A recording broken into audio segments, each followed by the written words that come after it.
Chapter 8. I did not see Brett again until she came back from San Sebastian. One card came from her from there. It had a picture of the concha and said, "Darling, very quiet and healthy. Love to all the chaps.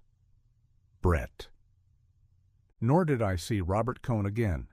I heard Francis had left for England, and I had a note from Cohn saying he was going out in the country for a couple of weeks. He did not know where, but that he wanted to hold me to the fishing trip in Spain we had talked about last winter. I could reach him always, he wrote, through his bankers. Brett was gone. I was not bothered by Cohn's troubles. I rather enjoyed not having to play tennis. There was plenty of work to do. I went often to the races, dined with friends, and put in some extra time at the office, getting things ahead so I could leave it in charge of my secretary when Bill Gorton and I should shove off to Spain the end of June.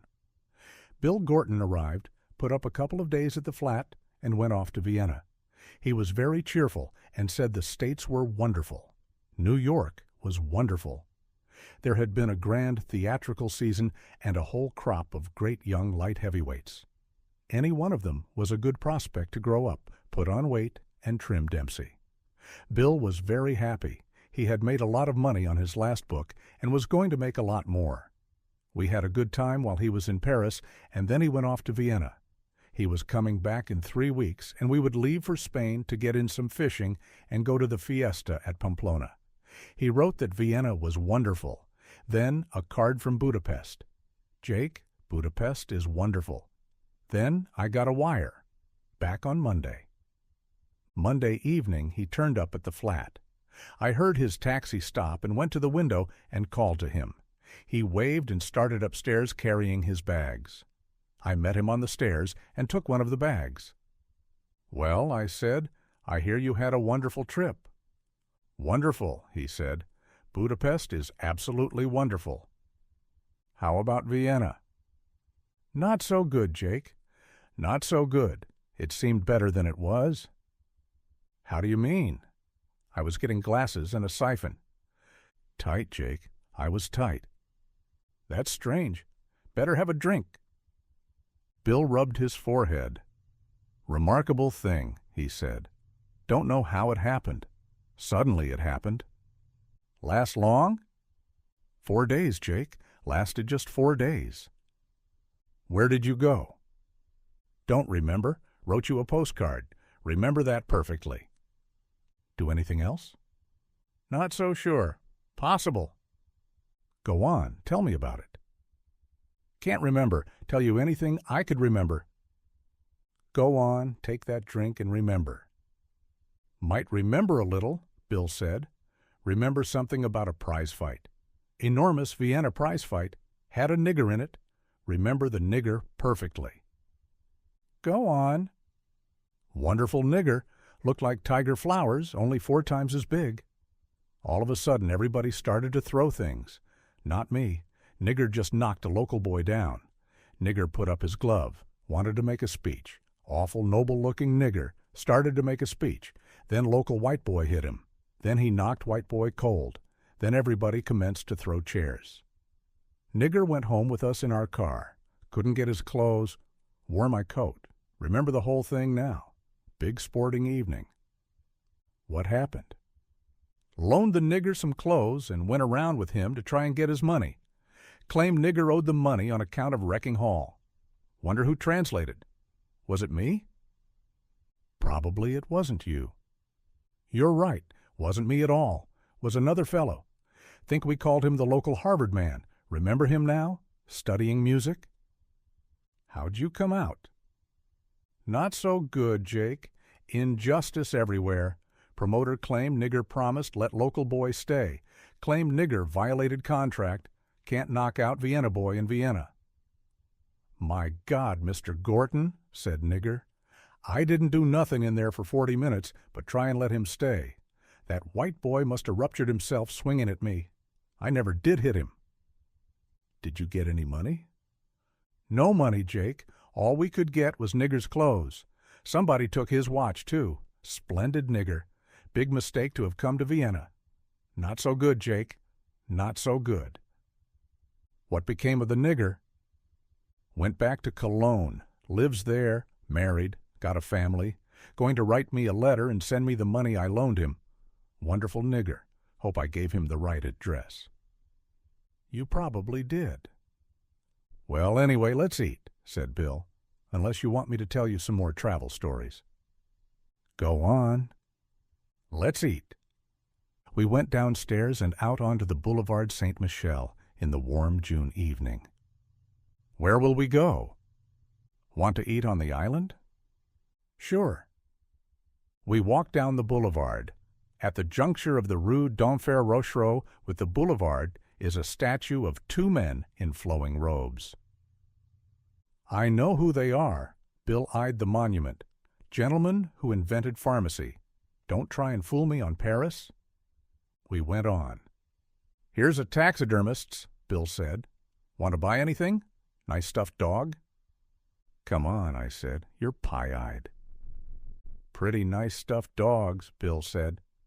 Certainly brighten up your flat. Come on. Just one stuffed dog.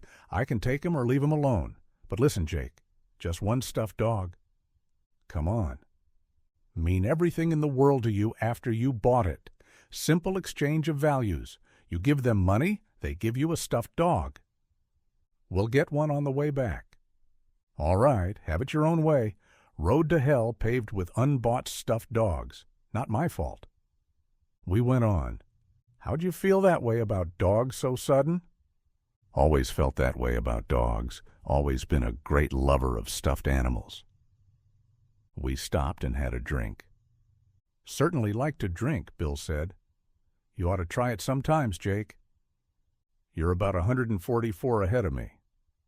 Ought not to daunt you. Never be daunted. Secret of my success. Never been daunted. Never been daunted in public. Where were you drinking? Stopped at the Crillon. George made me a couple of Jack Roses. George is a great man. Know the secret of his success? Never been daunted. You'll be daunted after about 3 more Pernots. Not in public. If I begin to feel daunted, I'll go off by myself. I'm like a cat that way. When did you see Harvey Stone? At the Crillon. Harvey was just a little daunted. Hadn't eaten for 3 days. Doesn't eat anymore. Just goes off like a cat. Pretty sad. He's all right. Splendid. Wish he wouldn't keep going off like a cat, though. Makes me nervous. What'll we do tonight? Doesn't make any difference, only let's not get daunted. Suppose they got any hard-boiled eggs here. If they had hard-boiled eggs here, we wouldn't have to go all the way down to the island to eat. Nix, I said, we're going to have a regular meal. Just a suggestion, said Bill. Want to start now? Come on. We started on again down the boulevard. A horse cab passed us. Bill looked at it. See that horse cab? Going to have that horse cab stuffed for you for Christmas. Going to give all my friends stuffed animals. I'm a nature writer. A taxi passed. Someone in it waved, then banged for the driver to stop. The taxi backed up to the curb. In it was Brett. Beautiful lady, said Bill. Going to kidnap us. Hello, Brett said. Hello. This is Bill Gorton, Lady Ashley. Brett smiled at Bill. I say I'm just back. Haven't bathed even. Michael comes in tonight. Good. Come on and eat with us, and we'll all go to meet him.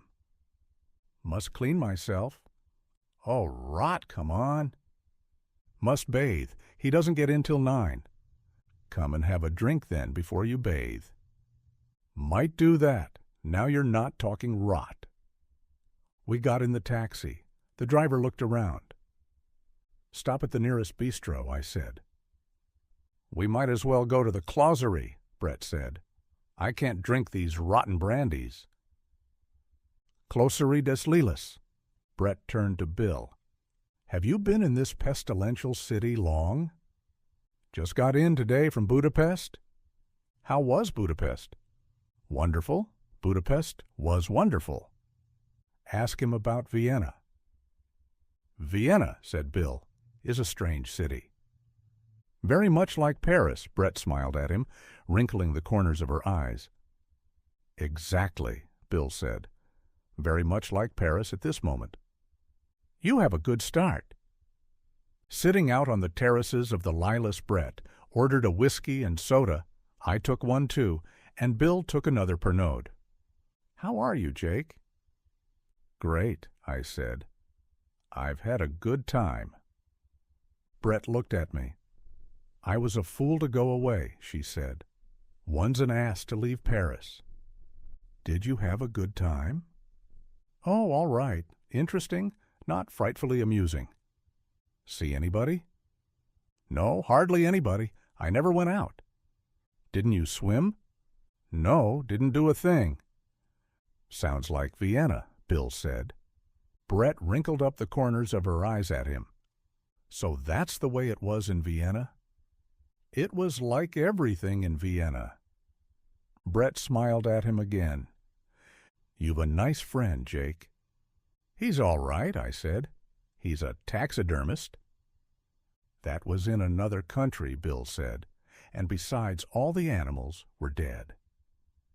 One more, Brett said, and I must run. Do send the waiter for a taxi. There's a line of them, right out in front. Good. We had the drink and put Brett into her taxi. Mind you're at the Select around 10. Make him come. Michael will be there.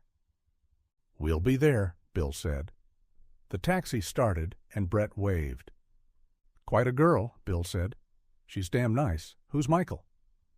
The man she's going to marry. Well, well, Bill said. That's always just the stage I meet anybody. What'll I send them? Think they'd like a couple of stuffed racehorses? We better eat. Is she really Lady something or other? Bill asked in the taxi on our way down to the Ile Saint Louis. Oh, yes, in the stud book and everything. Well, well. We ate dinner at Madame Leconte's restaurant on the far side of the island. It was crowded with Americans, and we had to stand up and wait for a place. Someone had put it in the American Women's Club list as a quaint restaurant on the Paris quay as yet untouched by Americans, so we had to wait 45 minutes for a table.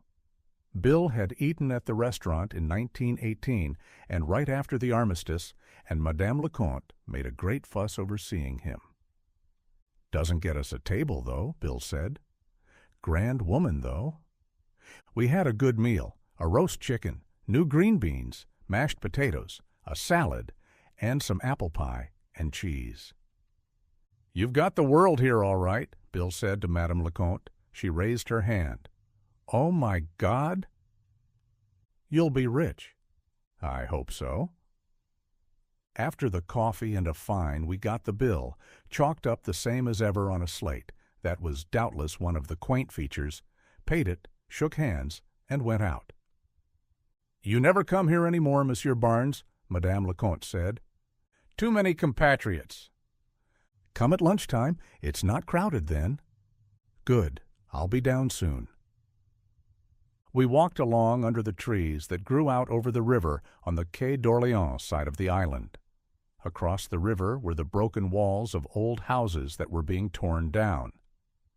They're going to cut a street through. They would, Bill said. We walked on and circled the island. The river was dark, and a bateau-mouche went by, all bright with lights, going fast and quiet up and out of sight under the bridge. Down the river was Notre Dame, squatting against the night sky. We crossed to the left bank of the Seine by the wooden footbridge from the Quai de Béthune, and stopped on the bridge and looked down the river at Notre Dame. Standing on the bridge, the island looked dark, the houses were high against the sky, and the trees were shadows. It's pretty grand, Bill said. God, I love to get back. We leaned on the wooden rail of the bridge and looked up the river to the lights of the big bridges. Below, the water was smooth and black. It made no sound against the piles of the bridge. A man and a girl passed us. They were walking with their arms around each other. We crossed the bridge and walked up the Rue du Cardinal Lemoine. It was steep walking, and we went all the way up to the Place Contrescarpe. The arc light shone through the leaves of the trees in the square, and underneath the trees was an S-bus ready to start. Music came out of the door of the Nègre Joyeux. Through the window of the Café aux Amateurs, I saw the long zinc bar. Outside on the terrace, working people were drinking. In the open kitchen of the amateurs, a girl was cooking potato chips in oil. There was an iron pot of stew. The girl ladled some onto a plate for an old man who stood holding a bottle of red wine in one hand. "Want to have a drink?" "No," said Bill. "I don't need it." We turned to the right off the Place Contrecarpe, walking along smooth, narrow streets with high old houses on both sides. Some of the houses jutted out toward the street. Others were cut back. We came on to the Rue du Pot de Fer and followed it along until it brought us to the rigid north and south of the Rue Saint-Jacques, and then walked south, past Val-de-Grâce, set back behind the courtyard and the iron fence, to the Boulevard du Port-Royal. "What do you want to do?" I asked. "Go up to the cafe and see Brett and Mike?" "Why not?" We walked along Port Royal until it became Montparnasse, and then on past the Lilas, Lavines, and all the little cafés, Damois, crossed the street to the Rotonde, past its lights and tables to the Select. Michael came toward us from the tables. He was tanned and healthy-looking. "Hello, Jake," he said. "Hello, hello. How are you, old lad?" "You look very fit, Mike." "Oh, I am. I'm frightfully fit. I've done nothing but walk all day long, 1 drink a day with my mother at tea." Bill had gone into the bar. He was standing talking with Brett, who was sitting on a high stool, her legs crossed. She had no stockings on. "It's good to see you, Jake," Michael said.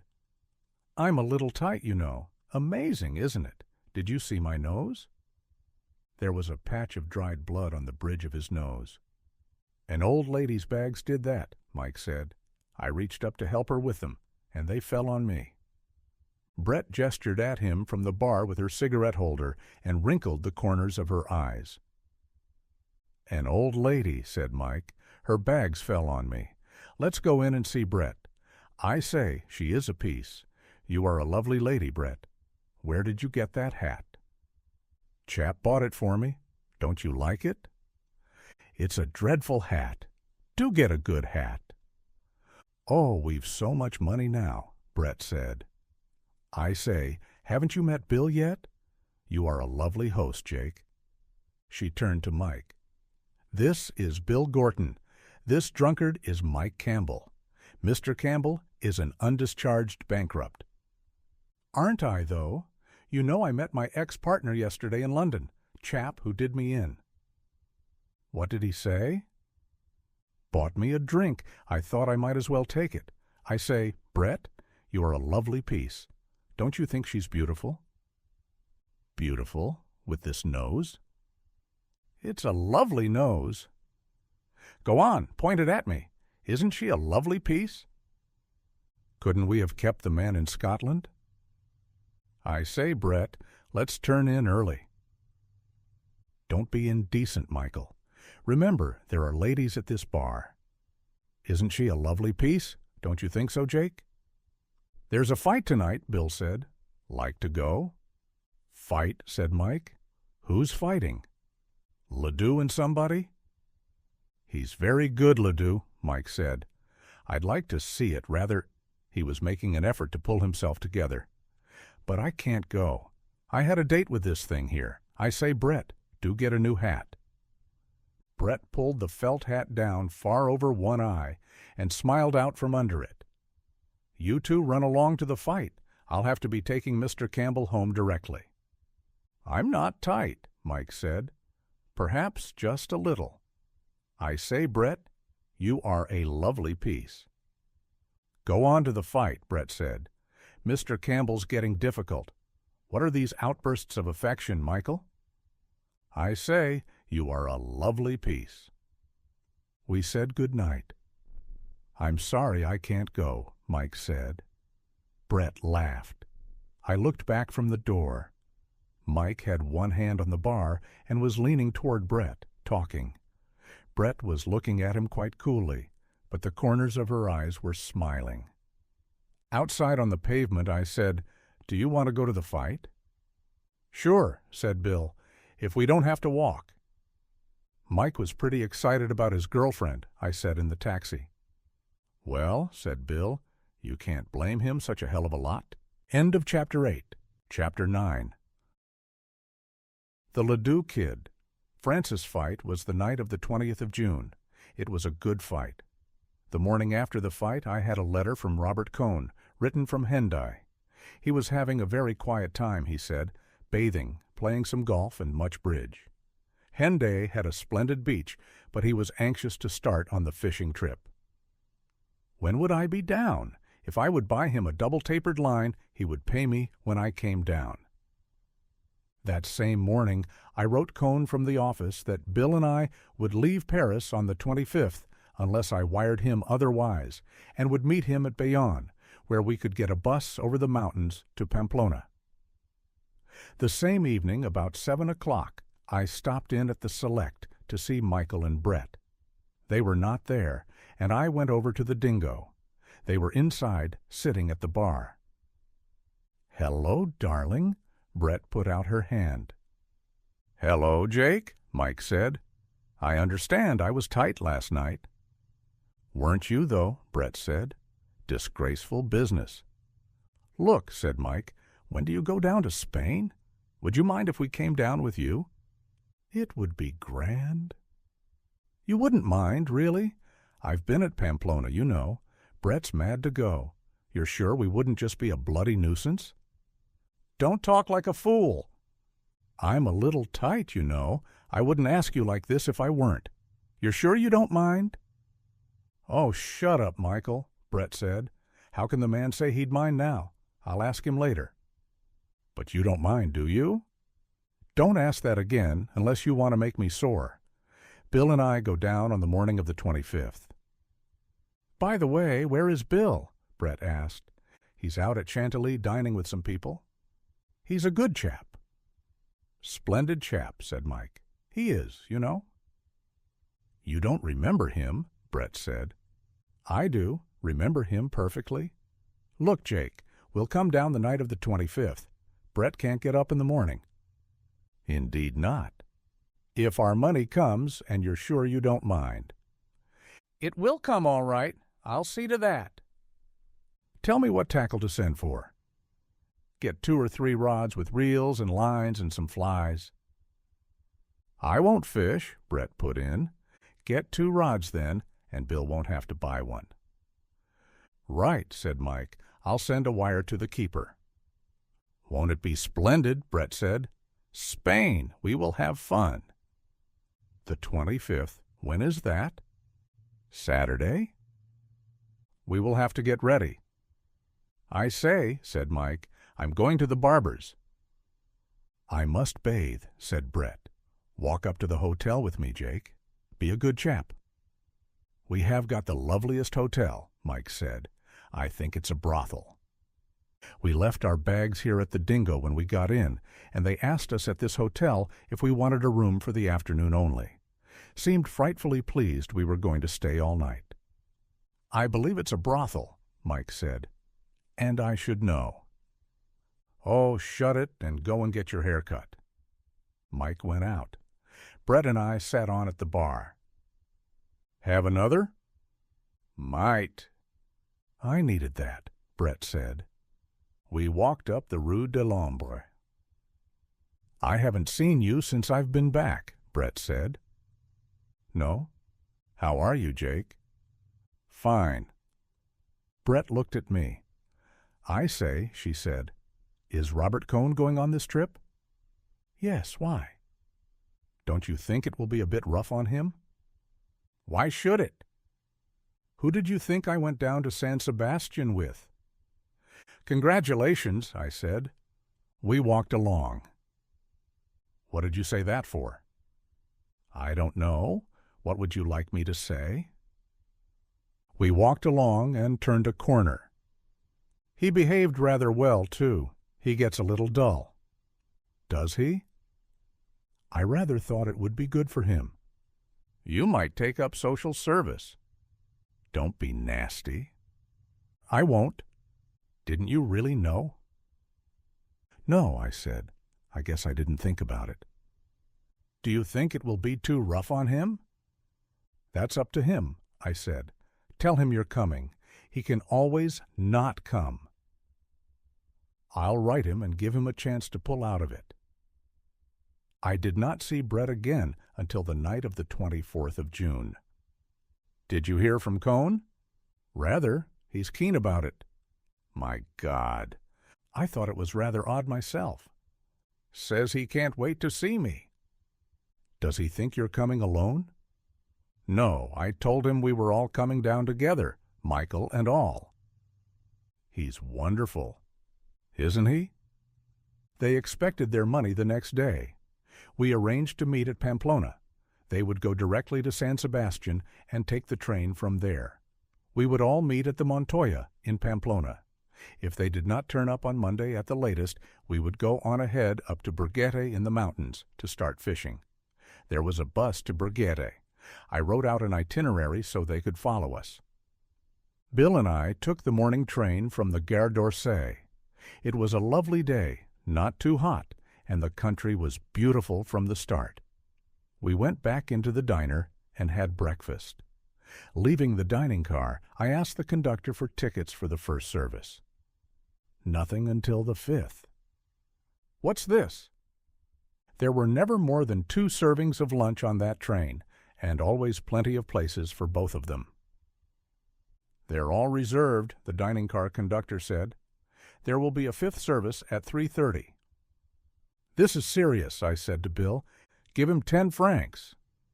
Here, I said, we want to eat in the first service. The conductor put the 10 francs in his pocket. Thank you, he said. I would advise you gentlemen to get some sandwiches. All the places for the first 4 services were reserved at the office of the company.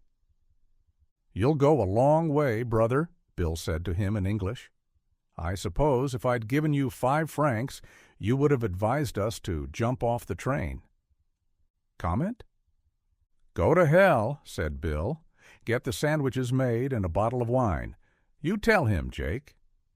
And send it up to the next car. I described where we were. In our compartment were a man and his wife and their young son. I suppose you're Americans, aren't you? The man asked. Having a good trip?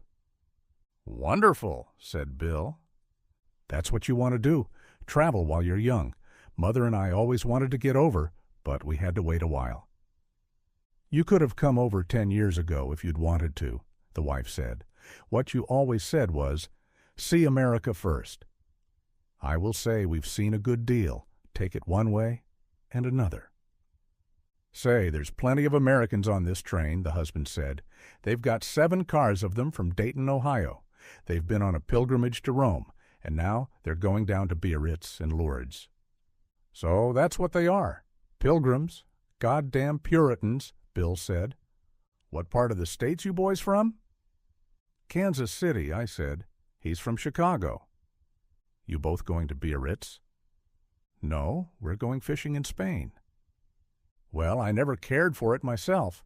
There's plenty that do out where I come from, though. We got some of the best fishing in the state of Montana.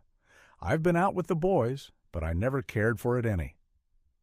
Mighty little fishing you did on them trips, his wife said. He winked at us. You know how the ladies are. If there's a jug goes along or a case of beer, they think it's hell and damnation. That's the way men are, his wife said to us. She smoothed her comfortable lap. I voted against prohibition to please him, and because I like a little beer in the house, and then he talks that way. It's a wonder they ever find anyone to marry them. Say, said Bill, do you know that gang of Pilgrim Fathers have cornered the dining car until 3:30 this afternoon? How do you mean? They can't do a thing like that. You try and get seats. Well, Mother, it looks as though we better go back and get another breakfast. She stood up and straightened her dress. Will you boys keep an eye on our things? Come on, Hubert. They all 3 went up to the wagon restaurant. A little while after they were gone, a steward went through announcing the first service, and pilgrims, with their priests, commenced filing down the corridor. Our friend and his family did not come back.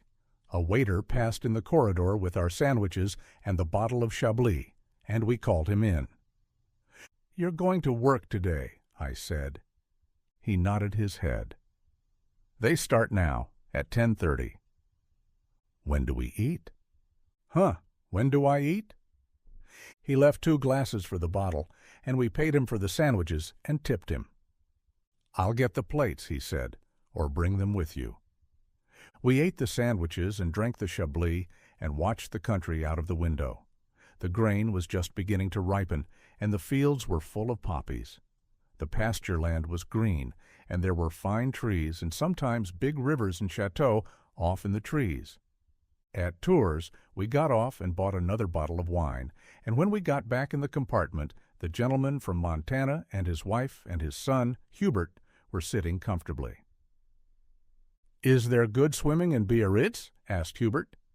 "That boy's just crazy till he can get in the Ouate," his mother said. "It's pretty hard on youngsters traveling." "There's good swimming," I said, "but it's dangerous when it's rough." "Did you get a meal?" Bill asked. "We sure did. We sat right there when they started to come in, and they must have just thought we were in the party. One of the waiters said something to us in French, and then they just sent 3 of them back." "They thought we were snappers, all right," the man said. "It certainly shows you the power of the Catholic Church. It's a pity you boys ain't Catholics. You could get a meal then, all right." "I am," I said. "That's what makes me so sore." Finally, at 4:15, we had lunch. Bill had been rather difficult at the last. He buttonholed a priest who was coming back with one of the returning streams of pilgrims. "When do us Protestants get a chance to eat, Father?" "I don't know anything about it. Haven't you got tickets?" "It's enough to make a man join the clan," Bill said. The priest looked back at him. Inside the dining car, the waiters served the 5th successive table d'hôte meal. The waiter who served us was soaked through. His white jacket was purple under the arms. He must drink a lot of wine. Or wear purple undershirts. "Let's ask him." "No, he's too tired." The train stopped for half an hour at Bordeaux, and we went out through the station for a little walk. There was not time to get into the town. Afterward, we passed through the land and watched the sunset. There were wide fire gaps cut through the pines, and you could look up them like avenues and see wooded hills way off. About 7:30 we had dinner and watched the country through the open window in the diner. It was all sandy pine country full of heather. There were little clearings with houses in them, and once in a while we passed a sawmill. It got dark, and we could feel the country hot and sandy and dark outside of the window. And about 9 o'clock we got into Bayonne. The man and his wife and Hubert all shook hands with us. They were going on to Lanagresse to change for Biarritz. "Well, I hope you have lots of luck," he said. "Be careful about those bullfights." "Maybe we'll see you at Biarritz," Hubert said. We got off with our bags and rod cases and passed through the dark station and out to the lights and the line of cabs and hotel buses. There, standing with the hotel runners, was Robert Cohn. He did not see us at first. Then he started forward. "Hello, Jake. Have a good trip?" "Fine," I said. "This is Bill Gorton." "How are you?" "Come on," said Robert. "I've got a cab." He was a little nearsighted. I had never noticed it before. He was looking at Bill, trying to make him out. He was shy, too. "We'll go up to my hotel. It's all right. It's quite nice." We got into the cab, and the cabman put the bags up on the seat beside him and climbed up and cracked his whip, and we drove over the dark bridge and into the town. "I'm awfully glad to meet you," Robert said to Bill. "I've heard so much about you from Jake, and I've read your books. Did you get my line, Jake?" The cab stopped in front of the hotel, and we all got out and went in. It was a nice hotel, and the people at the desk were very cheerful, and we each had a good small room. End of Chapter 9. Chapter 10. In the morning it was bright, and they were sprinkling the streets of the town, and we all had breakfast in a café. Bayonne is a nice town. It is like a very clean Spanish town, and it is on a big river. Already, so early in the morning, it was very hot on the bridge across the river. We walked out on the bridge and then took a walk through the town. I was not at all sure Mike's rods would come from Scotland in time, so we hunted a tackle store and finally bought a rod for Bill upstairs over a dry goods store. The man who sold the tackle was out, and we had to wait for him to come back. Finally he came in, and we bought a pretty good rod cheap and 2 landing nets. We went out into the street again and took a look at the cathedral. Cohn made some remark about it being a very good example of something or other. I forget what. It seemed like a nice cathedral, nice and dim, like Spanish churches. Then we went up past the old fort and out to the local Syndicat d'Initiative office, where the bus was supposed to start from. There they told us the bus service did not start until the 1st of July. We found out at the tourist office what we ought to pay for a motor car to Pamplona and hired one at a big garage just around the corner from the municipal theater for 400 francs. The car was to pick us up at the hotel in 40 minutes, and we stopped at the cafe on the square where we had eaten breakfast and had a beer. It was hot, but the town had a cool, fresh, early morning smell, and it was pleasant sitting in the cafe. A breeze started to blow, and you could feel that the air came from the sea. There were pigeons out in the square, and the houses were a yellow, sun-baked color, and I did not want to leave the cafe. But we had to go to the hotel to get our bags packed and pay the bill. We paid for the beers, we matched, and I think Cohn paid, and went up to the hotel.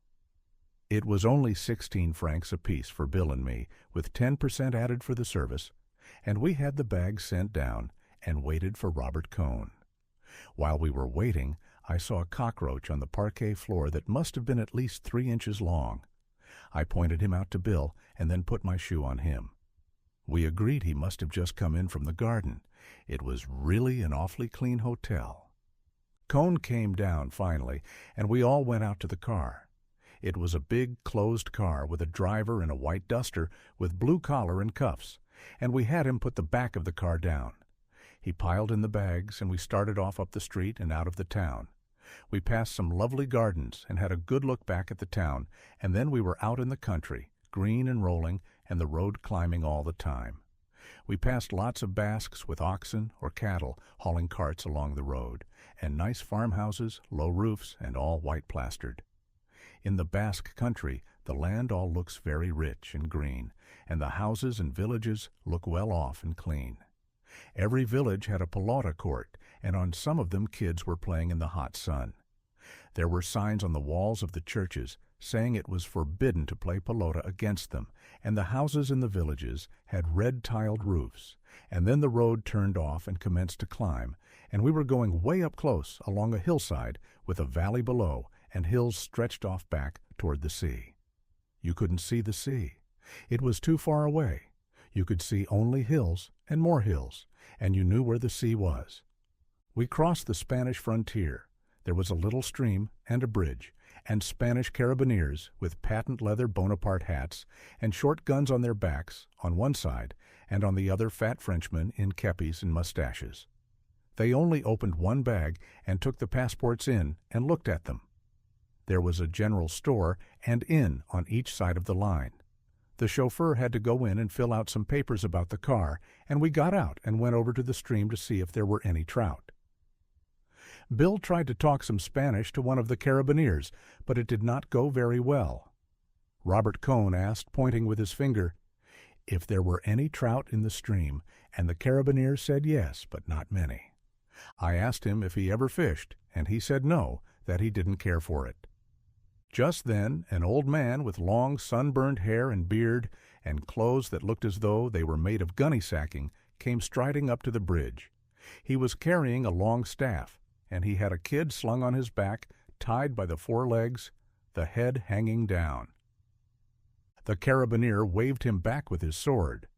The man turned without saying anything and started back up the white road into Spain. "What's the matter with the old one?" I asked. "He hasn't got any passport." I offered the guard a cigarette. He took it and thanked me. "What will he do?" I asked. The guard spat in the dust. "Oh, he'll just wade across the stream." "Do you have much smuggling?" "Oh," he said, "they go through." The chauffeur came out, folding up the papers and putting them in the inside pocket of his coat. We all got in the car, and it started up the white dusty road into Spain. For a while the country was much as it had been. Then, climbing all the time, we crossed the top of a col, the road winding back and forth on itself. And then it was really Spain. There were long brown mountains and a few pines, and far-off forests of beech trees on some of the mountainsides. The road went along the summit of the col and then dropped down, and the driver had to honk and slow up and turn out to avoid running into two donkeys that were sleeping in the road. We came down out of the mountains and through an oak forest, and there were white cattle grazing in the forest. Down below there were grassy plains and clear streams, and then we crossed a stream and went through a gloomy little village and started to climb again. We climbed up and crossed another high col and turned along it, and the road ran down to the right, and we saw a whole new range of mountains off to the south, all brown and baked-looking and furrowed in strange shapes. After a while we came out of the mountains, and there were trees along both sides of the road, and a stream and ripe fields of grain, and the road went on, very white and straight ahead, and then lifted to a little rise, and off on the left was a hill with an old castle, with buildings close around it, and a field of grain going right up to the walls and shifting in the wind. I was up in front with the driver, and I turned around. Robert Cohn was asleep, but Bill looked and nodded his head. Then we crossed a wide plain, and there was a big river off on the right, shining in the sun from between the line of trees. And away off you could see the plateau of Pamplona rising out of the plain, and the walls of the city, and the great brown cathedral, and the broken skyline of the other churches. In back of the plateau were the mountains, and every way you looked there were other mountains, and ahead the road stretched out white across the plain, going toward Pamplona. We came into the town on the other side of the plateau, the road slanting up steeply and dustily, with shade trees on both sides, and then, leveling out through the new part of town, they are building up outside the old walls. We passed the Bull Ring, high and white and concrete-looking in the sun, and then came into the big square by a side street and stopped in front of the Hotel Montoya. The driver helped us down with the bags. There was a crowd of kids watching the car, and the square was hot, and the trees were green, and the flags hung on their staffs, and it was good to get out of the sun and under the shade of the arcade that runs all the way around the square. Montoya was glad to see us, and shook hands and gave us good rooms, looking out on the square, and then we washed and cleaned up and went downstairs in the dining room for lunch. The driver stayed for lunch too, and afterward we paid him, and he started back to Bayonne. There are 2 dining rooms in the Montoya. One is upstairs on the 2nd floor and looks out on the square. The other is down 1 floor below, the level of the square, and has a door that opens on the back street that the bulls pass along when they run through the streets early in the morning on their way to the ring. It is always cool in the downstairs dining room, and we had a very good lunch. The first meal in Spain was always a shock with the hors d'oeuvres, an egg course, 2 meat courses, vegetables, salad, and dessert and fruit. You have to drink plenty of wine to get it all down. Robert Cohn tried to say he did not want any of the second meat course, but we would not interpret for him, and so the waitress brought him something else as a replacement, a plate of cold meats, I think. Cohn had been rather nervous ever since we had met at Bayonne. He did not know whether we knew Brett had been with him at San Sebastian, and it made him rather awkward. "Well," I said, "Brett and Mike ought to get in tonight." "I'm not sure they'll come," Cohn said. "Why not?" Bill said. "Of course they'll come." "They're always late," I said. "I rather think they're not coming," Robert Cohn said. He said it with an air of superior knowledge that irritated both of us. "I'll bet you 50 pesetas they're here tonight," Bill said. He always bets when he is angered, and so he usually bets foolishly. "I'll take it," Cohn said. "Good. You remember it, Jake. 50 pesetas." "I'll remember it myself," Bill said. I saw he was angry and wanted to smooth him down. "It's a sure thing they'll come," I said, "but maybe not tonight." "Want to call it off?" Cohn asked. "No, why should I? Make it 100 if you like." "All right, I'll take that." "That's enough," I said, "or you'll have to make a book and give me some of it." "I'm satisfied," Cohn said. He smiled. "You'll probably win it back at bridge anyway." "You haven't got it yet," Bill said. We went out to walk around under the arcade to the Café Irufla for coffee. Cohn said he was going over and get a shave. "Say," Bill said to me, "have I got any chance on that bet?" "You've got a rotten chance. They've never been on time anywhere. If their money doesn't come, it's a cinch they won't get in tonight." I was sorry as soon as I opened my mouth, but I had to call him. He's all right, I guess. But where does he get this inside stuff? Mike and Brett fixed it up with us about coming down here. I saw Cohn coming over across the square. "Here he comes." "Well, let him not get superior and Jewish." "The barber shop's closed," Cohn said. "It's not open till 4. We had coffee at the Iruña, sitting in comfortable wicker chairs, looking out from the cool of the arcade at the big square. After a while, Bill went to write some letters, and Cohn went over to the barber shop. It was still closed, so he decided to go up to the hotel and get a bath, and I sat out in front of the cafe and then went for a walk in the town. It was very hot, but I kept on the shady side of the streets and went through the market and had a good time seeing the town again. I went to the Ayuntamiento and found the old gentleman who subscribes for the bullfight tickets for me every year, and he had gotten the money I sent him from Paris and renewed my subscriptions, so that was all set. He was the archivist, and all the archives of the town were in his office. That has nothing to do with the story. Anyway, his office had a green baize door and a big wooden door, and when I went out, I left him sitting among the archives that covered all the walls, and I shut both the doors, and as I went out of the building into the street, the porter stopped me to brush off my coat. "You must have been in a motor car," he said. The back of the collar and the upper part of the shoulders were gray with dust. "From Bayonne." "Well, well," he said, "I knew you were in a motor car from the way the dust was." So I gave him 2 copper coins. At the end of the street I saw the cathedral and walked up toward it. The first time I ever saw it, I thought the facade was ugly, but I liked it now. I went inside.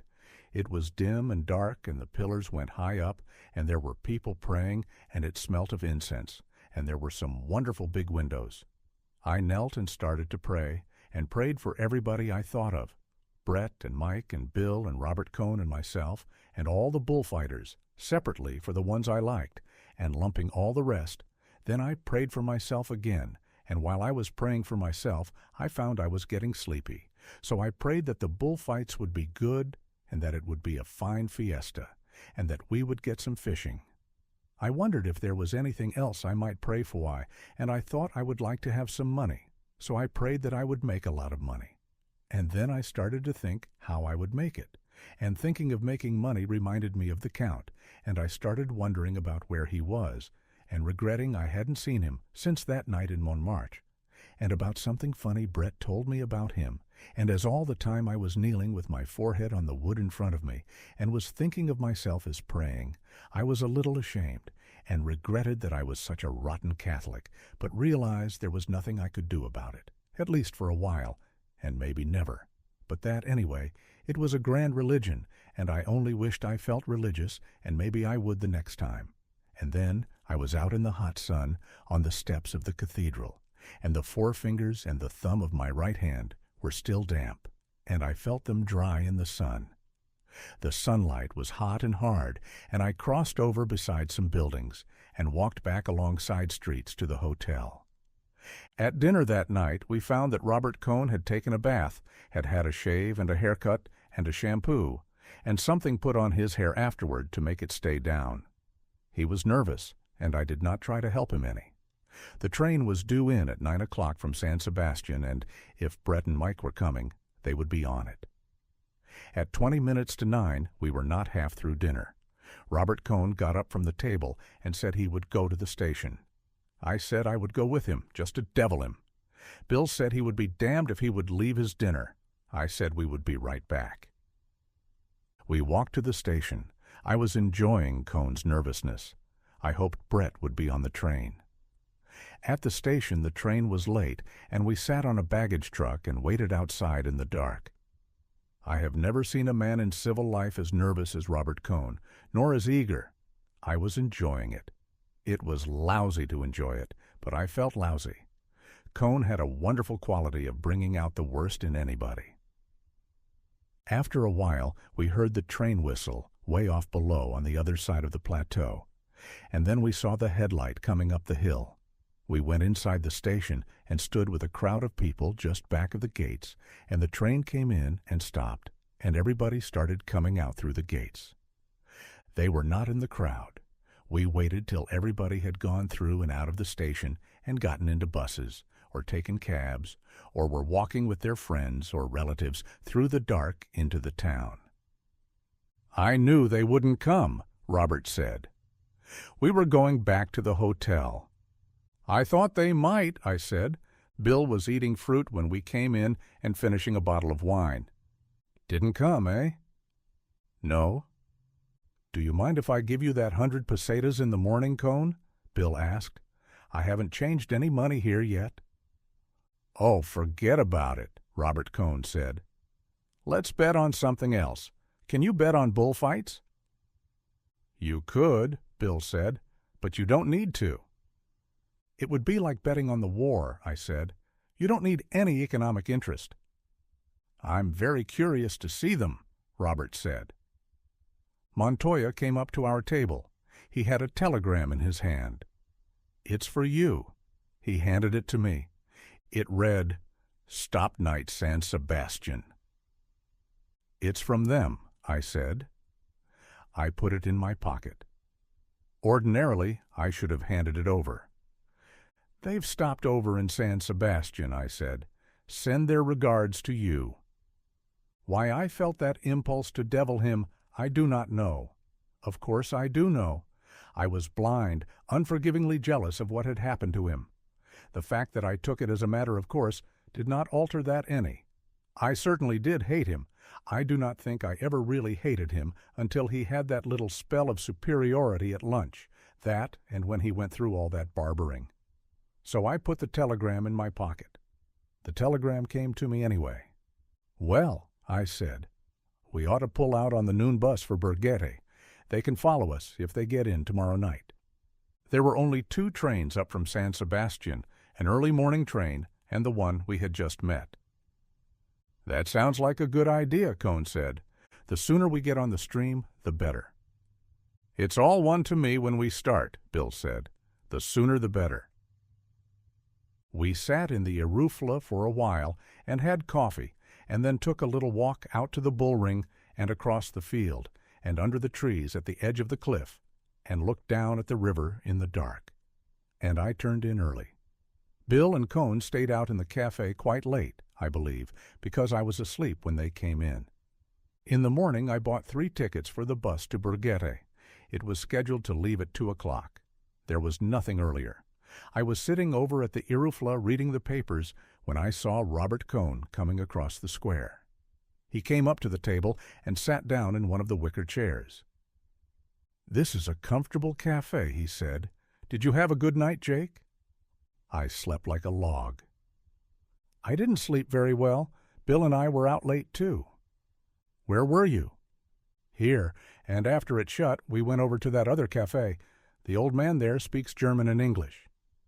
The Café Suizo. That's it. He seems like a nice old fellow.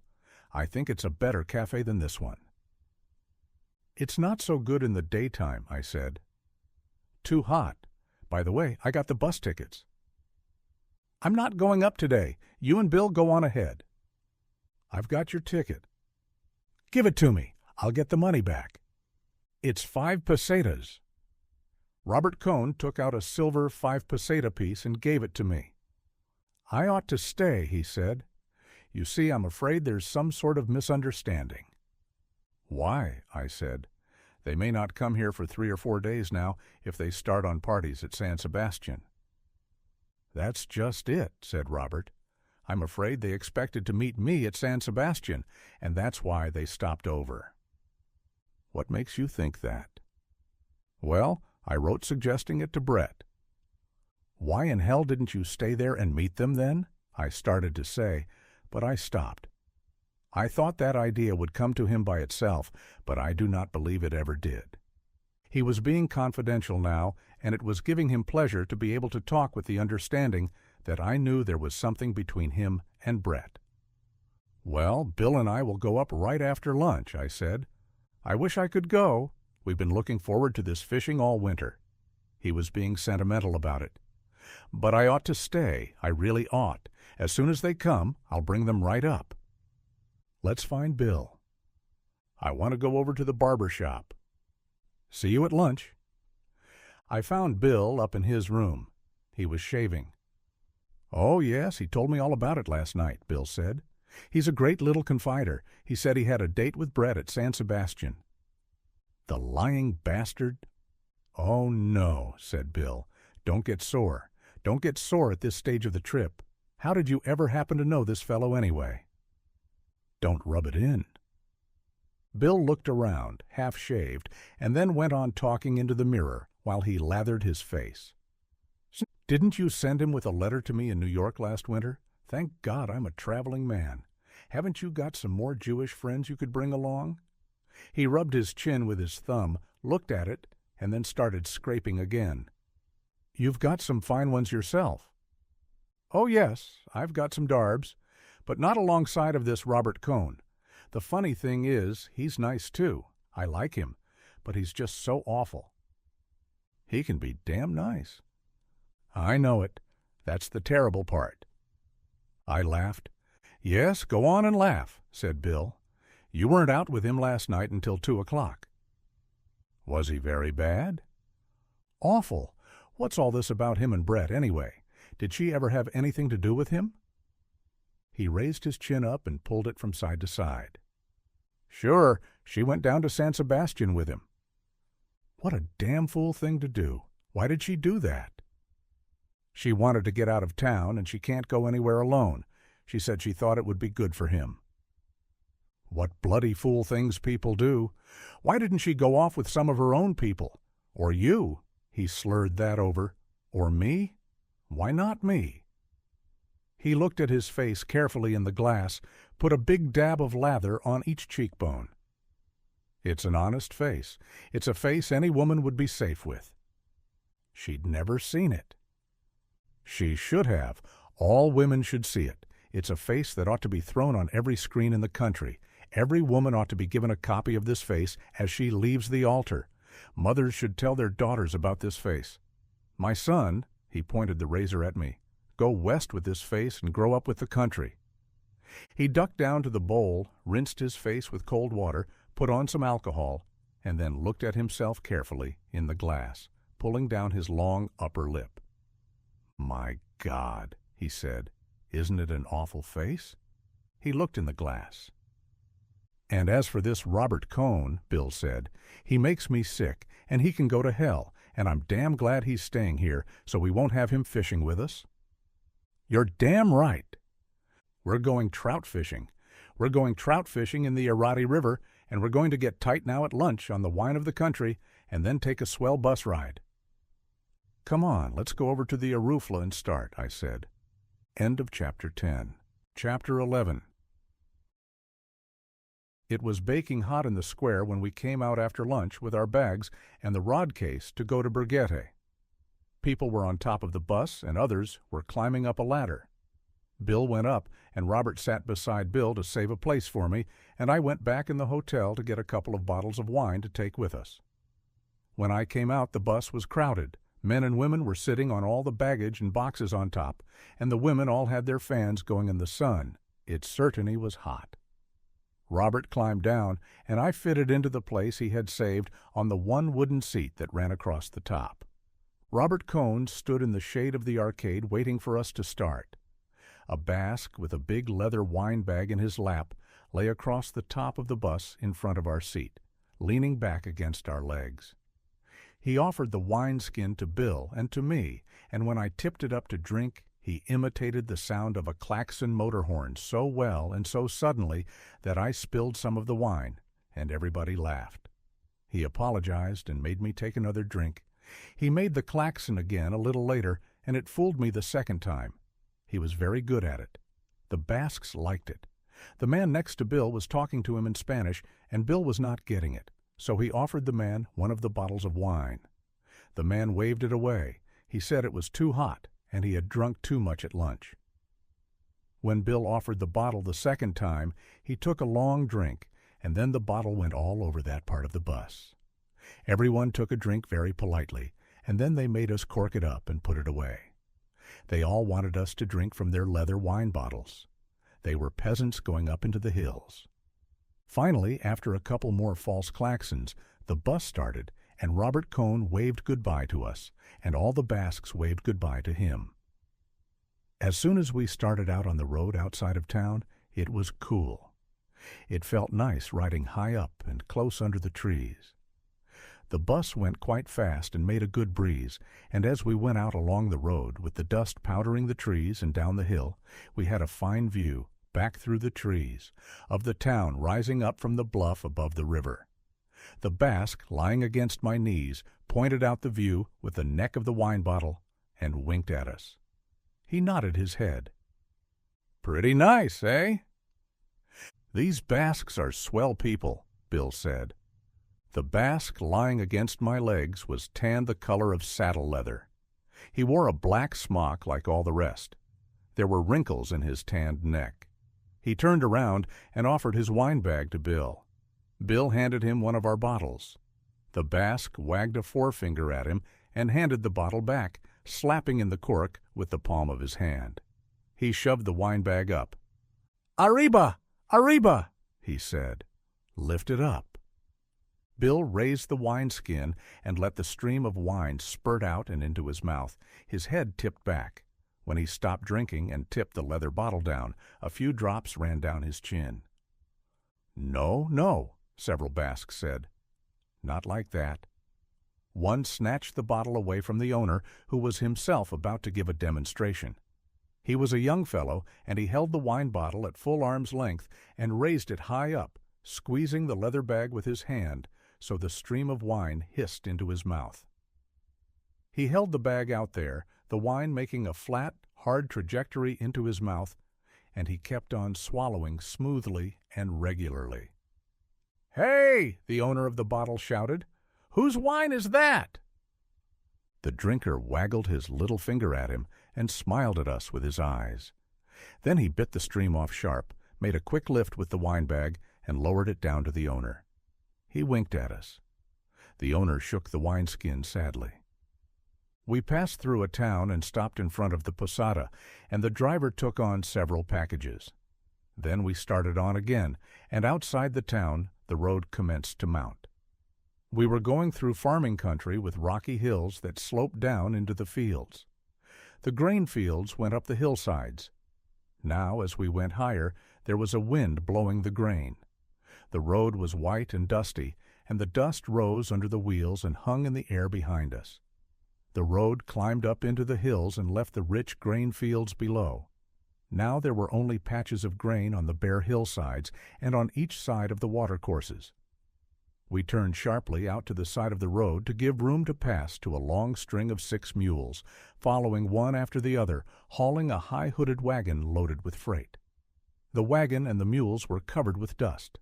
Close behind was another string of mules and another wagon. This was loaded with lumber, and the arriero, driving the mules, leaned back and put on the thick wooden brakes as we passed. Up here the country was quite barren, and the hills were rocky and hard-baked clay furrowed by the rain. We came around a curve into a town, and on both sides opened out a sudden green valley. A stream went through the center of the town, and fields of grapes touched the houses.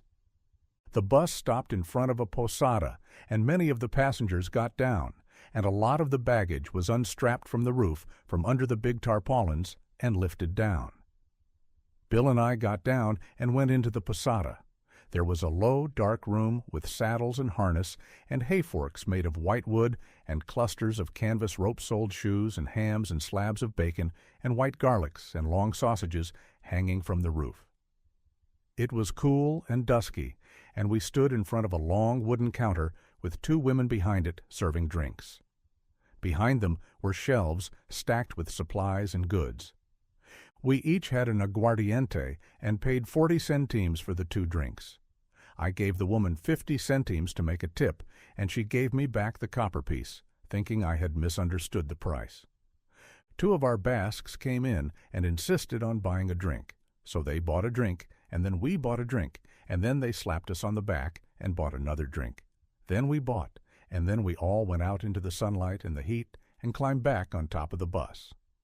There was plenty of room now for everyone to sit on the seat, and the Basque who had been lying on the tin roof now sat between us. The woman who had been serving drinks came out wiping her hands on her apron and talked to somebody inside the bus. Then the driver came out swinging 2 flat leather mail pouches and climbed up, and everybody waving, we started off. The road left the green valley at once, and we were up in the hills again. Bill and the wine bottle Basque were having a conversation. A man leaned over from the other side of the seat and asked in English, "You're Americans?" "Sure." "I've been there," he said, 40 years ago. He was an old man, as brown as the others, with the stubble of a white beard. "How was it?" "What you say?" "How was America?" "Oh, I was in California. It was fine." "Why did you leave?" "What you say?" "Why did you come back here?" "Oh, I come back to get married. I was going to go back, but my wife, she don't like to travel." "Where you from?" "Kansas City." "I've been there," he said. "I've been in Chicago, St. Louis, Kansas City, Denver, Los Angeles, Salt Lake City." He named them carefully. "How long were you over?" 15 years. Then I come back and got married." "Have a drink?" "All right," he said. "You can't get this in America, eh?" "There's plenty if you can pay for it." "What you come over here for?" "We're going to the fiesta at Pamplona." "You like the bullfights?" "Sure, don't you?" "Yes," he said. "I guess I like them." Then after a little, "Where you go now?" "Up to Burgett to fish." "Well," he said, "I hope you catch something." He shook hands and turned around to the back seat again. The other Basques had been impressed. He sat back comfortably and smiled at me when I turned around to look at the country. But the effort of talking American seemed to have tired him. He did not say anything after that. The bus climbed steadily up the road. The country was barren and rocks stuck up through the clay. There was no grass beside the road. Looking back, we could see the country spread out below. Far back the fields were squares of green and brown on the hillsides. Making the horizon were the brown mountains. They were strangely shaped. As we climbed higher, the horizon kept changing. As the bus ground slowly up the road, we could see other mountains coming up in the south. Then the road came over the crest, flattened out, and went into a forest. It was a forest of cork oaks, and the sun came through the trees in patches, and there were cattle grazing back in the trees. We went through the forest, and the road came out and turned along a rise of land, and out ahead of us was a rolling green plain, with dark mountains beyond it. These were not like the brown, heat-baked mountains we had left behind. These were wooded, and there were clouds coming down from them. The green plain stretched off. It was cut by fences, and the white of the road showed through the trunks of a double line of trees that crossed the plain toward the north. As we came to the edge of the rise, we saw the red roofs and white houses of Borghete ahead strung out on the plain, and away off on the shoulder of the first dark mountain was the gray metal-sheathed roof of the monastery of Roncesvalles. "There's Roncesvalles," I said. "Where?" "Way off there where the mountain starts." "It's cold up here," Bill said. "It's high," I said. "It must be 1,200 meters." "It's awful cold," Bill said. The bus leveled down onto the straight line of road that ran to Borghete. We passed a crossroads and crossed a bridge over a stream. The houses of Borghete were along both sides of the road. There were no side streets. We passed the church and the schoolyard, and the bus stopped. We got down, and the driver handed down our bags and the rod case. A carabiner in his cocked hat and yellow leather cross straps came up. "What's in there?" He pointed to the rod case. I opened it and showed him. He asked to see our fishing permits, and I got them out. He looked at the date and then waved us on. "Is that all right?" I asked. "Yes, of course." We went up the street, past the whitewashed stone houses, families sitting in their doorways watching us, to the inn. The fat woman who ran the inn came out from the kitchen and shook hands with us. She took off her spectacles, wiped them, and put them on again.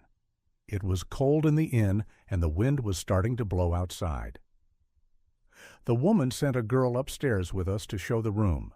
There were 2 beds, a washstand, a clothes chest, and a big framed steel engraving of Nuestra Señora de Roncesvalles. The wind was blowing against the shutters.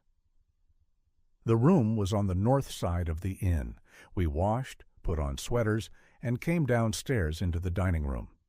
It had a stone floor, low ceiling, and was oak-paneled. The shutters were all up, and it was so cold you could see your breath. "My God," said Bill, "it can't be this cold tomorrow. I'm not going to wade a stream in this weather." There was an upright piano in the far corner of the room, beyond the wooden tables, and Bill went over and started to play. "I got to keep warm," he said.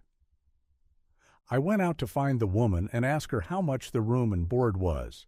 She put her hands under her apron and looked away from me. 12 pesetas.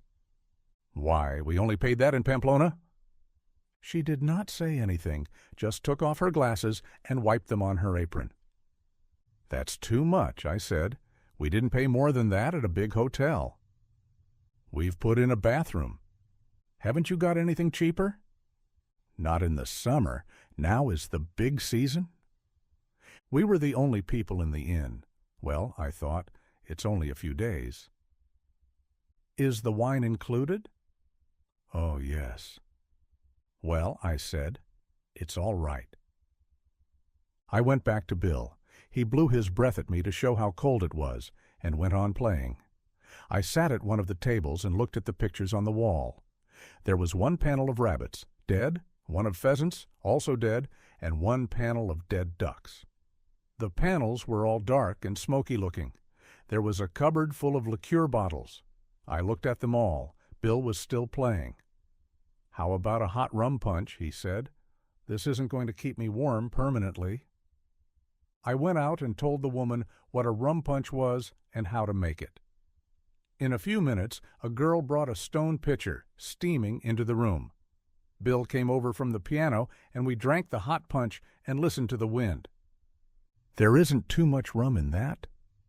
I went over to the cupboard and brought the rum bottle and poured a half-tumblerful into the pitcher. "Direct action," said Bill. "It beats legislation." The girl came in and laid the table for supper. "It blows like hell up here," Bill said. The girl brought in a big bowl of hot vegetable soup and the wine. We had fried trout afterward, and some sort of a stew, and a big bowl full of wild strawberries. We did not lose money on the wine, and the girl was shy but nice about bringing it. The old woman looked in once and counted the empty bottles. After supper we went upstairs and smoked and read in bed to keep warm. Once in the night I woke and heard the wind blowing. It felt good to be warm and in bed. End of Chapter 11. Chapter 12. When I woke in the morning, I went to the window and looked out. It had cleared, and there were no clouds on the mountains. Outside under the window were some carts and an old diligence, the wood of the roof cracked and split by the weather. It must have been left from the days before the motor buses. A goat hopped up on one of the carts and then to the roof of the diligence. He jerked his head at the other goats below, and when I waved at him, he bounded down. Bill was still sleeping, so I dressed, put on my shoes outside in the hall, and went downstairs. No one was stirring downstairs, so I unbolted the door and went out. It was cool outside in the early morning, and the sun had not yet dried the dew that had come when the wind died down. I hunted around in the shed behind the inn and found a sort of mattock, and went down toward the stream to try and dig some worms for bait. The stream was clear and shallow, but it did not look trouty. On the grassy bank, where it was damp, I drove the mattock into the earth and loosened a chunk of sod. There were worms underneath. They slid out of sight as I lifted the sod, and I dug carefully and got a good many. Digging at the edge of the damp ground, I filled 2 empty tobacco tins with worms and sifted dirt onto them. The goats watched me dig. When I went back into the inn, the woman was down in the kitchen, and I asked her to get coffee for us and that we wanted a lunch. Bill was awake and sitting on the edge of the bed. "I saw you out of the window," he said. "Didn't want to interrupt you. What were you doing? Burying your money?" "You lazy bum."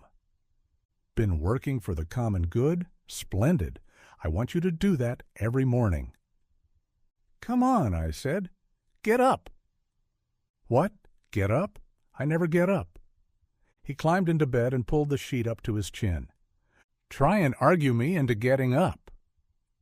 I went on looking for the tackle and putting it all together in the tackle bag. "Aren't you interested?" Bill asked. "I'm going down and eat." "Eat? Why didn't you say eat? I thought you just wanted me to get up for fun. Eat? Fine. Now you're reasonable. You go out and dig some more worms, and I'll be right down." "Oh, go to hell!" "Work for the good of all." Bill stepped into his underclothes. "Show irony and pity." I started out of the room with the tackle bag, the nets, and the rod case. "Hey, come back!" I put my head in the door. "Aren't you going to show a little irony and pity?" I thumbed my nose. "That's not irony." As I went downstairs, I heard Bill singing, "Irony and pity, when you're feeling." Oh, give them irony and give them pity. Oh, give them irony when they're feeling. Just a little irony, just a little pity. He kept on singing until he came downstairs. The tune was, "The bells are ringing for me and my gal." I was reading a week-old Spanish paper. What's all this irony and pity? What? Don't you know about irony and pity? No. Who got it up? Everybody. They're mad about it in New York. It's just like the Fratellinis used to be. The girl came in with the coffee and buttered toast, or rather, it was bread toasted and buttered. "Ask her if she's got any jam," Bill said. "Be ironical with her." "Have you got any jam?" "That's not ironical. I wish I could talk Spanish." The coffee was good, and we drank it out of big bowls. The girl brought in a glass dish of raspberry jam. "Thank you." "Hey, that's not the way," Bill said. "Say something ironical. Make some crack about Primo de Rivera." I could ask her what kind of a jam they think they've gotten into in the Riff. "Poor," said Bill. "Very poor. You can't do it. That's all. You don't understand irony. You have no pity. Say something pitiful." "Robert Cohn." "Not so bad. That's better. Now why is Cohn pitiful? Be ironic." He took a big gulp of coffee. "Aw, hell," I said. "It's too early in the morning."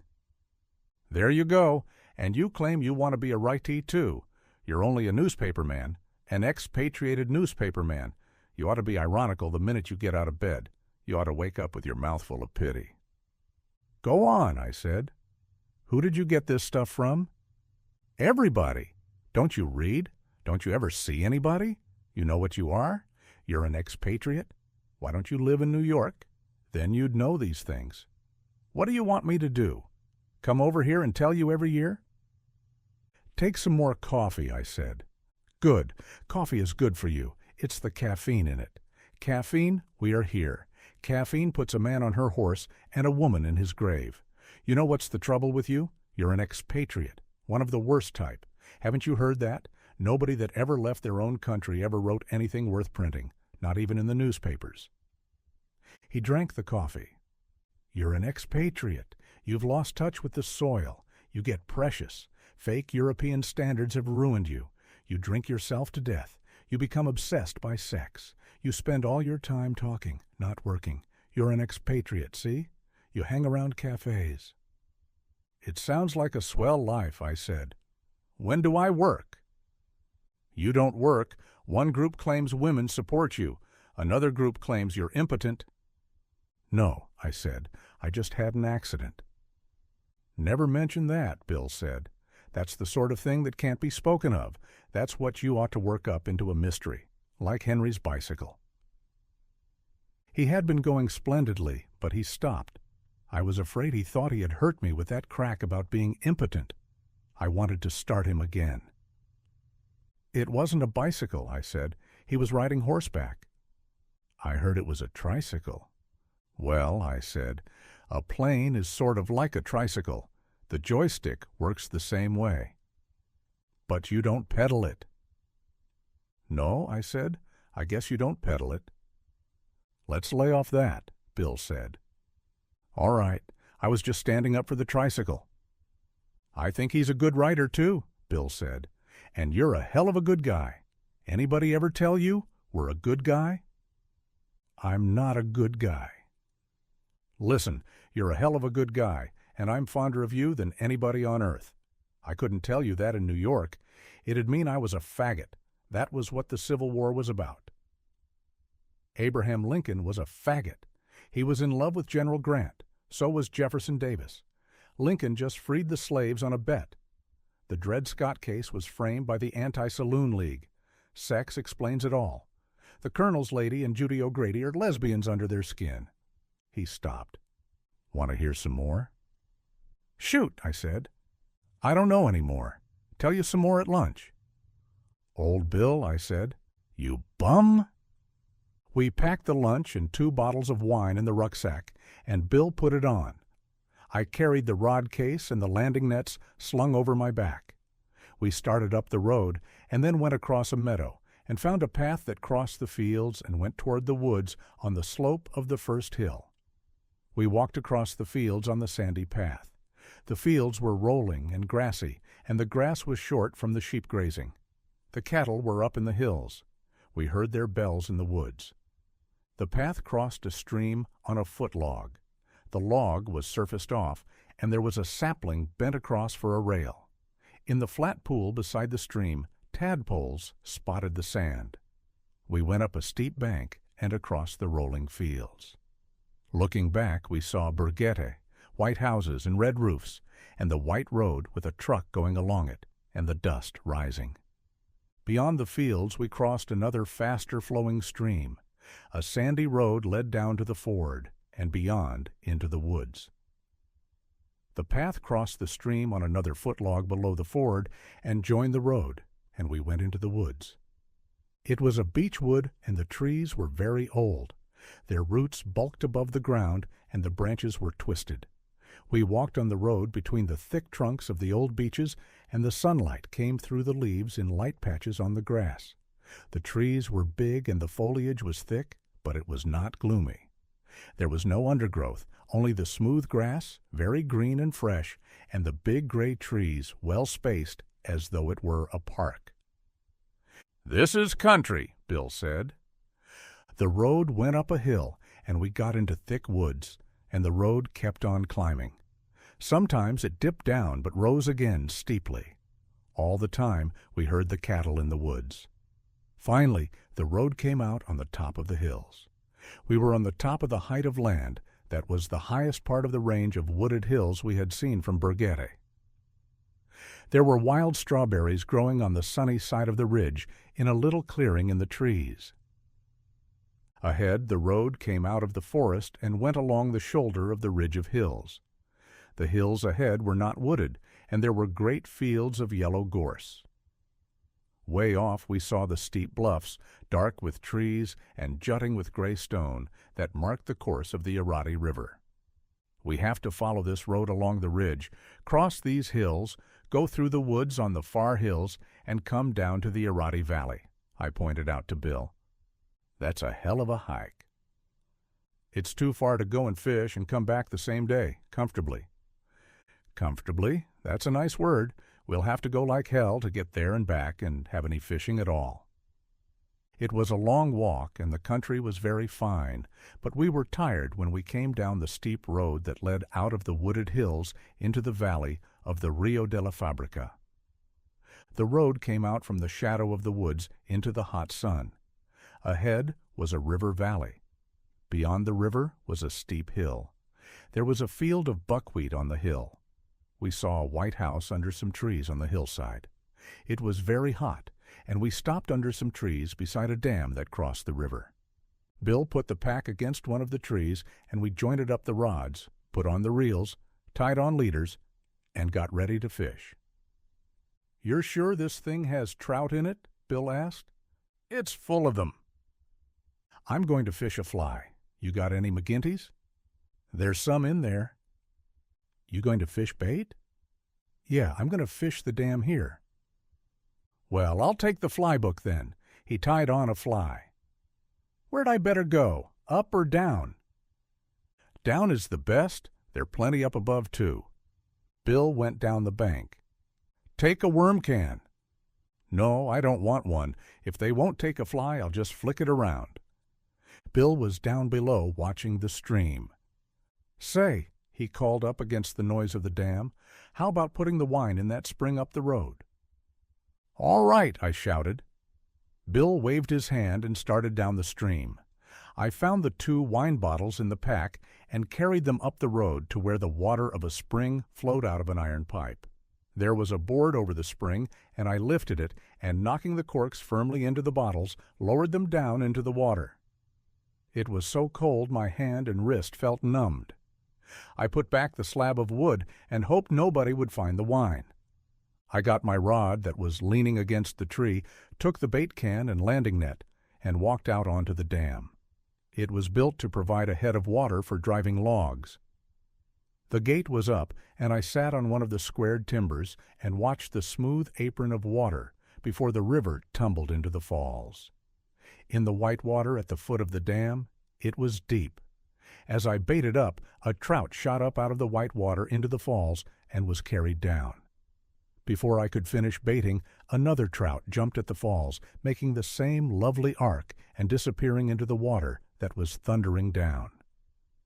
I put on a good-sized sinker and dropped into the white water close to the edge of the timbers of the dam. I did not feel the first trout strike. When I started to pull up, I felt that I had one and brought him, fighting and bending the rod almost double, out of the boiling water at the foot of the falls, and swung him up and onto the dam. He was a good trout, and I banged his head against the timber so that he quivered out straight, and then slipped him into my bag. While I had him on, several trout had jumped at the falls. As soon as I baited up and dropped in again, I hooked another and brought him in the same way. In a little while, I had 6. They were all about the same size. I laid them out, side by side, all their heads pointing the same way, and looked at them. They were beautifully colored and firm and hard from the cold water. It was a hot day, so I slit them all and shucked out the insides, gills and all, and tossed them over across the river. I took the trout ashore, washed them in the cold, smoothly heavy water above the dam, and then picked some ferns and packed them all in the bag. 3 trout on a layer of ferns, then another layer of ferns, then 3 more trout, and then covered them with ferns. They looked nice in the ferns, and now the bag was bulky, and I put it in the shade of the tree. It was very hot on the dam, so I put my worm can in the shade with the bag and got a book out of the pack and settled down under the tree to read until Bill should come up for lunch. It was a little past noon, and there was not much shade, but I sat against the trunk of two of the trees that grew together and read. The book was something by A.E.W. Mason, and I was reading a wonderful story about a man who had been frozen in the Alps and then fallen into a glacier and disappeared, and his bride was going to wait 24 years exactly for his body to come out on the moraine, while her true love waited too, and they were still waiting when Bill came up. "Get any?" he asked. He had his rod and his bag and his net all in one hand, and he was sweating. I hadn't heard him come up because of the noise from the dam. "6. What did you get?" Bill sat down, opened up his bag, laid a big trout on the grass. He took out 3 more, each one a little bigger than the last, and laid them side by side in the shade from the tree. His face was sweaty and happy. "How are yours?" "Smaller." "Let's see them." "They're packed?" "How big are they, really?" "They're all about the size of your smallest." "You're not holding out on me?" "I wish I were." "Get them all on worms?" "Yes." "You lazy bum!" Bill put the trout in the bag and started for the river, swinging the open bag. He was wet from the waist down, and I knew he must have been wading the stream. I walked up the road and got out the 2 bottles of wine. They were cold. Moisture beaded on the bottles as I walked back to the trees. I spread the lunch on a newspaper and uncorked one of the bottles and leaned the other against a tree. Bill came up drying his hands, his bag plump with ferns. "Let's see that bottle," he said. He pulled the cork and tipped up the bottle and drank.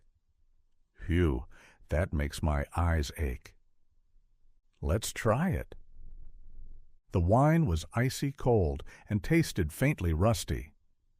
"That's not such filthy wine," Bill said.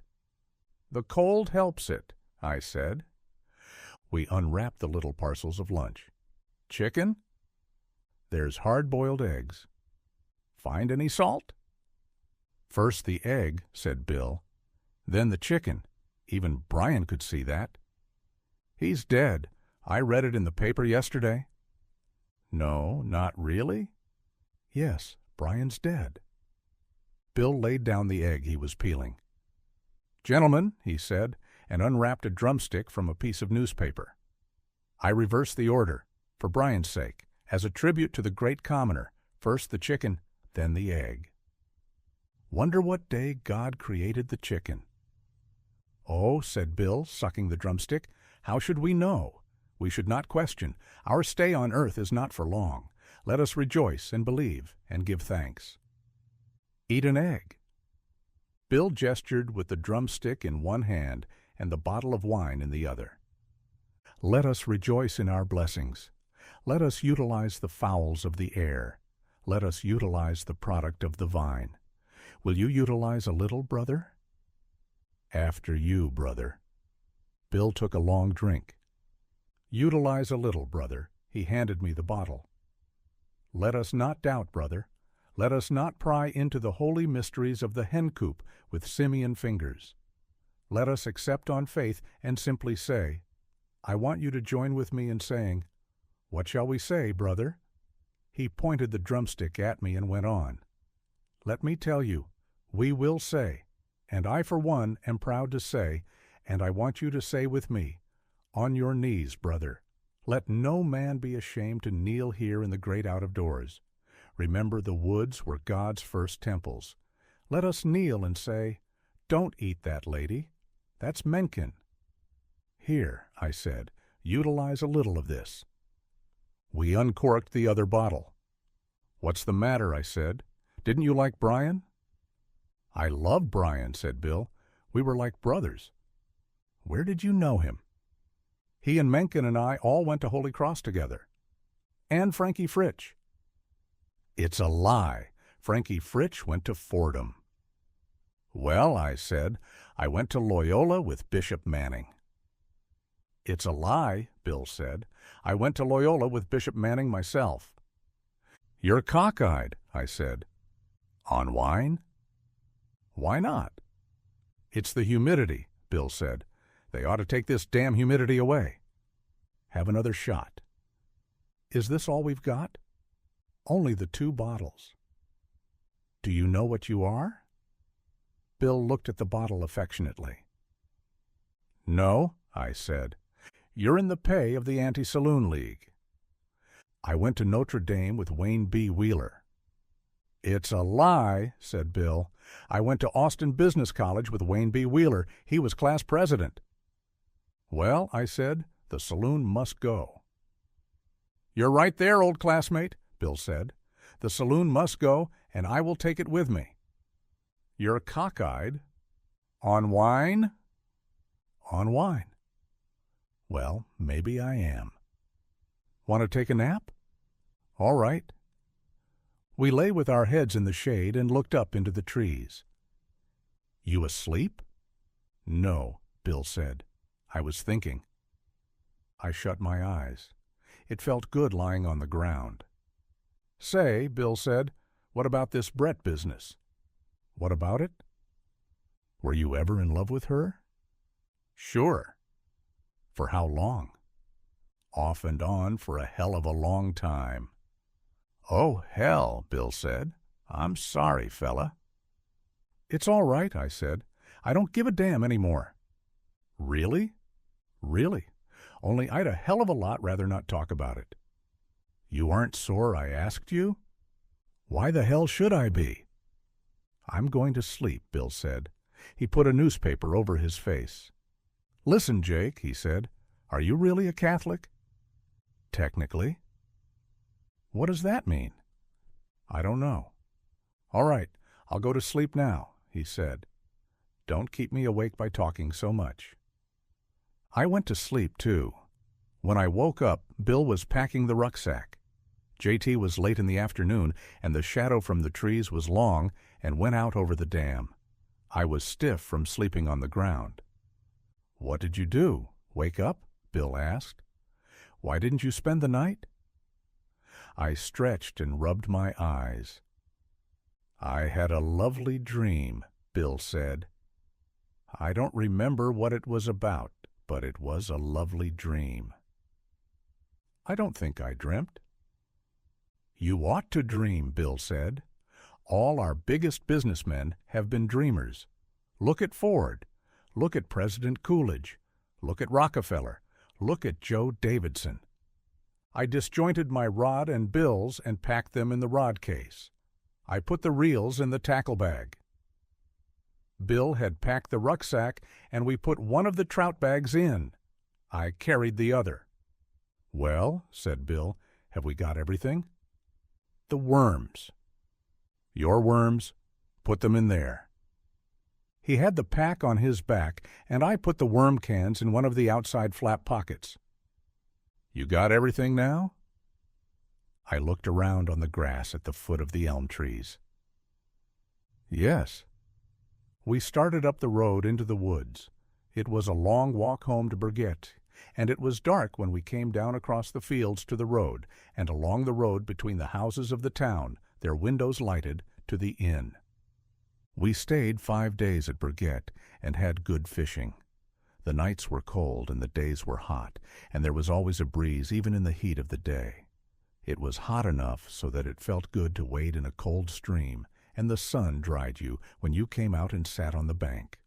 We found a stream with a pool deep enough to swim in. In the evenings, we played three-handed bridge with an Englishman named Harris, who had walked over from Saint-Jean-Pied-de-Port and was stopping at the inn for the fishing. He was very pleasant and went with us twice to the Irati River.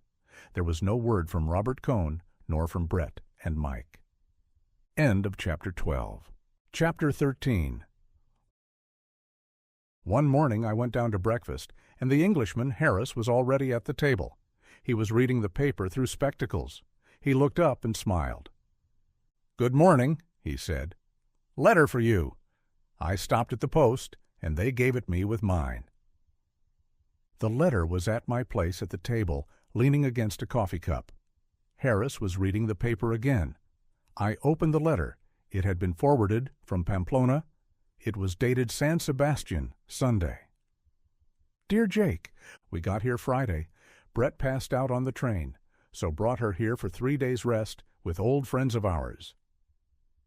We go to Montoya Hotel Pamplona Tuesday, arriving at I don't know what hour.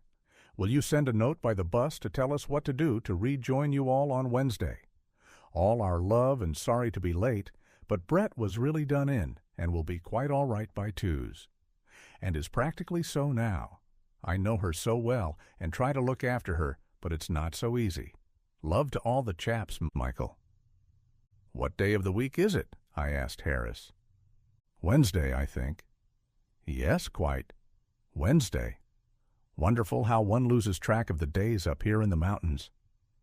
Yes, we've been here nearly a week. I hope you're not thinking of leaving? Yes, we'll go in on the afternoon bus, I'm afraid. What a rotten business.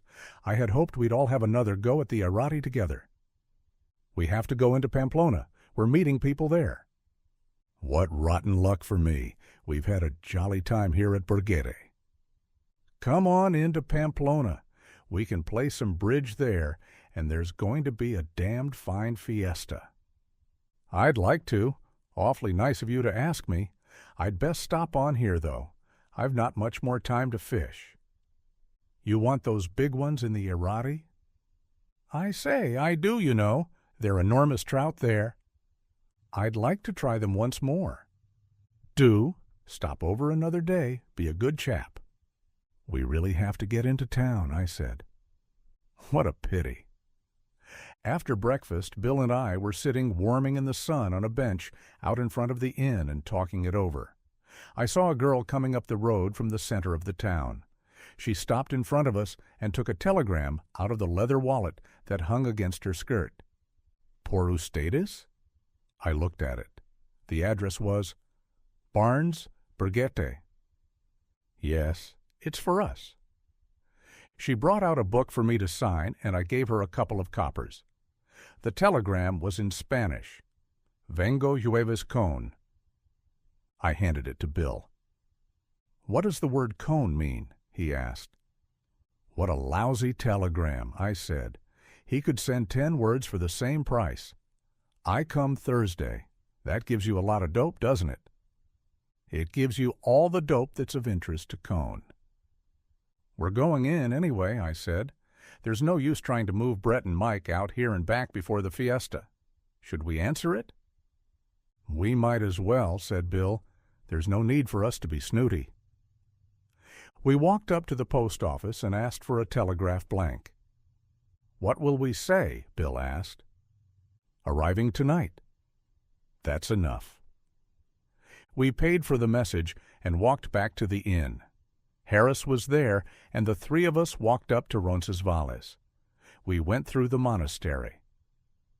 It's a remarkable place, Harris said when we came out. But you know I'm not much on those sort of places. Me either, Bill said. It's a remarkable place, though, Harris said. I wouldn't not have seen it.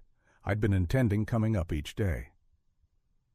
It isn't the same as fishing, though, is it? Bill asked. He liked Harris. I say not. We were standing in front of the old chapel of the monastery. Isn't that a pub across the way? Harris asked. Or do my eyes deceive me? It has the look of a pub, Bill said. It looks to me like a pub, I said. I say, said Harris, let's utilize it. He had taken up utilizing from Bill. We had a bottle of wine apiece. Harris would not let us pay. He talked Spanish quite well, and the innkeeper would not take our money.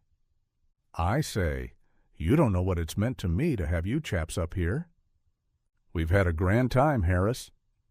Harris was a little tight. I say, really you don't know how much it means. I've not had much fun since the war. We'll fish together again sometime. Don't you forget it, Harris. We must. We have had such a jolly good time.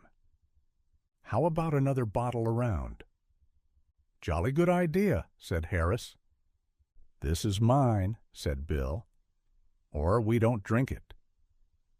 I wish you'd let me pay for it. It does give me pleasure, you know." "This is going to give me pleasure," Bill said. The innkeeper brought in the fourth bottle. We had kept the same glasses. Harris lifted his glass. "I say, you know this does utilize well." Bill slapped him on the back. "Good old Harris." "I say, you know my name isn't really Harris. It's Wilson Harris. All one name, with a hyphen, you know." "Good old Wilson Harris," Bill said. "We call you Harris because we're so fond of you." "I say, Barnes, you don't know what this all means to me." "Come on and utilize another glass," I said. "Barnes, really? Barnes, you can't know. That's all." "Drink up, Harris." We walked back down the road from Roncesvalles with Harris between us. We had lunch at the inn, and Harris went with us to the bus. He gave us his card, with his address in London, and his club, and his business address. And as we got on the bus, he handed us each an envelope. I opened mine, and there were a dozen flies in it. Harris had tied them himself. He tied all his own flies. "I say, Harris," I began. "No, no," he said. He was climbing down from the bus. "They're not first-rate flies at all. I only thought if you fished them sometime, it might remind you of what a good time we had." The bus started. Harris stood in front of the post office. He waved. As we started along the road, he turned and walked back toward the inn. "Say, wasn't that Harris nice?" Bill said. "I think he really did have a good time." "Harris, you bet he did." "I wish he'd come into Pamplona." "He wanted to fish." "Yes, you couldn't tell how English would mix with each other anyway." "I suppose not." We got into Pamplona late in the afternoon, and the bus stopped in front of the Hotel Montoya. Out in the plaza, they were stringing electric light wires to light the plaza for the fiesta.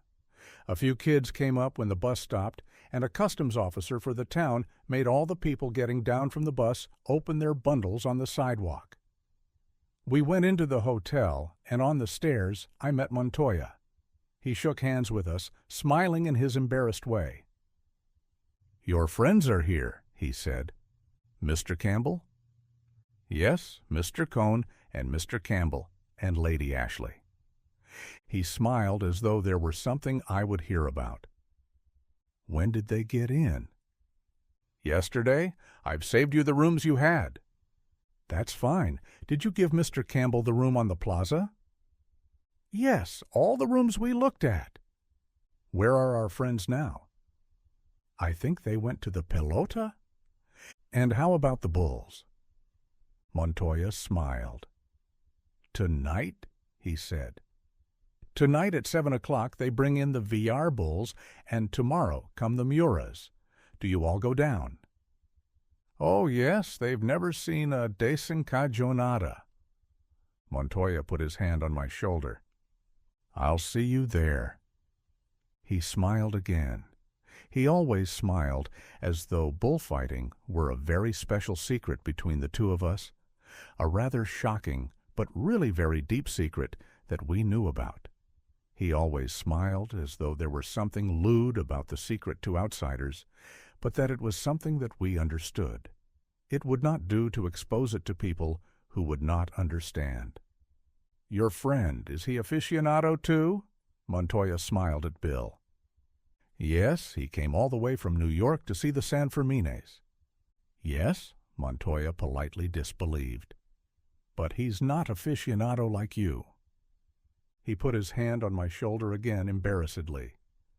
"Yes," I said, "he's a real aficionado. But he's not aficionado like you are." Afición means passion. An aficionado is one who is passionate about the bullfights. All the good bullfighters stayed at Montoya's hotel. That is, those with afición stayed there. The commercial bullfighters stayed once, perhaps, and then did not come back. The good ones came each year. In Montoya's room were their photographs. The photographs were dedicated to Juanito Montoya or to his sister. The photographs of bullfighters Montoya had really believed in were framed. Photographs of bullfighters who had been without a fission, Montoya kept in a drawer of his desk. They often had the most flattering inscriptions, but they did not mean anything. One day, Montoya took them all out and dropped them in the wastebasket. He did not want them around. We often talked about bulls and bullfighters. I had stopped at the Montoya for several years.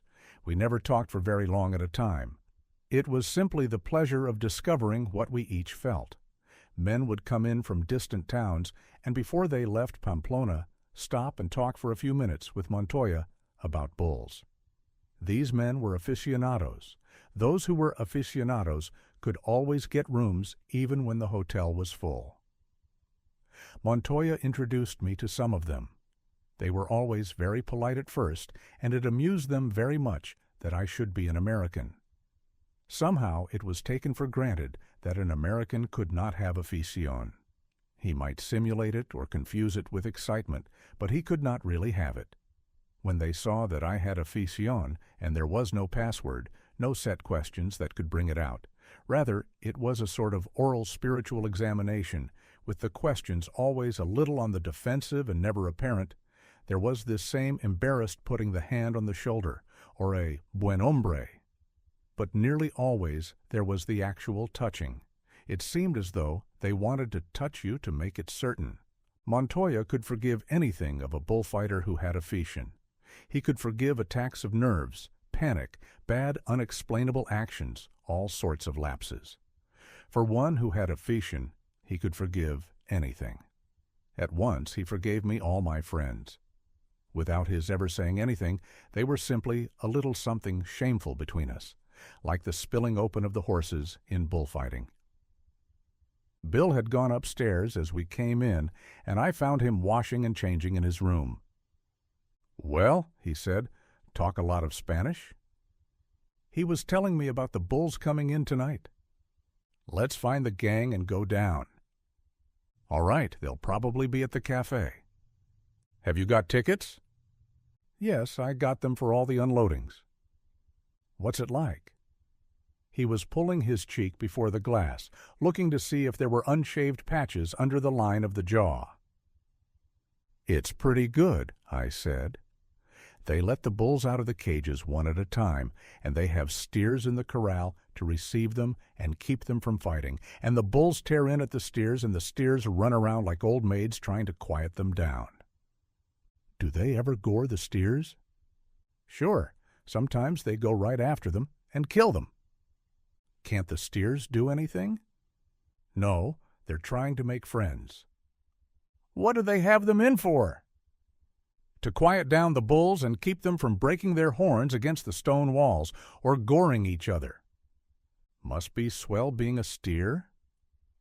We went down the stairs and out of the door and walked across the square toward the Café Iruña. There were 2 lonely-looking ticket houses standing in the square. Their windows marked Sol, Sol y Sombra, and Sombra were shut. They would not open until the day before the fiesta. Across the square, the white wicker tables and chairs of the Iruña extended out beyond the arcade to the edge of the street. I looked for Brett and Mike at the tables. There they were, Brett and Mike, and Robert Cohn. Brett was wearing a Basque beret. So was Mike. Robert Cohn was bareheaded and wearing his spectacles. Brett saw us coming and waved. Her eyes crinkled up as we came up to the table. "Hello, you chaps," she called. Brett was happy. Mike had a way of getting an intensity of feeling into shaking hands. Robert Cohn shook hands because we were back. "Where the hell have you been?" I asked. "I brought them up here," Cohn said. "What rot," Brett said. "We'd have gotten here earlier if you hadn't come." "You'd never have gotten here."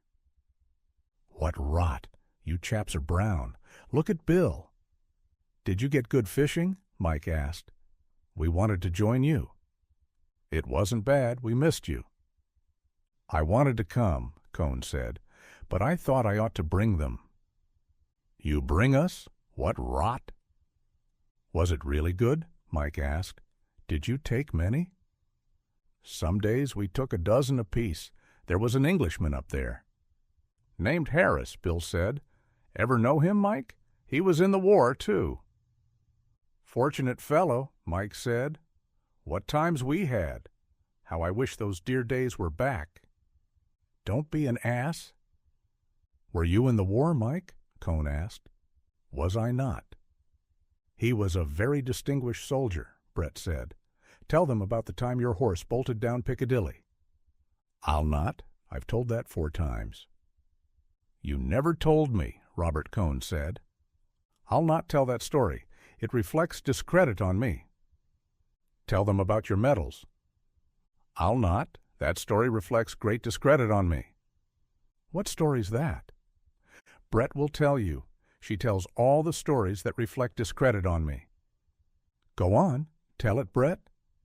Should I? I'll tell it myself. What medals have you got, Mike? I haven't got any medals. You must have some. I suppose I've the usual medals, but I never sent in for them. One time there was this whopping big dinner, and the Prince of Wales was to be there, and the card said medals will be worn. So naturally I had no medals, and I stopped at my tailor's, and he was impressed by the invitation. And I thought that's a good piece of business, and I said to him, "You've got to fix me up with some medals." He said, "What medals, sir?" And I said, "Oh, any medals, just give me a few medals." So he said, "What medals have you, sir?" And I said, "How should I know?" Did he think I spent all my time reading the bloody Gazette?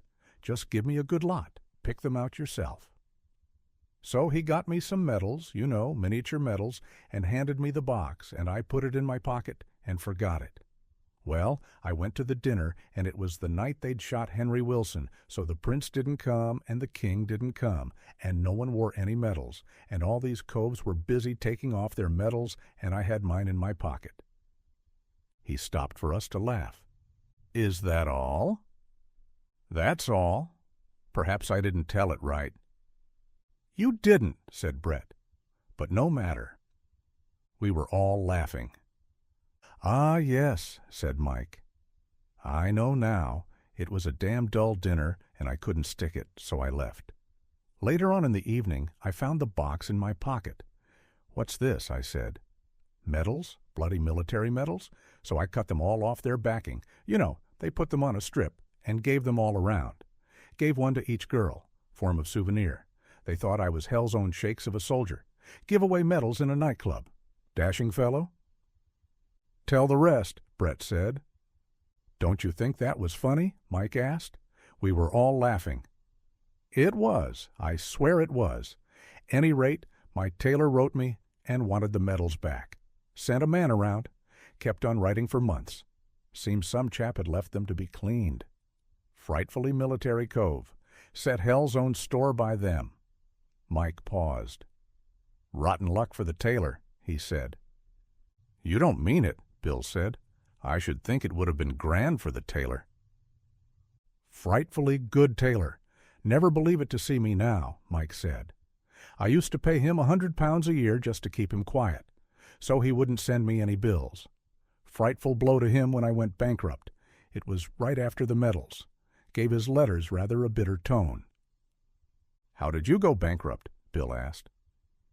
2 ways, Mike said. Gradually and then suddenly. What brought it on?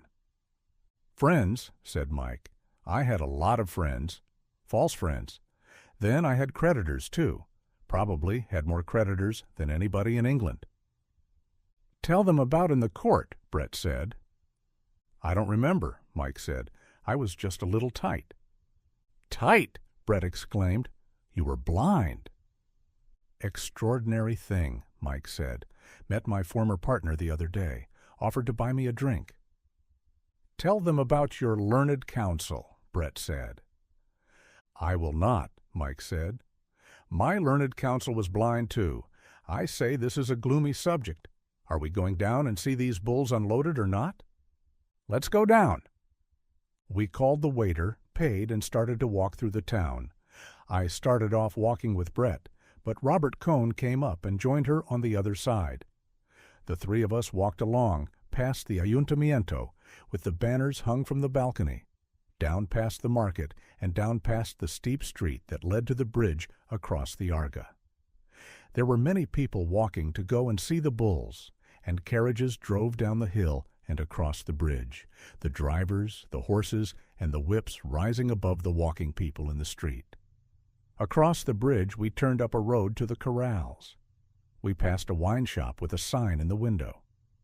Good wine, 30 centimes a liter. That's where we'll go when funds get low, Brett said. The woman standing in the door of the wine shop looked at us as we passed. She called to someone in the house, and 3 girls came to the window and stared. They were staring at Brett. At the gate of the corrals, 2 men took tickets from the people that went in. We went in through the gate. There were trees inside and a IOW stone house. At the far end was the stone wall of the corrals, with apertures in the stone that were like loopholes running all along the face of each corral. A ladder led up to the top of the wall, and people were climbing up the ladder and spreading down to stand on the walls that separated the 2 corrals. As we came up the ladder, walking across the grass under the trees, we passed the big gray painted cages with the bulls in them. There was 1 bull in each traveling box. They had come by train from a bull-breeding ranch in Castile and had been unloaded off flat cars at the station and brought up here to be let out of their cages into the corrals. Each cage was stenciled with the name and the brand of the bull breeder. We climbed up and found a place on the wall looking down into the corral. The stone walls were whitewashed, and there was straw on the ground and wooden feed boxes and water troughs set against the wall. "Look up there," I said. Beyond the river rose the plateau of the town. All along the old walls and ramparts people were standing. The 3 lines of fortifications made 3 black lines of people. Above the walls there were heads in the windows of the houses. At the far end of the plateau, boys had climbed into the trees. "They must think something is going to happen," Brett said. "They want to see the bulls." Mike and Bill were on the other wall across the pit of the corral. They waved to us. People who had come late were standing behind us, pressing against us when other people crowded them. "Why don't they start?" Robert Cohn asked. A single mule was hitched to one of the cages and dragged it up against the gate in the corral wall. The men shoved and lifted it with crowbars into position against the gate. Men were standing on the wall, ready to pull up the gate of the corral, and then the gate of the cage. At the other end of the corral, a gate opened, and 2 steers came in, swaying their heads and trotting, their lean flanks swinging. They stood together at the far end, their heads toward the gate where the bull would enter. "They don't look happy," Brett said. The men on top of the wall leaned back and pulled up the door of the corral. Then they pulled up the door of the cage. I leaned way over the wall and tried to see into the cage. It was dark. Someone rapped on the cage with an iron bar.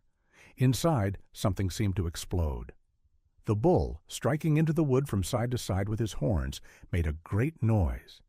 Then I saw a dark muzzle and the shadow of horns, and then, with a clattering on the wood in the hollow box, the bull charged and came out into the corral, skidding with his 4 feet in the straw as he stopped, his head up, the great hump of muscle on his neck swollen tight, his body muscles quivering as he looked up at the crowd on the stone walls.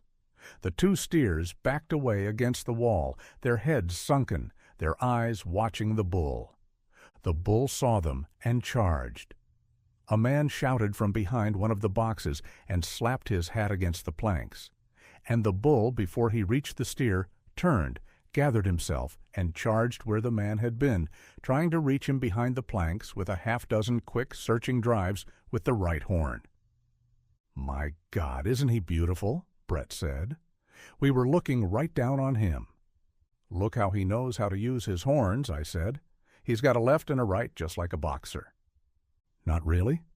"You watch. It goes too fast." "Wait, there'll be another one in a minute." They had backed up another cage into the entrance. In the far corner, a man, from behind one of the plank shelters, attracted the bull, and while the bull was facing away, the gate was pulled up and a second bull came out into the corral. He charged straight for the steers, and 2 men ran out from behind the planks and shouted to turn him. He did not change his direction, and the men shouted, "Ha, ha, toro," and waved their arms. The 2 steers turned sideways to take the shock, and the bull drove into one of the steers. "Don't look," I said to Brett. She was watching, fascinated. "Fine," I said. "If it doesn't buck you?" "I saw it," she said. "I saw him shift from his left to his right horn." "Damn good!" The steer was down now, his neck stretched out, his head twisted. He lay the way he had fallen. Suddenly the bull left off and made for the other steer, which had been standing at the far end, his head swinging, watching it all. The steer ran awkwardly, and the bull caught him, hooked him lightly in the flank, and then turned away and looked up at the crowd on the walls, his crest of muscle rising. The steer came up to him and made as though to nose at him, and the bull hooked perfunctorily. The next time he nosed at the steer, and then the 2 of them trotted over to the other bull. When the next bull came out, all 3, the 2 bulls and the steer, stood together, their heads side by side, their horns against the newcomer. In a few minutes, the steer picked the new bull up, quieted him down, and made him one of the herd. When the last 2 bulls had been unloaded, the herd were all together. The steer who had been gored had gotten to his feet and stood against the stone wall. None of the bulls came near him, and he did not attempt to join the herd. We climbed down from the wall with the crowd and had a last look at the bulls through the loopholes in the wall of the corral. They were all quiet now, their heads down. We got a carriage outside and rode up to the cafe. Mike and Bill came in half an hour later. They had stopped on the way for several drinks. We were sitting in the cafe. "That's an extraordinary business," Brett said. "Will those last ones fight as well as the first?" Robert Cohn asked. "They seem to quiet down awfully fast." "They all know each other," I said. "They're only dangerous when they're alone, or only 2 or 3 of them together." "What do you mean, dangerous?" Bill said. "They all look dangerous to me." "They only want to kill when they're alone? Of course, if you went in there, you'd probably detach one of them from the herd, and he'd be dangerous." "That's too complicated," Bill said. "Don't you ever detach me from the herd, Mike." "I say," Mike said, "they were fine bulls, weren't they? Did you see their horns?" "Did I not?" said Brett. "I had no idea what they were like." "Did you see the one hit that steer?" Mike asked. "That was extraordinary." "It's no life being a steer," Robert Cohn said. "Don't you think so?" Mike said. "I would have thought you'd loved being a steer, Robert." "What do you mean, Mike?" "They lead such a quiet life. They never say anything, and they're always hanging about so." We were embarrassed. Bill laughed. Robert Cohn was angry. Mike went on talking. "I should think you'd love it. You'd never have to say a word. Come on, Robert. Do say something. Don't just sit there." "I said something, Mike, don't you remember? About the steers." "Oh, say something more. Say something funny. Can't you see we're all having a good time here?" "Come off it, Michael. You're drunk," Brett said. "I'm not drunk. I'm quite serious. Is Robert Cohn going to follow Brett around like a steer all the time?" "Shut up, Michael. Try and show a little breeding." "Breeding be damned. Who has any breeding anyway, except the bulls?" "Aren't the bulls lovely? Don't you like them, Bill? Why don't you say something, Robert? Don't sit there looking like a bloody funeral. What if Brett did sleep with you? She slept with lots of better people than you." "Shut up," Cohn said. He stood up. "Shut up, Mike." "Oh, don't stand up and act as though you were going to hit me. That won't make any difference to me. Tell me, Robert, why do you follow Brett around like a poor bloody steer? Don't you know you're not wanted?"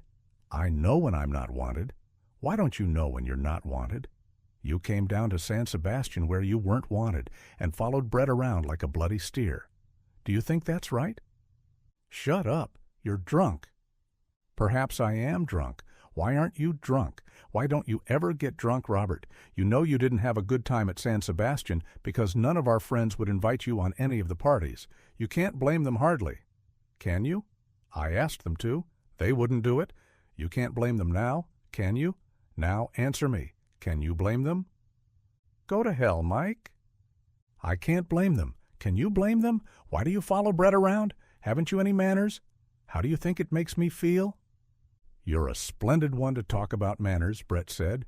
You've such lovely manners. Come on, Robert, Bill said. What do you follow her around for?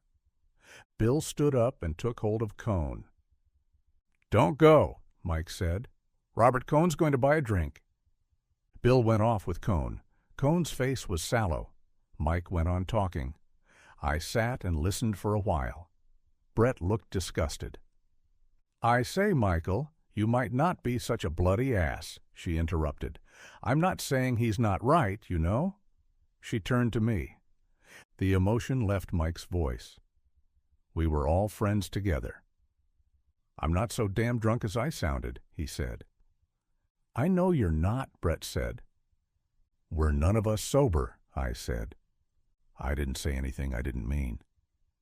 But you put it so badly, Brett laughed. He was an ass, though.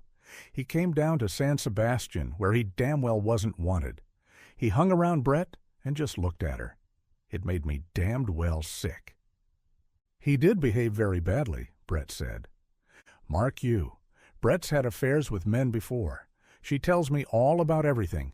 She gave me this chap Cohn's letters to read. I wouldn't read them. Damn noble of you. No, listen, Jake. Brett's gone off with men, but they weren't ever Jews, and they didn't come and hang about afterward. Damned good chaps, Brett said. It's all rot to talk about it. Michael and I understand each other. She gave me Robert Cohn's letters. I wouldn't read them. You wouldn't read any letters, darling. You wouldn't read mine. I can't read letters, Mike said. Funny, isn't it? You can't read anything? No, you're wrong there. I read quite a bit. I read when I'm at home. You'll be writing next, Brett said. Come on, Michael. Do buck up. You've got to go through with this thing now. He's here. Don't spoil the fiesta. Well, let him behave then. He'll behave. I'll tell him. You tell him, Jake. Tell him either he must behave or get out. Yes, I said. It would be nice for me to tell him. Look, Brett, tell Jake what Robert calls you. That is perfect, you know. Oh, no, I can't. Go on. We're all friends. Aren't we all friends, Jake? I can't tell him. It's too ridiculous. I'll tell him. You won't, Michael. Don't be an ass. He calls her Circe, Mike said. He claims she turns men into swine. Damn good. I wish I were one of these literary chaps. He'd be good, you know, Brett said. He writes a good letter. I know, I said. He wrote me from San Sebastian. That was nothing, Brett said. He can write a damned amusing letter. She made me write that. She was supposed to be ill. I damned well was, too. Come on, I said. We must go in and eat. How should I meet Cohn? Mike said. Just act as though nothing had happened. It's quite all right with me, Mike said. I'm not embarrassed. If he says anything, just say you were tight. Quite. And the funny thing is, I think I was tight. Come on, Brett said. Are these poisonous things paid for? I must bathe before dinner. We walked across the square. It was dark, and all around the square were the lights from the cafes under the arcades. We walked across the gravel under the trees to the hotel. They went upstairs, and I stopped to speak with Montoya. Well, how did you like the bulls? He asked. Good. They were nice bulls. They're all right. Montoya shook his head. But they're not too good. What didn't you like about them? I don't know. They just didn't give me the feeling that they were so good. I know what you mean. They're all right. Yes, they're all right. How did your friends like them? Fine. Good, Montoya said. I went upstairs.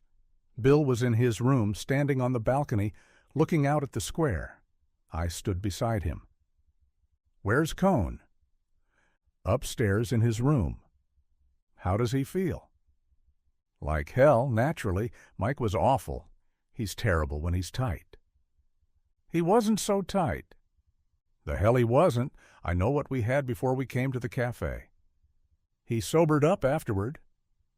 Good. He was terrible. I don't like Cohn, God knows, and I think it was a silly trick for him to go down to San Sebastian, but nobody has any business to talk like Mike. How'd you like the bulls? Grand. It's grand the way they bring them out. Tomorrow come the Muras. When does the fiesta start? Day after tomorrow. We've got to keep Mike from getting so tight. That kind of stuff is terrible. We'd better get cleaned up for supper. Yes, that will be a pleasant meal. Won't it? As a matter of fact, supper was a pleasant meal. Brett wore a black sleeveless evening dress. She looked quite beautiful. Mike acted as though nothing had happened. I had to go up and bring Robert Cohn down. He was reserved and formal, and his face was still taut and sallow, but he cheered up finally. He could not stop looking at Brett. It seemed to make him happy. It must have been pleasant for him to see her looking so lovely, and know he had been away with her and that everyone knew it. They could not take that away from him. Bill was very funny. So was Michael. They were good together. It was like certain dinners I remember from the war. There was much wine, an ignored tension, and a feeling of things coming that you could not prevent happening. Under the wine, I lost the disgusted feeling and was happy. It seemed they were all such nice people. End of Chapter 13. Chapter 14. I do not know what time I got to bed. I remember undressing, putting on a bathrobe, and standing out on the balcony. I knew I was quite drunk, and when I came in, I put on the light over the head of the bed and started to read. I was reading a book by Turgenev. Probably I read the same 2 pages over several times. It was one of the stories in a Sportsman's Sketches. I had read it before, but it seemed quite new. The country became very clear, and the feeling of pressure in my head seemed to loosen. I was very drunk, and I did not want to shut my eyes, because the room would go round and round. If I kept on reading, that feeling would pass. I heard Brett and Robert Cohn come up the stairs. Cohn said good night outside the door and went on up to his room. I heard Brett go into the room next door. Mike was already in bed. He had come in with me an hour before. He woke as she came in, and they talked together. I heard them laugh. I turned off the light and tried to go to sleep. It was not necessary to read any more. I could shut my eyes without getting the wheeling sensation. But I could not sleep. There is no reason why, because it is dark, you should look at things differently from when it is light. The hell there isn't. I figured that all out once, and for 6 months I never slept with the electric light off. That was another bright idea. To hell with women, anyway. To hell with you, Brett Ashley. Women made such swell friends, awfully swell. In the first place, you had to be in love with a woman to have a basis of friendship. I had been having Brett for a friend. I had not been thinking about her side of it. I had been getting something for nothing. That only delayed the presentation of the bill. The bill always came. That was one of the swell things you could count on. I thought I had paid for everything, not like the woman pays and pays and pays. No idea of retribution or punishment, just exchange of values. You gave up something and got something else. Or you worked for something. You paid some way for everything that was any good. I paid my way into enough things that I liked so that I had a good time.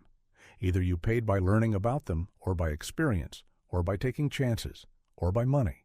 Enjoying living was learning to get your money's worth and knowing when you had it. You could get your money's worth. The world was a good place to buy in. It seemed like a fine philosophy. In 5 years, I thought, it will seem just as silly as all the other fine philosophies I've had. Perhaps that wasn't true, though. Perhaps as you went along you did learn something. I did not care what it was all about. All I wanted to know was how to live in it. Maybe if you found out how to live in it, you learned from that what it was all about. I wished Mike would not behave so terribly to Cohn, though. Mike was a bad drunk. Brett was a good drunk. Bill was a good drunk. Cohn was never drunk. Mike was unpleasant after he passed a certain point. I liked to see him hurt Cohn. I wished he would not do it, though, because afterward it made me disgusted at myself. That was morality, things that made you disgusted afterward. No, that must be immorality. That was a large statement. What a lot of bilge I could think up at night. What rot I could hear Brett say it. What rot! When you were with the English, you got into the habit of using English expressions in your thinking. The English spoken language, the upper classes anyway, must have fewer words than the Eskimo. Of course, I didn't know anything about the Eskimo. Maybe the Eskimo was a fine language. Say the Cherokee. I didn't know anything about the Cherokee either. The English talked with inflected phrases. One phrase to mean everything. I liked them, though. I liked the way they talked. Take Harris. Still, Harris was not the upper classes. I turned on the light again and read. I read the Turgenev. I knew that now, reading it in the oversensitized state of my mind after much too much brandy, I would remember it somewhere, and afterward it would seem as though it had really happened to me. I would always have it. That was another good thing you paid for, and then had.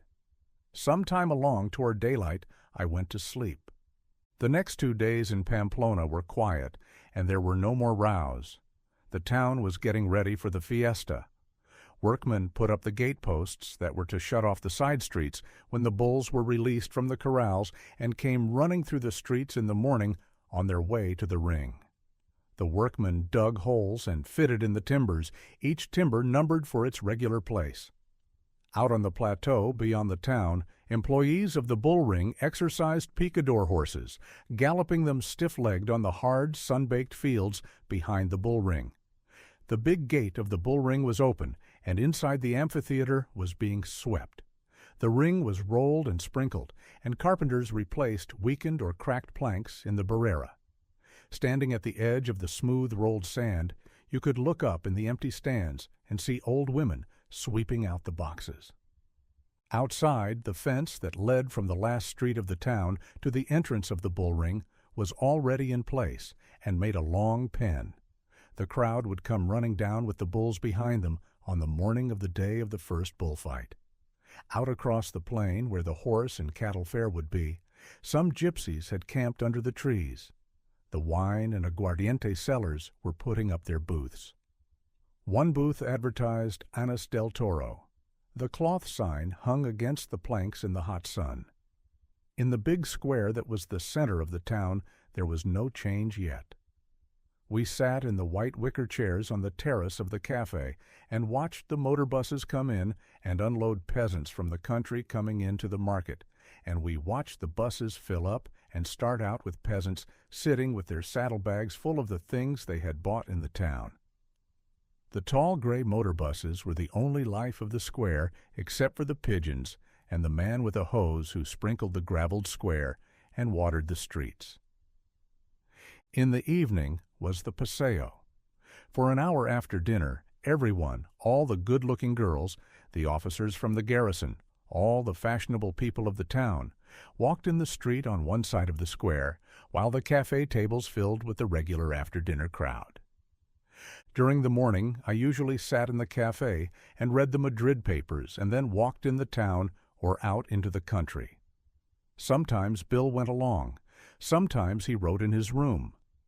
Robert Cohn spent the morning studying Spanish or trying to get a shave at the barber shop. Brett and Mike never got up until noon. We all had a vermouth at the cafe. It was a quiet life, and no one was drunk. I went to church a couple of times, once with Brett. She said she wanted to hear me go to confession, but I told her that not only was it impossible, but it was not as interesting as it sounded, and besides, it would be in a language she did not know. We met Cohn as we came out of church, and although it was obvious he had followed us, Yet he was very pleasant and nice, and we all three went for a walk out to the gypsy camp, and Brett had her fortune told. It was a good morning. There were high white clouds above the mountains. It had rained a little in the night, and it was fresh and cool on the plateau, and there was a wonderful view. We all felt good, and we felt healthy, and I felt quite friendly to Cohn. You could not be upset about anything on a day like that. That was the last day before the fiesta. End of Chapter 14. Chapter 15. At noon of Sunday, the 6th of July, the fiesta exploded. There is no other way to describe it. People had been coming in all day from the country, but they were assimilated in the town, and you did not notice them. The square was as quiet in the hot sun as on any other day. The peasants were in the outlying wine shops. There they were drinking, getting ready for the fiesta. They had come in so recently from the plains and the hills that it was necessary that they make their shifting in values gradually.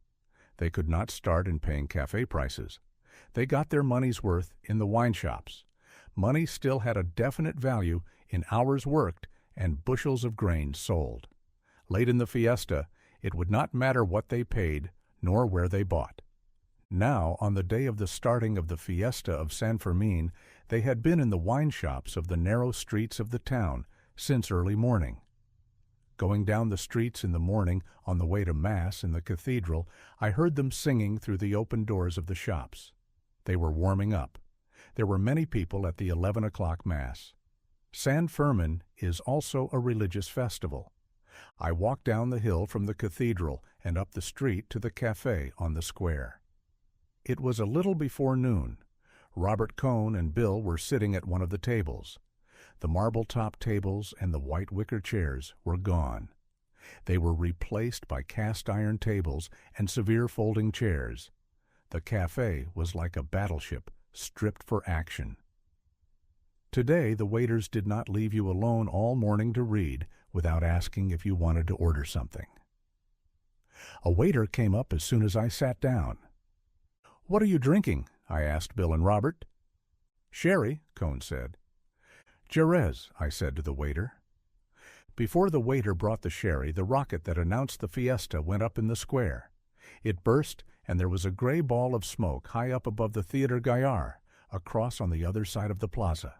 The ball of smoke hung in the sky like a shrapnel burst, and as I watched, another rocket came up to it, trickling smoke in the bright sunlight. I saw the bright flash as it burst, and another little cloud of smoke appeared. By the time the second rocket had burst, there were so many people in the arcade that had been empty a minute before that the waiter, holding the bottle high up over his head, could hardly get through the crowd to our table. People were coming into the square from all sides, and down the street we heard the pipes and the fifes and the drums coming. They were playing the riau music, the pipes shrill and the drums pounding, and behind them came the men and boys dancing.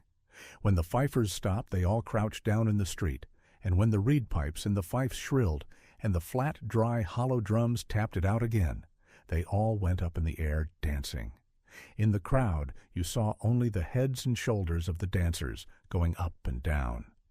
In the square, a man, bent over, was playing on a reed pipe, and a crowd of children were following him, shouting and pulling at his clothes. He came out of the square, the children following him, and piped them past the cafe and down a side street. We saw his blank, pock-marked face as he went by, piping, the children close behind him, shouting and pulling at him. "He must be the village idiot," Bill said. "My God, look at that!" Down the street came dancers. The street was solid with dancers, all men. They were all dancing in time behind their own fifers and drummers. They were a club of some sort, and all wore workmen's blue smocks and red handkerchiefs around their necks, and carried a great banner on 2 poles. The banner danced up and down with them as they came down surrounded by the crowd. "Hooray for wine! Hooray for the foreigners!" was painted on the banner. "Where are the foreigners?" Robert Cohn asked. "We're the foreigners," Bill said. All the time rockets were going up. The cafe tables were all full now. The square was emptying of people, and the crowd was filling the cafes. "Where's Brett and Mike?" Bill asked. "I'll go and get them," Cohn said. "Bring them here." The fiesta was really started. It kept up day and night for 7 days. The dancing kept up, the drinking kept up, the noise went on. The things that happened could only have happened during a fiesta. Everything became quite unreal finally, and it seemed as though nothing could have any consequences. It seemed out of place to think of consequences during the fiesta. All during the fiesta, you had the feeling, even when it was quiet, that you had to shout any remark to make it heard. It was the same feeling about any action. It was a fiesta, and it went on for 7 days. That afternoon was the big religious procession. San Fermin was translated from one church to another. In the procession were all the dignitaries, civil and religious. We could not see them because the crowd was too great. Ahead of the formal procession and behind it danced the riau dancers. There was one mass of yellow shirts dancing up and down in the crowd. All we could see of the procession through the closely pressed people that crowded all the side streets and curbs were the great giants. Cigar store Indians, 30 feet high, Moors, a king and queen, whirling and waltzing solemnly to the riau. They were all standing outside the chapel where San Fermin and the dignitaries had passed in, leaving a guard of soldiers, the giants, with the men who danced in them standing beside their resting frames, and the dwarfs moving with their whacking bladders through the crowd. We started inside, and there was a smell of incense and people filing back into the church, but Brett was stopped just inside the door because she had no hat, so we went out again and along the street that ran back from the chapel into town. The street was lined on both sides with people keeping their place at the curb for the return of the procession. Some dancers formed a circle around Brett and started to dance. They wore big wreaths of white garlics around their necks. They took Bill and me by the arms and put us in the circle. Bill started to dance too. They were all chanting. Brett wanted to dance, but they did not want her to. They wanted her as an image to dance around. When the song ended with the sharp riau, they rushed us into a wine shop. We stood at the counter. They had Brett seated on a wine cask. It was dark in the wine shop and full of men singing, hard-voiced singing. Back of the counter, they drew the wine from casks. I put down money for the wine, but one of the men picked it up and put it back in my pocket. "I want a leather wine bottle," Bill said. "There's a place down the street," I said. "I'll go get a couple." The dancers did not want me to go out. 3 of them were sitting on the high wine cask beside Brett, teaching her to drink out of the wineskins. They had hung a wreath of garlics around her neck. Someone insisted on giving her a glass. Somebody was teaching Bill a song, singing it into his ear, beating time on Bill's back. I explained to them that I would be back. Outside in the street, I went down the street looking for the shop that made leather wine bottles. The crowd was packed on the sidewalks and many of the shops were shuttered, and I could not find it. I walked as far as the church, looking on both sides of the street. Then I asked a man, and he took me by the arm and led me to it. The shutters were up, but the door was open. Inside it smelled of fresh tanned leather and hot tar. A man was stenciling completed wineskins. They hung from the roof in bunches. He took one down, blew it up, screwed the nozzle tight, and then jumped on it. "See? It doesn't leak." "I want another one too, a big one." He took down a big one that would hold a gallon or more from the roof. He blew it up, his cheeks puffing ahead of the wineskin, and stood on the bota, holding onto a chair. "What are you going to do? Sell them in Bayonne?" "No, drink out of them." He slapped me on the back. "Good man, 8 pesetas for the 2, the lowest price." The man who was stenciling the new ones and tossing them into a pile stopped. "It's true," he said. 8 pesetas is cheap." I paid and went out and along the street back to the wine shop. It was darker than ever inside and very crowded. I did not see Brett and Bill, and someone said they were in the back room. At the counter, the girl filled the 2 wineskins for me. One held 2 liters. The other held 5 liters. Filling them both cost 3 pesetas, 60 centimos. Someone at the counter that I had never seen before tried to pay for the wine, but I finally paid for it myself. The man who had wanted to pay then bought me a drink. He would not let me buy one in return, but said he would take a rinse of the mouth from the new wine bag. He tipped the big 5-liter bag up and squeezed it so the wine hissed against the back of his throat. "All right," he said, and handed back the bag. In the back room, Brett and Bill were sitting on barrels surrounded by the dancers. Everybody had his arms on everybody else's shoulders, and they were all singing. Mike was sitting at a table with several men in their shirt sleeves, eating from a bowl of tuna fish, chopped onions, and vinegar. They were all drinking wine and mopping up the oil and vinegar with pieces of bread. "Hello, Jake. Hello," Mike called. "Come here. I want you to meet my friends. We're all having an hors d'oeuvre."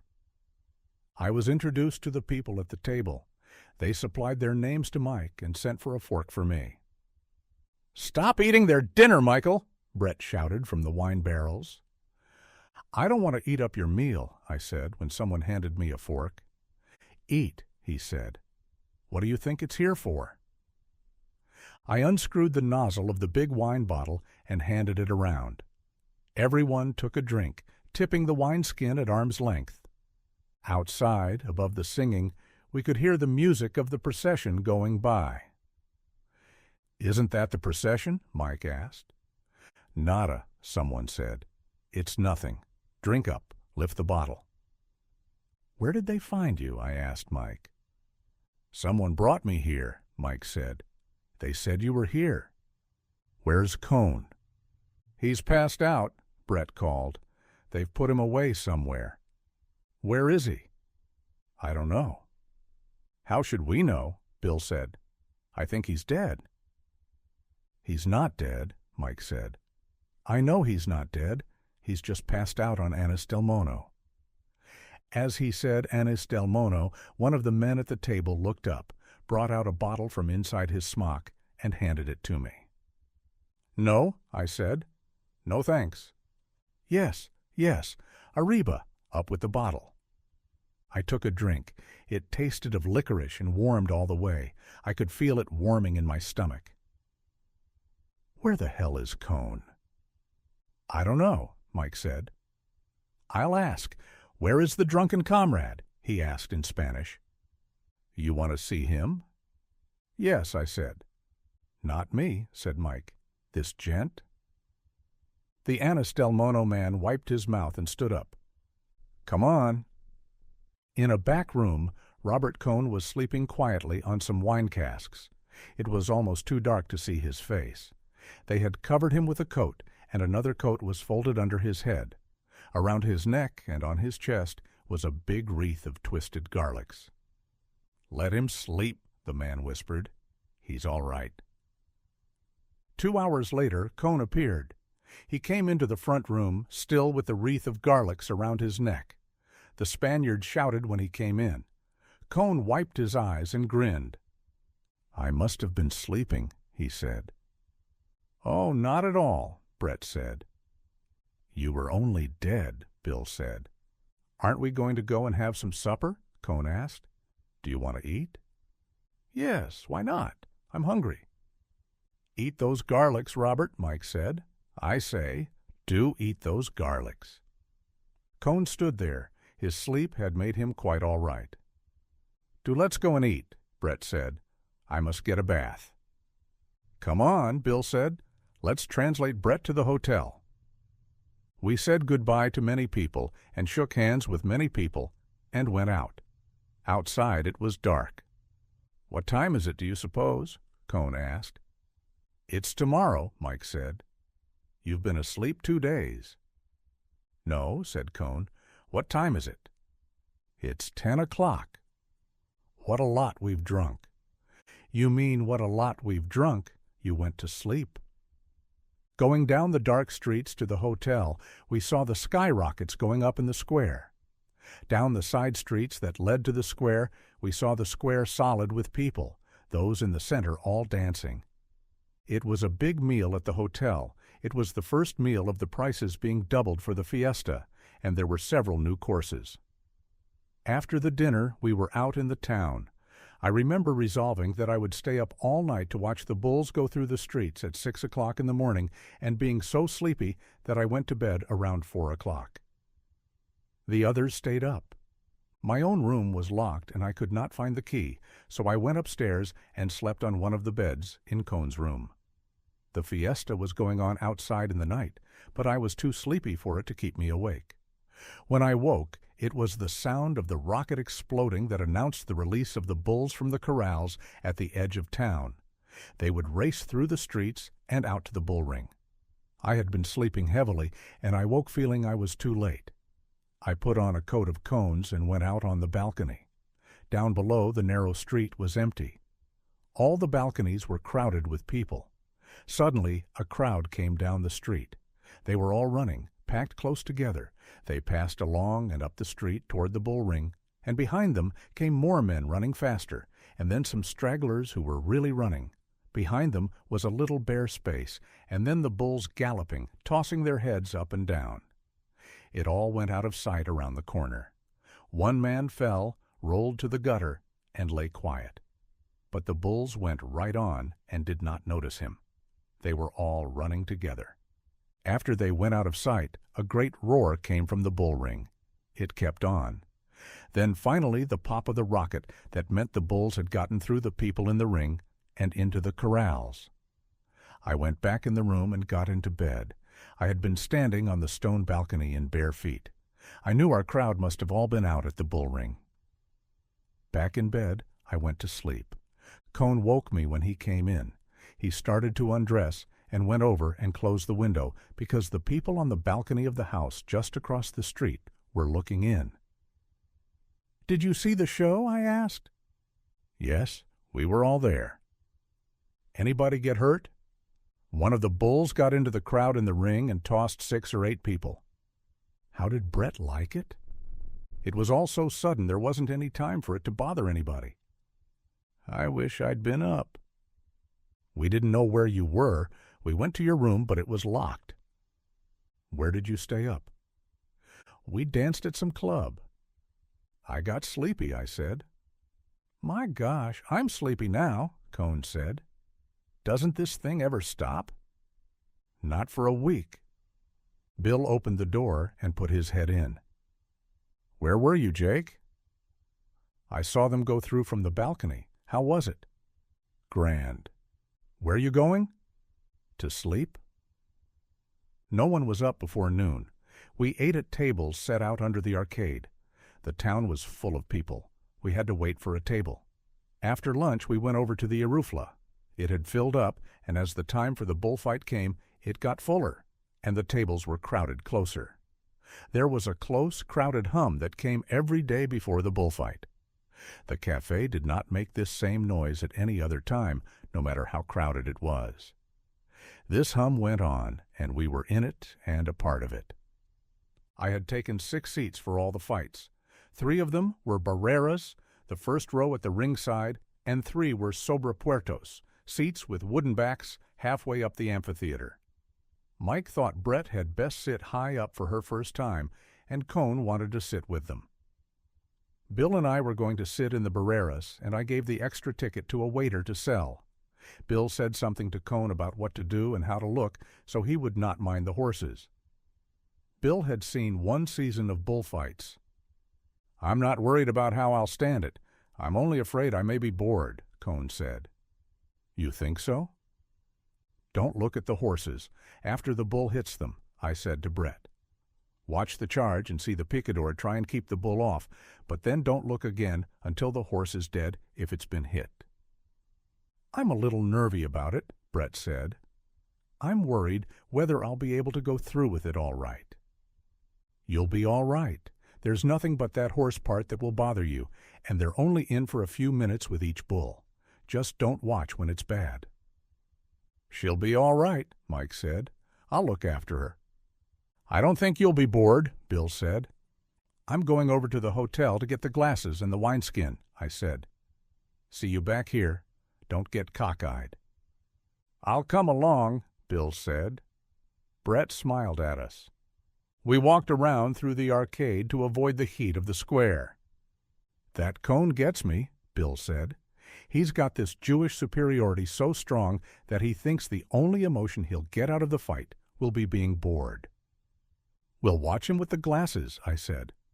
"Oh, to hell with him. He spends a lot of time there. I want him to stay there." In the hotel on the stairs, we met Montoya. "Come on," said Montoya. "Do you want to meet Pedro Romero?" "Fine," said Bill. "Let's go see him." We followed Montoya up a flight and down the corridor. "He's in room number 8, Montoya explained. "He's getting dressed for the bullfight." Montoya knocked on the door and opened it. It was a gloomy room with a little light coming in from the window on the narrow street. There were 2 beds separated by a monastic partition. The electric light was on. The boy stood very straight and unsmiling in his bullfighting clothes.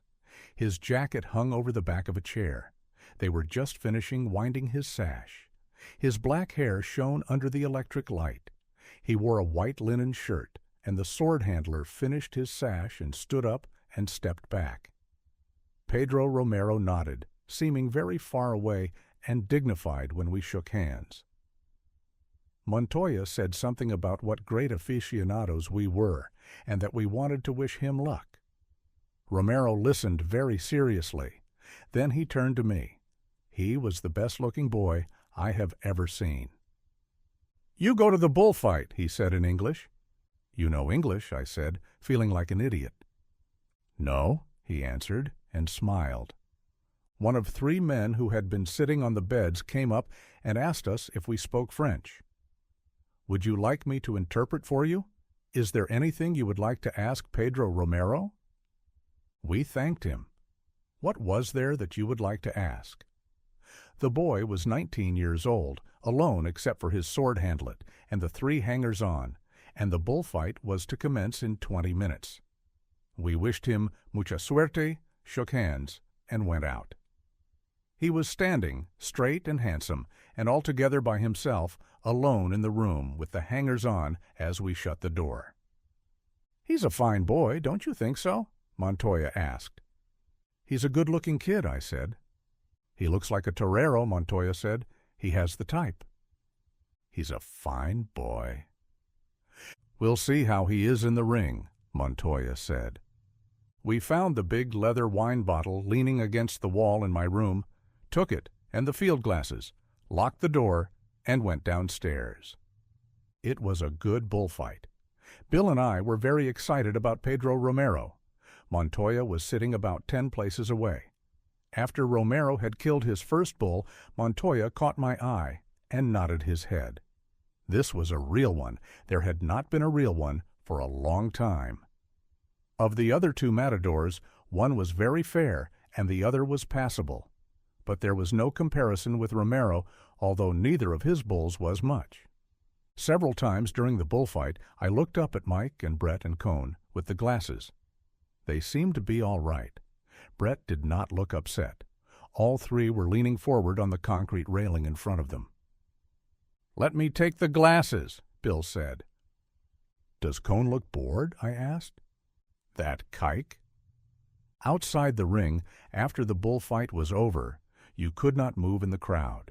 We could not make our way through, but had to be moved with the whole thing, slowly, as a glacier, back to town. We had that disturbed emotional feeling that always comes after a bullfight, and the feeling of elation that comes after a good bullfight. The fiesta was going on. The drums pounded, and the pipe music was shrill, and everywhere the flow of the crowd was broken by patches of dancers. The dancers were in a crowd, so you did not see the intricate play of the feet. All you saw was the heads and shoulders going up and down, up and down. Finally, we got out of the crowd and made for the cafe. The waiter saved chairs for the others, and we each ordered an absinthe and watched the crowd in the square and the dancers. "What do you suppose that dance is?" Bill asked. "It's a sort of jota." "They're not all the same," Bill said. "They dance differently to all the different tunes." "It's swell dancing." In front of us, on a clear part of the street, a company of boys were dancing. The steps were very intricate, and their faces were intent and concentrated. They all looked down while they danced. Their rope-soled shoes tapped and spatted on the pavement. The toes touched.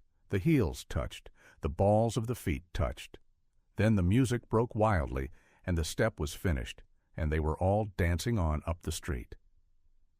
"Here come the gentry," Bill said. They were crossing the street. "Hello, men," I said. "Hello, gents," said Brett. "You saved us seats? How nice." "I say," Mike said, "that Romero what's-his-name is somebody. Am I wrong?" "Oh, isn't he lovely," Brett said, "and those green trousers." Brett never took her eyes off them. "I say, I must borrow your glasses tomorrow." "How did it go?" "Wonderfully. Simply perfect. I say, it is a spectacle." "How about the horses?" "I couldn't help looking at them." "She couldn't take her eyes off them," Mike said. "She's an extraordinary wench." "They do have some rather awful things happen to them," Brett said. "I couldn't look away, though." "Did you feel all right?" "I didn't feel badly at all." "Robert Cohn did," Mike put in. "You were quite green, Robert." "The first horse did bother me," Cohn said. "You weren't bored, were you?" asked Bill. Cohn laughed. "No, I wasn't bored. I wish you'd forgive me that." "It's all right," Bill said, "so long as you weren't bored." "He didn't look bored," Mike said. "I thought he was going to be sick." "I never felt that bad. It was just for a minute." "I thought he was going to be sick. You weren't bored, were you, Robert?" "Let up on that, Mike. I said I was sorry I said it." "He was, you know. He was positively green." "Oh, shove it along, Michael." "You mustn't ever get bored at your first bullfight, Robert," Mike said. "It might make such a mess." "Oh, shove it along, Michael," Brett said. "He said Brett was a sadist," Mike said. "Brett's not a sadist. She's just a lovely, healthy wench." "Are you a sadist, Brett?" I asked. "Hope not." He said Brett was a sadist just because she has a good, healthy stomach. "Won't be healthy long." Bill got Mike started on something else than Cohn. The waiter brought the absinthe glasses. "Did you really like it?" Bill asked Cohn. "No, I can't say I liked it. I think it's a wonderful show." "Gad, yes, what a spectacle," Brett said. "I wish they didn't have the horse part," Cohn said. "They're not important," Bill said. "After a while, you never notice anything disgusting." "It is a bit strong just at the start," Brett said. "There's a dreadful moment for me just when the bull starts for the horse." "The bulls were fine," Cohn said. "They were very good," Mike said. "I want to sit down below. Next time." Brett drank from her glass of absinthe.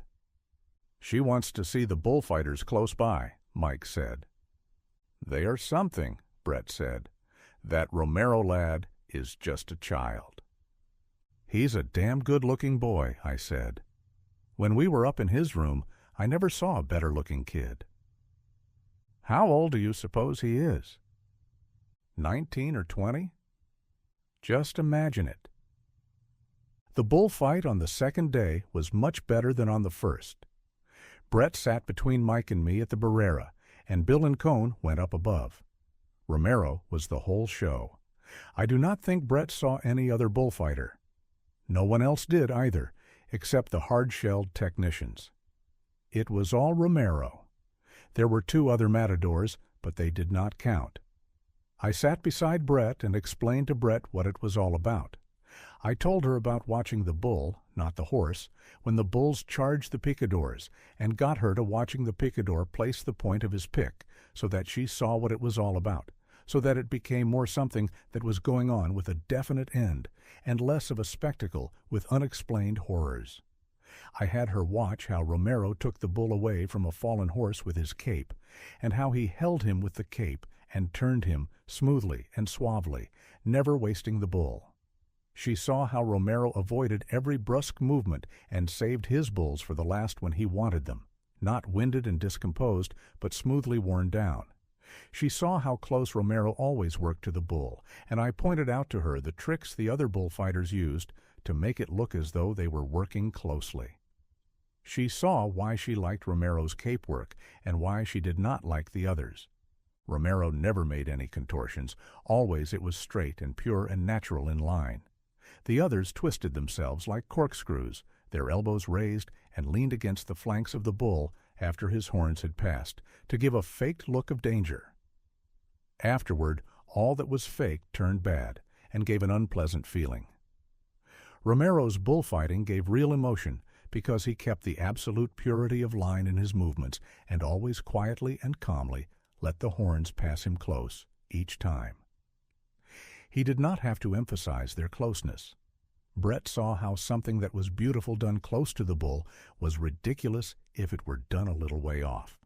I told her how since the death of Joselito, all the bullfighters had been developing a technique that simulated this appearance of danger in order to give a fake emotional feeling, while the bullfighter was really safe. Romero had the old thing, the holding of his purity of line through the maximum of exposure, while he dominated the bull by making him realize he was unattainable, while he prepared him for the killing. "I've never seen him do an awkward thing," Brett said. "You won't until he gets frightened," I said. "He'll never be frightened," Mike said. "He knows too damn much. He knew everything when he started. The others can't ever learn what he was born with." "And God, what looks," Brett said. "I believe you know that she's falling in love with this bullfighter chap," Mike said. "I wouldn't be surprised." "Be a good chap, Jake. Don't tell her anything more about him. Tell her how they beat their old mothers. Tell me what drunks they are." "Oh, frightful," Mike said. "Drunk all day and spend all their time beating their poor old mothers." "He looks that way," Brett said. "Doesn't he?" I said. They had hitched the mules to the dead bull, and then the whips cracked, the men ran, and the mules, straining forward, their legs pushing, broke into a gallop, and the bull, one horn up, his head on its side, swept a swath smoothly across the sand and out the red gate. "This next is the last one." "Not really," Brett said. She leaned forward on the barrera. Romero waved his picadors to their places, then stood, his cape against his chest, looking across the ring to where the bull would come out. After it was over, we went out and were pressed tight in the crowd. "These bullfights are hell on one," Brett said. "I'm limp as a rag." "Oh, you'll get a drink," Mike said. The next day, Pedro Romero did not fight. It was Miura bulls, and a very bad bullfight. The next day there was no bullfight scheduled. But all day and all night, the fiesta kept on. End of Chapter 15. Chapter 16. In the morning it was raining. A fog had come over the mountains from the sea. You could not see the tops of the mountains. The plateau was dull and gloomy, and the shapes of the trees and the houses were changed. I walked out beyond the town to look at the weather. The bad weather was coming over the mountains from the sea. The flags in the square hung wet from the white poles, and the banners were wet and hung damp against the front of the houses. And in between the steady drizzle, the rain came down and drove everyone under the arcades and made pools of water in the square, and the streets wet and dark and deserted. Yet the fiesta kept up without any pause. It was only driven under cover. The covered seats of the bull ring had been crowded with people sitting out of the rain, watching the concourse of Basque and Navarrese dancers and singers, and afterward the Val Carlos dancers in their costumes danced down the street in the rain, the drums sounding hollow and damp, and the chiefs of the bands riding ahead on their big, heavy-footed horses, their costumes wet, the horses' coats wet in the rain. The crowd was in the cafes, and the dancers came in too and sat, their tight-wound white legs under the tables, shaking the water from their belled caps and spreading their red and purple jackets over the chairs to dry. It was raining hard outside. I left the crowd in the cafe and went over to the hotel to get shaved for dinner. I was shaving in my room when there was a knock on the door. "Come in," I called. Montoya walked in. "How are you?" he said. "Fine," I said. "No bulls today?" "No," I said. "Nothing but rain." "Where are your friends?" "Over at the Iruña." Montoya smiled his embarrassed smile. "Look," he said. "Do you know the American ambassador?" "Yes," I said. "Everybody knows the American ambassador." "He's here in town now." "Yes," I said. "Everybody's seen them." "I've seen them too," Montoya said. He didn't say anything. I went on shaving. "Sit down," I said. "Let me send for a drink." "No, I have to go." I finished shaving and put my face down into the bowl and washed it with cold water. Montoya was standing there, looking more embarrassed. "Look," he said. "I've just had a message from them at the Grand Hotel that they want Pedro Romero and Marcial Lalanda to come over for coffee tonight after dinner." "Well," I said, "it can't hurt Marcial any?" "Marcial has been in San Sebastian all day. He drove over in a car this morning with Marquez. I don't think they'll be back tonight." Montoya stood embarrassed. He wanted me to say something. "Don't give Romero the message," I said. "You think so?" "Absolutely." Montoya was very pleased. "I wanted to ask you because you were an American," he said. "That's what I'd do."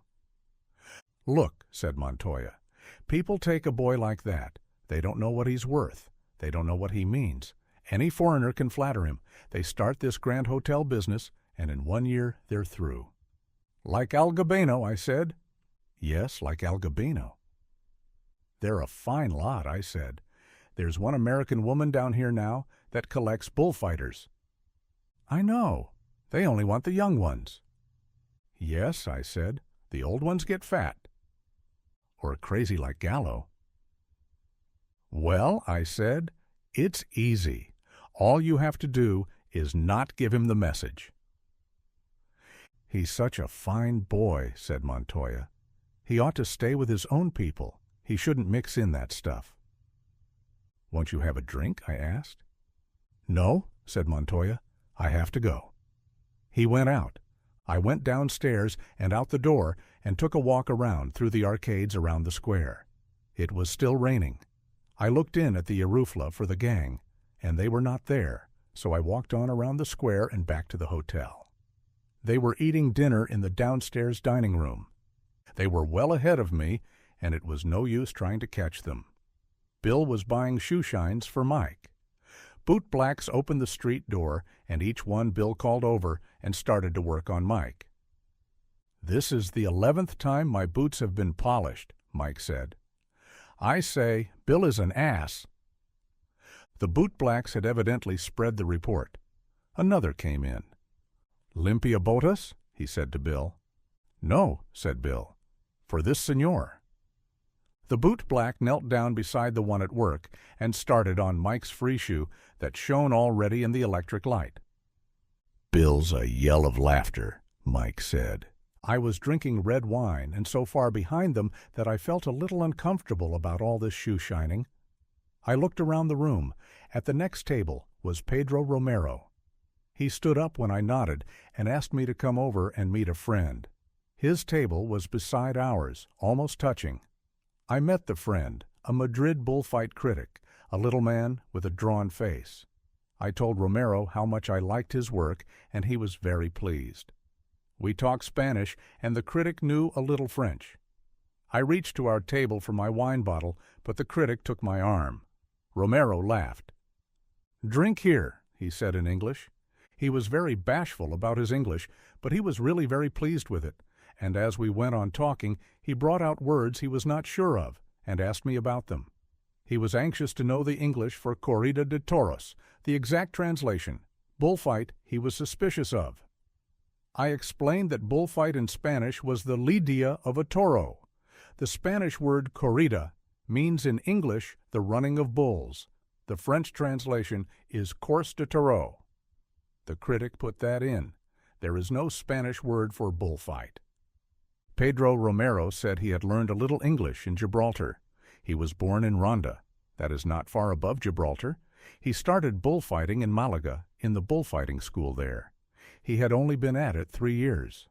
The bullfight critic joked him about the number of Malagueño expressions he used. He was 19 years old, he said. His older brother was with him as a bandrillero, but he did not live in this hotel. He lived in a smaller hotel with the other people who worked for Romero. He asked me how many times I had seen him in the ring. I told him only 3. It was really only 2, but I did not want to explain after I had made the mistake. "Where did you see me the other time? In Madrid?" "Yes," I lied. I had read the accounts of his 2 appearances in Madrid in the bullfight papers, so I was all right. "The first or the second time?" "The first?" "I was very bad," he said. "The second time I was better. You remember?" He turned to the critic. He was not at all embarrassed. He talked of his work as something altogether apart from himself. There was nothing conceited or braggartly about him. "I like it very much that you like my work," he said. "But you haven't seen it yet. Tomorrow, if I get a good bull, I will try and show it to you." When he said this, he smiled, anxious that neither the bullfight critic nor I would think he was boasting. "I am anxious to see it," the critic said. "I would like to be convinced." "He doesn't like my work much." Romero turned to me. He was serious. The critic explained that he liked it very much, but that so far it had been incomplete. "Wait till tomorrow if a good one comes out." "Have you seen the bulls for tomorrow?" the critic asked me. "Yes, I saw them unloaded." Pedro Romero leaned forward. "What did you think of them?" "Very nice," I said. "About 26 arrobas. Very short horns. Haven't you seen them?" "Oh, yes," said Romero. "They won't weigh 26 arrobas," said the critic. "No," said Romero. "They've got bananas for horns," the critic said. "You call them bananas?" asked Romero. He turned to me and smiled. "You wouldn't call them bananas?" "No," I said. "They're horns, all right." "They're very short," said Pedro Romero. "Very, very short. Still, they aren't bananas." "I say, Jake," Brett called from the next table, "you have deserted us." "Just temporarily," I said. "We're talking bulls." "You are superior." "Tell him that bulls have no balls," Mike shouted. He was drunk. Romero looked at me inquiringly. "Drunk," I said. "Borracho, muy borracho." "You might introduce your friends," Brett said. She had not stopped looking at Pedro Romero. I asked them if they would like to have coffee with us. They both stood up. Romero's face was very brown. He had very nice manners. I introduced them all around, and they started to sit down, but there was not enough room, so we all moved over to the big table by the wall to have coffee. Mike ordered a bottle of Fundador and glasses for everybody. There was a lot of drunken talking. "Tell him I think writing is lousy," Bill said. "Go on, tell him. Tell him I'm ashamed of being a writer." Pedro Romero was sitting beside Brett and listening to her. "Go on, tell him," Bill said. Romero looked up, smiling. "This gentleman," I said, "is a writer." Romero was impressed. "This other one, too," I said, pointing at Cohn. "He looks like Villalta," Romero said, looking at Bill. "Raphael, doesn't he look like Villalta?" "I can't see it," the critic said. "Really?" Romero said in Spanish. "He looks a lot like Villalta. What does the drunken one do?" "Nothing." Is that why he drinks? No, he's waiting to marry this lady. Tell him bulls have no balls, Mike shouted, very drunk, from the other end of the table. What does he say? He's drunk. Jake, Mike called, tell him bulls have no balls. You understand? I said. Yes. I was sure he didn't, so it was all right. Tell him Brett wants to see him put on those green pants. Pipe down, Mike. Tell him Brett is dying to know how he can get into those pants. Pipe down. During this, Romero was fingering his glass and talking with Brett. Brett was talking French, and he was talking Spanish, and a little English, and laughing. Bill was filling the glasses. Tell him Brett wants to come into... Oh, pipe down, Mike, for Christ's sake. Romero looked up, smiling. Pipe down. I know that, he said. Just then Montoya came into the room. He started to smile at me. Then he saw Pedro Romero with a big glass of cognac in his hand, sitting laughing between me and a woman with bare shoulders at a table full of drunks. He did not even nod. Montoya went out of the room. Mike was on his feet, proposing a toast. Let's all drink to... he began. Pedro Romero, I said. Everybody stood up. Romero took it very seriously, and we touched glasses and drank it down, I rushing it a little, because Mike was trying to make it clear that that was not at all what he was going to drink to. But it went off all right, and Pedro Romero shook hands with everyone, and he and the critic went out together. My God, he's a lovely boy, Brett said. And how I would love to see him get into those clothes. He must use a shoehorn. I started to tell him, Mike began, and Jake kept interrupting me. Why do you interrupt me? Do you think you talk Spanish better than I do? Oh, shut up, Mike. Nobody interrupted you. No, I'd like to get this settled. He turned away from me. Do you think you amount to something, Cohn? Do you think you belong here among us? People who are out to have a good time? For God's sake, don't be so noisy, Cohn. Oh, cut it out, Mike, Cohn said. Do you think Brett wants you here? Do you think you add to the party? Why don't you say something? I said all I had to say the other night, Mike. I'm not one of you literary chaps. Mike stood shakily and leaned against the table. I'm not clever, but I do know when I'm not wanted. Why don't you see when you're not wanted, Cohn? Go away. Go away, for God's sake. Take that sad Jewish face away. Don't you think I'm right? He looked at us. Sure, I said. Let's all go over to the Arunia.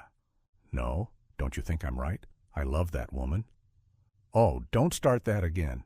Do shove it along, Michael, Brett said. Don't you think I'm right, Jake? Cohn still sat at the table. His face had the sallow yellow look it got when he was insulted, but somehow he seemed to be enjoying it. The childish, drunken heroics of it. It was his affair with a lady of title. Jake, Mike said. He was almost crying. You know I'm right. Listen, you. He turned to Cohn. Go away. Go away now. But I won't go, Mike, said Cohn. Then I'll make you. Mike started toward him around the table. Cohn stood up and took off his glasses. He stood waiting, his face sallow, his hands fairly low, proudly and firmly waiting for the assault, ready to do battle for his lady love. I grabbed Mike. Come on to the cafe, I said. You can't hit him here in the hotel. Good, said Mike. Good idea. We started off.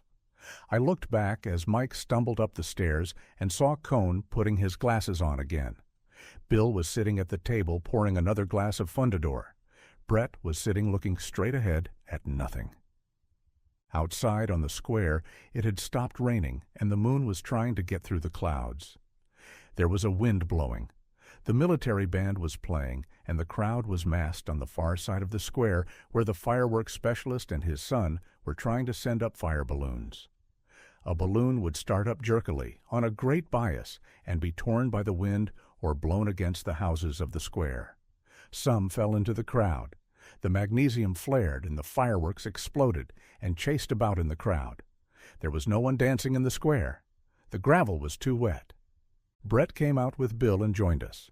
We stood in the crowd and watched Don Manuel Urquijo, the fireworks king, standing on a little platform, carefully starting the balloons with sticks, standing above the heads of the crowd to launch the balloons off into the wind. The wind brought them all down, and Don Manuel Urquijo's face was sweaty in the light of his complicated fireworks that fell into the crowd and charged and chased, sputtering and cracking, between the legs of the people. The people shouted as each new luminous paper bubble careened, caught fire, and fell. "They're razzing Don Manuel," Bill said. "How do you know he's Don Manuel?" Brett said. "His name's on the program, Don Manuel Urquijo, the pirotecnico of esta ciudad." "Globos iluminados," Mike said. "A collection of globos iluminados." That's what the paper said. The wind blew the band music away. "I say, I wish one would go up," Brett said. "That Don Manuel chap is furious."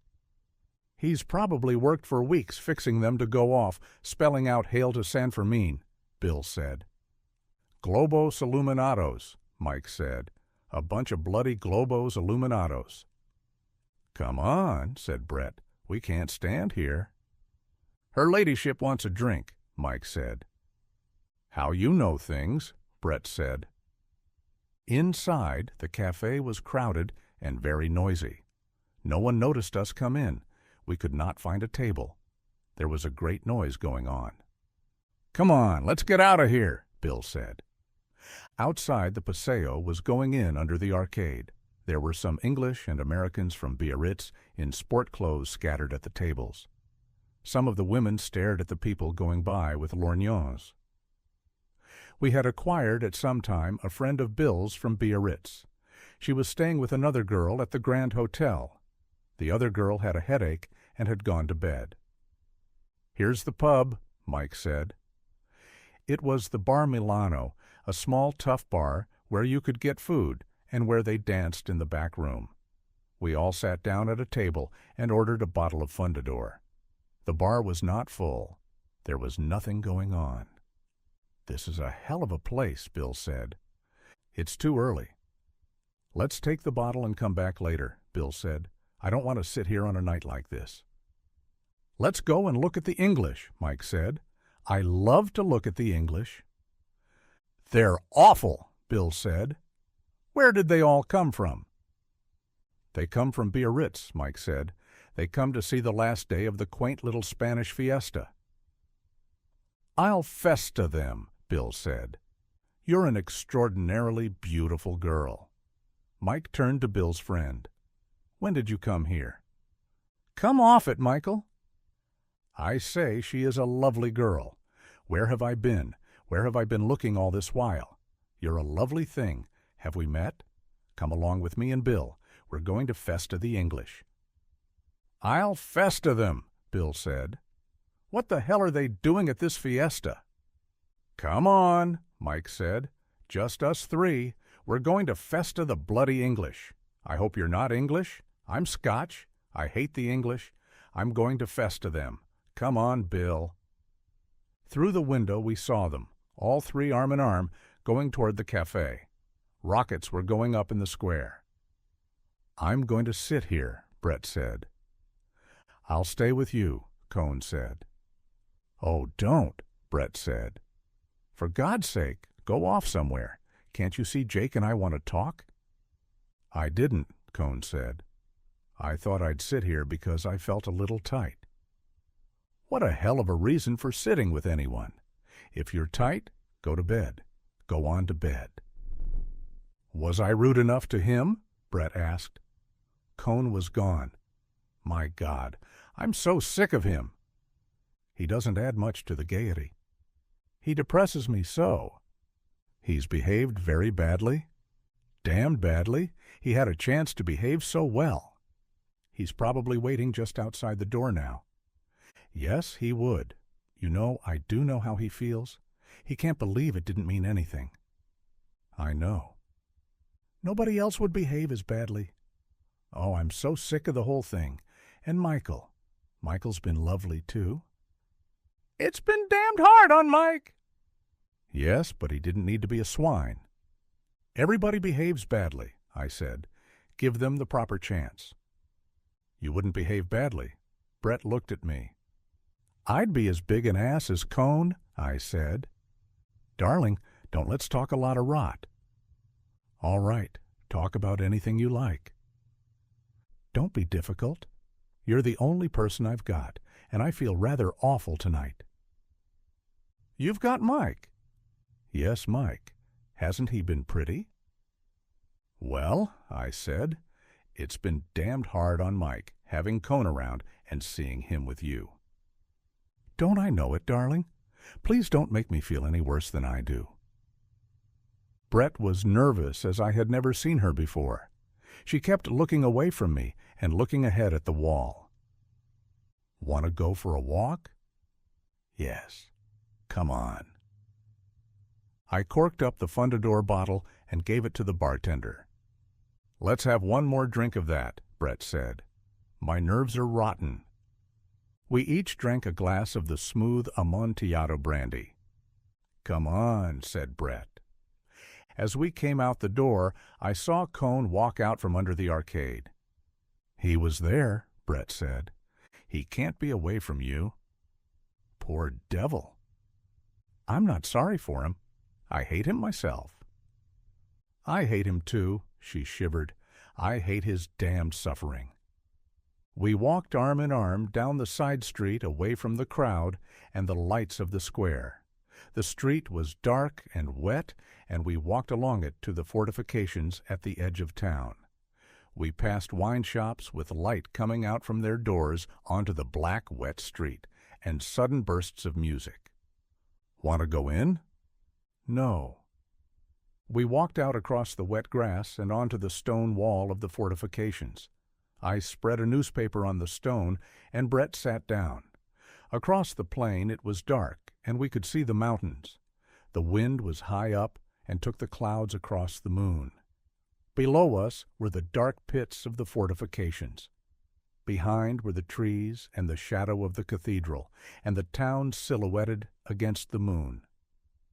Don't feel bad, I said. I feel like hell, Brett said. Don't let's talk. We looked out at the plain. The long lines of trees were dark in the moonlight. There were the lights of a car on the road climbing the mountain. Up on the top of the mountain we saw the lights of the fort. Below to the left was the river. It was high from the rain and black and smooth. Trees were dark along the banks. We sat and looked out. Brett stared straight ahead. Suddenly she shivered. It's cold. Want to walk back? Through the park. We climbed down. It was clouding over again. In the park it was dark under the trees. Do you still love me, Jake? Yes, I said. Because I'm a goner, Brett said. How? I'm a goner? I'm mad about the Romero boy. I'm in love with him, I think. I wouldn't be if I were you. I can't help it. I'm a goner. It's tearing me all up inside. Don't do it. I can't help it. I've never been able to help anything. You ought to stop it. How can I stop it? I can't stop things. Feel that? Her hand was trembling.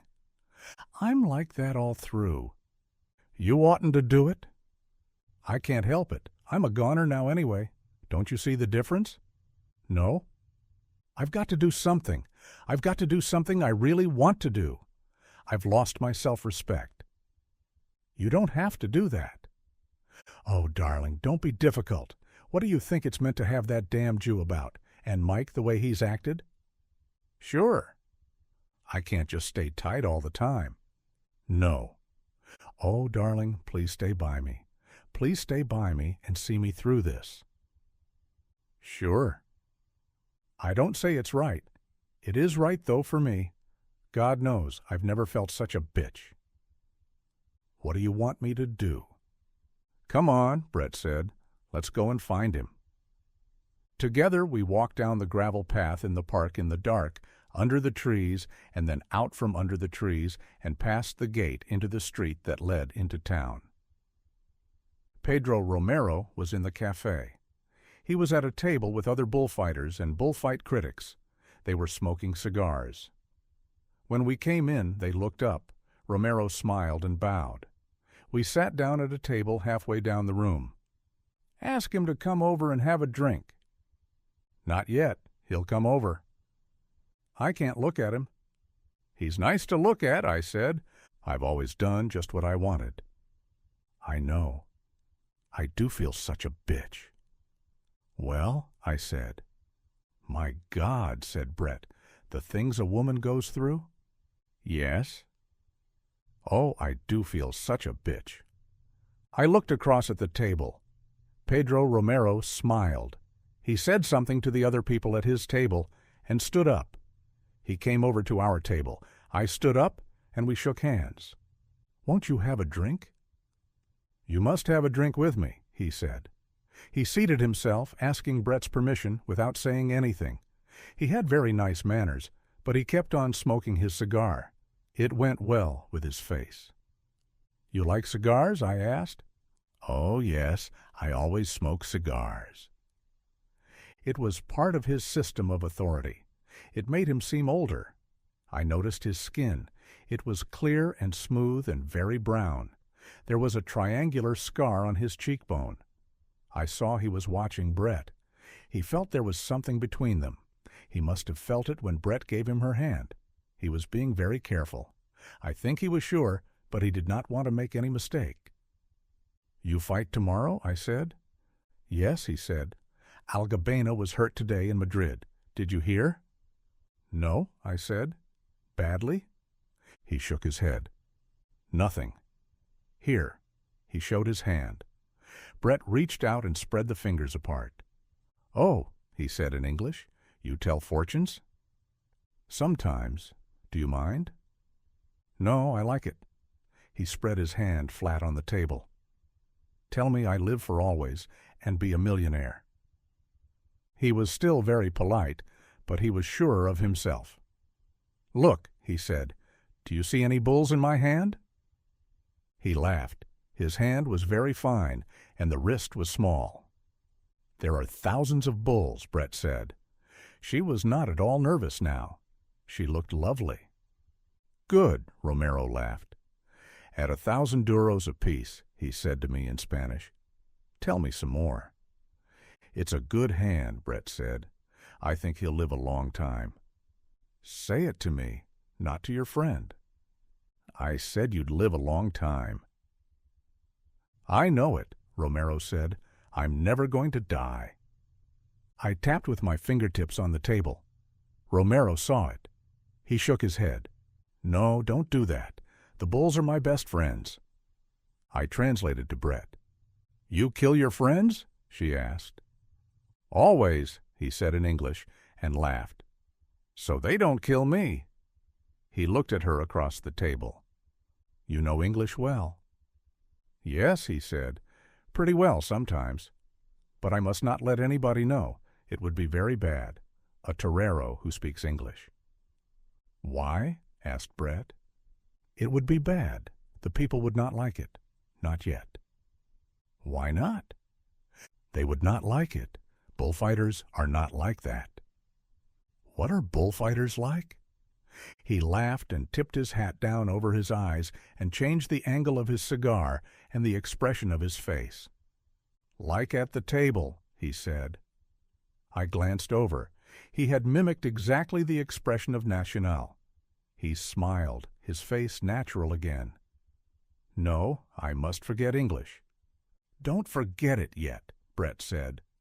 "No?" "No." "All right." He laughed again. "I would like a hat like that," Brett said. "Good. I'll get you one." "Right. See that you do." "I will. I'll get you one tonight." I stood up. Romero rose too. "Sit down," I said. "I must go and find our friends and bring them here." He looked at me. It was a final look to ask if it were understood. It was understood all right. "Sit down," Brett said to him. "You must teach me Spanish." He sat down and looked at her across the table. I went out. The hard-eyed people at the bullfighter table watched me go. It was not pleasant. When I came back and looked in the cafe, 20 minutes later, Brett and Pedro Romero were gone. The coffee glasses and our 3 empty cognac glasses were on the table. A waiter came with a cloth and picked up the glasses and mopped off the table. End of Chapter 16. Chapter 17. Outside the bar Milano, I found Bill and Mike and Edna. Edna was the girl's name. "We've been thrown out," Edna said. "By the police," said Mike. "There's some people in there that don't like me." "I've kept them out of 4 fights," Edna said. "You've got to help me." Bill's face was red. "Come back in, Edna," he said. "Go on in there and dance with Mike." "It's silly," Edna said. "There'll just be another row." "Damned Biarritz swine," Bill said. "Come on," Mike said. "After all, it's a pub. They can't occupy a whole pub." "Good old Mike," Bill said. "Damned English swine come here and insult Mike and try and spoil the fiesta." "They're so bloody," Mike said. "I hate the English." "They can't insult Mike," Bill said. "Mike is a swell fellow. They can't insult Mike. I won't stand it. Who cares if he is a damn bankrupt?" His voice broke. "Who cares?" Mike said. "I don't care. Jake doesn't care. Do you care?" "No," Edna said. "Are you a bankrupt?" "Of course I am. You don't care, do you, Bill?" Bill put his arm around Mike's shoulder. "I wish to hell I was a bankrupt. I'd show those bastards." "They're just English," Mike said. "It never makes any difference what the English say." "The dirty swine," Bill said. "I'm going to clean them out." "Bill," Edna looked at me. "Please don't go in again, Bill. They're so stupid." "That's it," said Mike. "They're stupid. I knew that was what it was." "They can't say things like that about Mike," Bill said. "Do you know them?" I asked Mike. "No, I never saw them. They say they know me." "I won't stand it," Bill said. "Come on, let's go over to the Suizo," I said. "They're a bunch of Edna's friends from Biarritz," Bill said. "They're simply stupid," Edna said. "One of them's Charlie Blackman from Chicago," Bill said. "I was never in Chicago," Mike said. Edna started to laugh and could not stop. "Take me away from here," she said. "You bankrupts." "What kind of a row was it?" I asked Edna. We were walking across the square to the Suizo. Bill was gone. "I don't know what happened, but someone had the police called to keep Mike out of the back room. There were some people that had known Mike at Cannes. What's the matter with Mike?" "Probably he owes them money," I said. "That's what people usually get bitter about." In front of the ticket booths, out in the square, there were 2 lines of people waiting. They were sitting on chairs or crouched on the ground with blankets and newspapers around them. They were waiting for the wickets to open in the morning to buy tickets for the bullfight. The night was clearing and the moon was out. Some of the people in the line were sleeping. At the Café Suizo, we had just sat down and ordered Fundador when Robert Cohn came up. "Where's Brett?" he asked. "I don't know." "She was with you." "She must have gone to bed." "She's not." "I don't know where she is." His face was sallow under the light. He was standing up. "Tell me where she is." "Sit down," I said. "I don't know where she is." "The hell you don't!" "You can shut your face. Tell me where Brett is." "I'll not tell you a damn thing." "You know where she is?" "If I did, I wouldn't tell you." "Oh, go to hell, Cohn," Mike called from the table. "Brett's gone off with the bullfighter chap. They're on their honeymoon." "You shut up." "Oh, go to hell," Mike said languidly. "Is that where she is?" Cohn turned to me. "Go to hell." "She was with you. Is that where she is?" "Go to hell." "I'll make you tell me." He stepped forward. "You damn pimp." I swung at him and he ducked. I saw his face duck sideways in the light. He hit me, and I sat down on the pavement. As I started to get on my feet, he hit me twice. I went down backward under a table. I tried to get up and felt I did not have any legs. I felt I must get on my feet and try and hit him. Mike helped me up. Someone poured a carafe of water on my head. Mike had an arm around me, and I found I was sitting on a chair. Mike was pulling at my ears. "I say, you were cold," Mike said. "Where the hell were you?" "Oh, I was around." "You didn't want to mix in it?" "He knocked Mike down, too," Edna said. "He didn't knock me out," Mike said. "I just lay there." "Does this happen every night at your fiestas?" Edna asked. "Wasn't that Mr. Cohn?" "I'm all right," I said. "My head's a little wobbly." There were several waiters and a crowd of people standing around. "Vaya," said Mike. "Get away. Go on." The waiters moved the people away. "It was quite a thing to watch," Edna said. "He must be a boxer." "He is." "I wish Bill had been here," Edna said. "I'd like to have seen Bill knocked down, too. I've always wanted to see Bill knocked down. He's so big." "I was hoping he would knock down a waiter," Mike said, "and get arrested. I'd like to see Mr. Robert Cohn in jail." "No," I said. "Oh, no," said Edna. "You don't mean that." "I do, though," Mike said. "I'm not one of these chaps likes being knocked about. I never play games even." Mike took a drink. "I never liked to hunt, you know. There was always the danger of having a horse fall on you. How do you feel, Jake?" "All right." "You're nice," Edna said to Mike. "Are you really a bankrupt?" "I'm a tremendous bankrupt," Mike said. "I owe money to everybody. Don't you owe any money?" "Tons." "I owe everybody money," Mike said. "I borrowed 100 pesetas from Montoya tonight." "The hell you did," I said. "I'll pay it back," Mike said. "I always pay everything back." "That's why you're a bankrupt, isn't it?" Edna said. I stood up. I had heard them talking from a long way away. It all seemed like some bad play. "I'm going over to the hotel," I said. Then I heard them talking about me. "Is he all right?" Edna asked. "We'd better walk with him." "I'm all right," I said. "Don't come. I'll see you all later." I walked away from the cafe. They were sitting at the table. I looked back at them and at the empty tables. There was a waiter sitting at one of the tables with his head in his hands. Walking across the square to the hotel, everything looked new and changed. I had never seen the trees before. I had never seen the flagpoles before, nor the front of the theater. It was all different. I felt as I felt once coming home from an out-of-town football game. I was carrying a suitcase with my football things in it, and I walked up the street from the station in the town I had lived in all my life, and it was all new.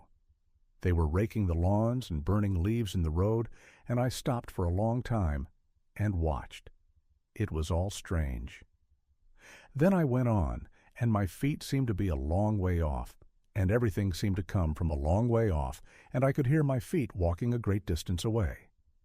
I had been kicked in the head early in the game. It was like that crossing the square. It was like that going up the stairs in the hotel. Going up the stairs took a long time, and I had the feeling that I was carrying my suitcase. There was a light in the room. Bill came out and met me in the hall. "Say," he said, "go up and see Cohn. He's been in a jam and he's asking for you."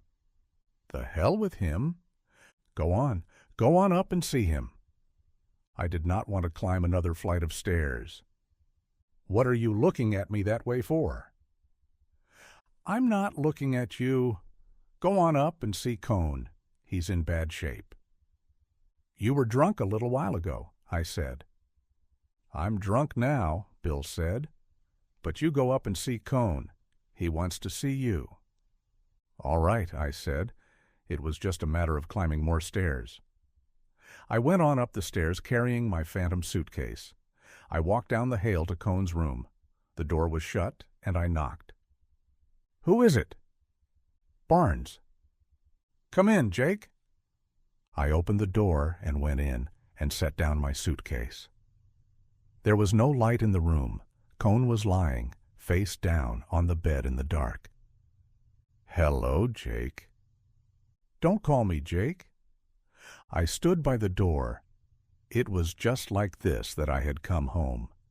Now it was a hot bath that I needed, a deep hot bath, to lie back in. "Where's the bathroom?" I asked. Cohn was crying. There he was, face down on the bed, crying. He had on a white polo shirt, the kind he'd worn at Princeton. "I'm sorry, Jake. Please forgive me." "Forgive you, hell!" "Please forgive me, Jake." I did not say anything. I stood there by the door. I was crazy. You must see how it was. "Oh, that's all right." "I couldn't stand it about Brett." "You called me a pimp." "I did not care. I wanted a hot bath. I wanted a hot bath in deep water." "I know. Please don't remember it. I was crazy." "That's all right." He was crying. His voice was funny. He lay there in his white shirt on the bed, in the dark, his polo shirt. "I'm going away in the morning." He was crying without making any noise. "I just couldn't stand it about Brett. I've been through hell, Jake. It's been simply hell. When I met her down here, Brett treated me as though I were a perfect stranger. I just couldn't stand it. We lived together at San Sebastian. I suppose you know it. I can't stand it anymore."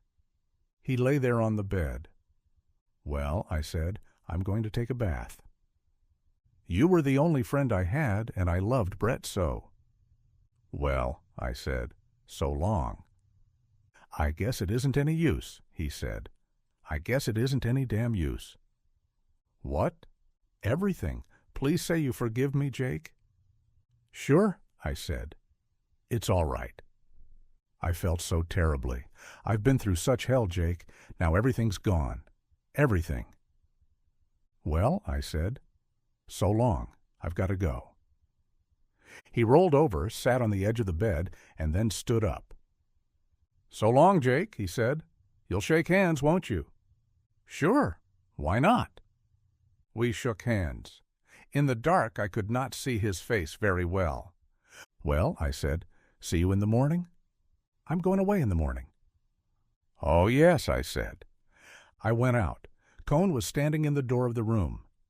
"Are you all right, Jake?" he asked. "Oh, yes," I said. "I'm all right." I could not find the bathroom. After a while I found it. There was a deep stone tub. I turned on the taps and the water would not run. I sat down on the edge of the bathtub. When I got up to go, I found I had taken off my shoes. I hunted for them and found them and carried them downstairs. I found my room and went inside and undressed and got into bed. I woke with a headache and the noise of the bands going by in the street. I remembered I had promised to take Bill's friend Edna to see the bulls go through the street and into the ring. I dressed and went downstairs and out into the cold early morning. People were crossing the square, hurrying toward the bull ring. Across the square were the two lines of men in front of the ticket booths. They were still waiting for the tickets to go on sale at 7 o'clock. I hurried across the street to the cafe. The waiter told me that my friends had been there and gone. How many were they? 2 gentlemen and a lady.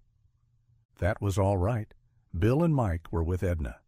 She had been afraid last night they would pass out. That was why I was to be sure to take her. I drank the coffee and hurried with the other people toward the bull ring. I was not groggy now. There was only a bad headache. Everything looked sharp and clear, and the town smelt of the early morning. The stretch of ground from the edge of the town to the bull ring was muddy. There was a crowd all along the fence that led to the ring, and the outside balconies and the top of the bull ring were solid with people. I heard the rocket, and I knew I could not get into the ring in time to see the bulls come in, so I shoved through the crowd to the fence. I was pushed close against the planks of the fence. Between the 2 fences of the runway, the police were clearing the crowd along. They walked or trotted on into the bull ring. Then people commenced to come running. A drunk slipped and fell. 2 policemen grabbed him and rushed him over to the fence. The crowd were running fast now. There was a great shout from the crowd, and putting my head through between the boards, I saw the bulls just coming out of the street into the long running pen. They were going fast and gaining on the crowd. Just then another drunk started out from the fence with a blouse in his hands. He wanted to do cape work with the bulls. The 2 policemen tore out, collared him, one hit him with a club, and they dragged him against the fence and stood flattened out against the fence as the last of the crowd and the bulls went by. There were so many people running ahead of the bulls that the mass thickened and slowed up going through the gate into the ring, and as the bulls passed, galloping together, heavy, muddy-sided, horns swinging, one shot ahead, caught a man in the running crowd in the back and lifted him in the air. Both the man's arms were by his sides, his head went back as the horn went in, and the bull lifted him and then dropped him.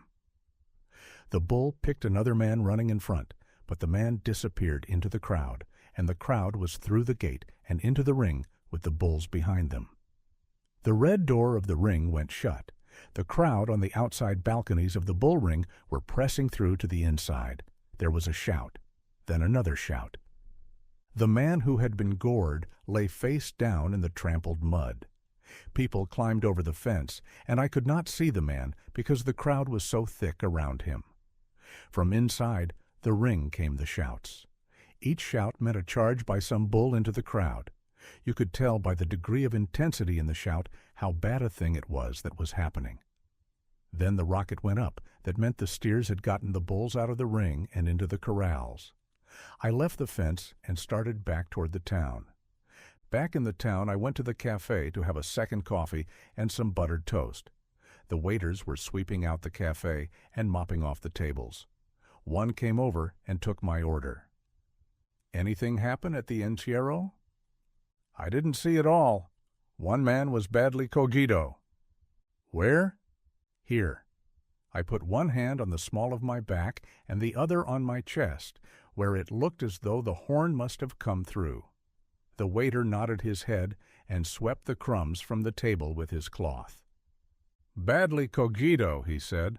"All for sport, all for pleasure." He went away and came back with the long-handled coffee and milk pots. He poured the milk and coffee. It came out of the long spouts in 2 streams into the big cup. The waiter nodded his head. "Badly cogido through the back," he said. He put the pots down on the table and sat down in the chair at the table. "A big horn wound, all for fun, just for fun. What do you think of that?" "I don't know." "That's it, all for fun. Fun, you understand." "You're not an aficionado?" "Me? What are bulls? Animals. Brute animals." He stood up and put his hand on the small of his back. "Right through the back. A cornada right through the back. For fun, you understand?" He shook his head and walked away, carrying the coffee pots. 2 men were going by in the street. The waiter shouted to them. They were grave-looking. One shook his head. "Muerto!" he called. The waiter nodded his head. The 2 men went on. They were on some errand. The waiter came over to my table. "You hear? Muerto? Dead. He's dead. With a horn through him, all for morning fun. Es muy flamenco." "It's bad." "Not for me," the waiter said. "No fun in that for me." Later in the day, we learned that the man who was killed was named Vicente Girones and came from near Tafalla. The next day in the paper, we read that he was 28 years old and had a farm, a wife, and 2 children. He had continued to come to the fiesta each year after he was married. The next day his wife came in from Tafalla to be with the body, and the day after there was a service in the chapel of San Fermin, and the coffin was carried to the railway station by members of the Dancing and Drinking Society of Tafalla. The drums marched ahead, and there was music on the fifes, and behind the men who carried the coffin walked the wife and 2 children. Behind them marched all the members of the Dancing and Drinking Societies of Pamplona, Estella, Tafalla, and Sangüesa, who could stay over for the funeral. The coffin was loaded into the baggage car of the train, and the widow and the 2 children rode sitting, all three together, in an open third-class railway carriage. The train started with a jerk and then ran smoothly, going down grade around the edge of the plateau and out into the fields of grain that blew in the wind on the plain on the way to Tafalla. The bull who killed Vicente Girones was named Boca Negra, was number 118 of the bull-breeding establishment of Sanchez Taberno, and was killed by Pedro Romero as the third bull of that same afternoon. His ear was cut by popular acclamation and given to Pedro Romero, who, in turn, gave it to Brett, who wrapped it in a handkerchief belonging to myself, and left both ear and handkerchief, along with a number of Marathi cigarette stubs, shoved far back in the drawer of the bed table that stood beside her bed in the Hotel Montoya in Pamplona. Back in the hotel, the night watchman was sitting on a bench inside the door. He had been there all night and was very sleepy. He stood up as I came in. 3 of the waitresses came in at the same time. They had been to the morning show at the Bull Ring. They went upstairs laughing. I followed them upstairs and went into my room. I took off my shoes and lay down on the bed. The window was open onto the balcony, and the sunlight was bright in the room. I did not feel sleepy. It must have been 3:30 when I had gone to bed, and the bands had waked me at 6. My jaw was sore on both sides. I felt it with my thumb and fingers. That damn Cohn. He should have hit somebody the first time he was insulted and then gone away. He was so sure that Brett loved him. He was going to stay, and true love would conquer all. Someone knocked on the door. "Come in." It was Bill and Mike. They sat down on the bed. "Some encierro," Bill said. "Some encierro." "I say, weren't you there?" Mike asked. "Ring for some beer, Bill." "What a morning," Bill said. He mopped off his face. "My God, what a morning! And here's old Jake. Old Jake, the human punching bag." "What happened inside?" "Good God," Bill said. "What happened, Mike?" "There were these bulls coming in," Mike said. "Just ahead of them was the crowd, and some chap tripped and brought the whole lot of them down. And the bulls all came in right over them," Bill said. "I heard them yell." "That was Edna," Bill said. Chaps kept coming out and waving their shirts. "One bull went along the barrera and hooked everybody over." "They took about 20 chaps to the infirmary," Mike said. "What a morning," Bill said. "The damn police kept arresting chaps that wanted to go and commit suicide with the bulls." "The steers took them in the end," Mike said. "It took about an hour." "It was really about a quarter of a nuit," Mike objected. "Oh, go to hell," Bill said. "You've been in the war. It was 2 hours and a half for me." "Where's that beer?" Mike asked. "What did you do with the lovely Edna?" "We took her home just now. She's gone to bed." "How did she like it?" "Fine. We told her it was just like that every morning." "She was impressed," Mike said. "She wanted us to go down in the ring, too," Bill said. "She likes action." "I said it wouldn't be fair to my creditors," Mike said. "What a morning," Bill said, "and what a night." "How's your jaw, Jake?" Mike asked. "Sore," I said. Bill laughed. "Why didn't you hit him with a chair?" "You can talk," Mike said. "He'd have knocked you out, too. I never saw him hit me. I rather think I saw him just before, and then quite suddenly I was sitting down in the street, and Jake was lying under a table." "Where did he go afterward?" I asked. "Here she is," Mike said. "Here's the beautiful lady with the beer." The chambermaid put the tray with the beer bottles and glasses down on the table. "Now bring up 3 more bottles," Mike said. "Where did Cohn go after he hit me?" I asked Bill. "Don't you know about that?" Mike was opening a beer bottle. He poured the beer into one of the glasses, holding the glass close to the bottle. "Really?" Bill asked. "Why, he went in and found Brett and the bullfighter chap in the bullfighter's room, and then he massacred the poor bloody bullfighter." "No." "Yes?" "What a night," Bill said. "He nearly killed the poor bloody bullfighter. Then Cohn wanted to take Brett away. Wanted to make an honest woman of her, I imagine. Damn touching scene. He took a long drink of the beer. He is an ass. What happened? Brett gave him what for. She told him off. I think she was rather good. I'll bet she was, Bill said. Then Cohn broke down and cried and wanted to shake hands with the bullfighter fellow. He wanted to shake hands with Brett, too. I know. He shook hands with me. Did he? Well, they weren't having any of it. The bullfighter fellow was rather good. He didn't say much, but he kept getting up and getting knocked down again. Cohn couldn't knock him out. It must have been damned funny.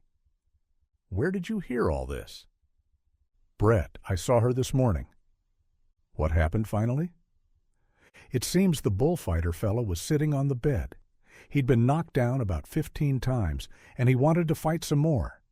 Brett held him and wouldn't let him get up. He was weak, but Brett couldn't hold him, and he got up. Then Cohn said he wouldn't hit him again. Said he couldn't do it. Said it would be wicked. So the bullfighter chap sort of rather staggered over to him. Cohn went back against the wall. So you won't hit me? No, said Cohn. I'd be ashamed to. So the bullfighter fellow hit him just as hard as he could in the face and then sat down on the floor. He couldn't get up, Brett said. Cohn wanted to pick him up and carry him to the bed.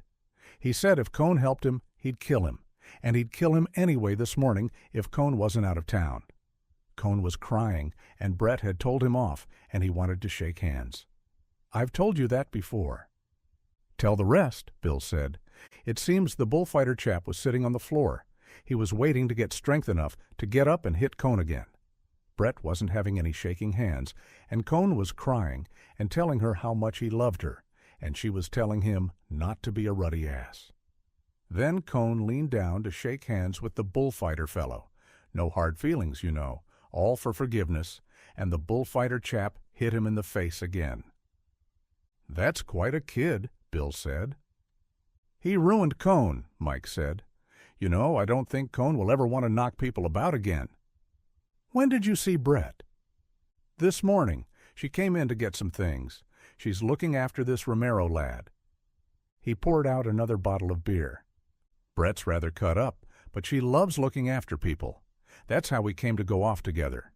She was looking after me. I know, I said. I'm rather drunk, Mike said. I think I'll stay rather drunk. This is all awfully amusing, but it's not too pleasant. It's not too pleasant for me. He drank off the beer. I gave Brett what for, you know. I said if she would go about with Jews and bullfighters and such people, she must expect trouble. He leaned forward. I say, Jake, do you mind if I drink that bottle of yours? She'll bring you another one. Please, I said. I wasn't drinking it anyway. Mike started to open the bottle. Would you mind opening it? I pressed up the wire fastener and poured it for him. You know, Mike went on, Brett was rather good. She's always rather good. I gave her a fearful hiding about Jews and bullfighters and all those sort of people, and do you know what she said? Yes, I've had such a hell of a happy life with the British aristocracy. He took a drink. That was rather good. Ashley, chap she got the title from, was a sailor, you know, 9th Baronet. When he came home, he wouldn't sleep in a bed. Always made Brett sleep on the floor. Finally, when he got really bad, he used to tell her he'd kill her. Always slept with a loaded service revolver. Brett used to take the shells out when he'd gone to sleep. She hasn't had an absolutely happy life, Brett. Damn shame, too. She enjoys things so... He stood up. His hand was shaky. I'm going in the room. Try and get a little sleep. He smiled. We go too long without sleep in these fiestas. I'm going to start now and get plenty of sleep. Damn bad thing not to get sleep. Makes you frightfully nervy. We'll see you at noon at the Iruña, Bill said. Mike went out the door. We heard him in the next room. He rang the bell, and the chambermaid came and knocked at the door. Bring up 6 bottles of beer and a bottle of fundador, Mike told her. Si, señorito. I'm going to bed, Bill said. Poor old Mike. I had a hell of a row about him last night." "Where? At that Milano place?"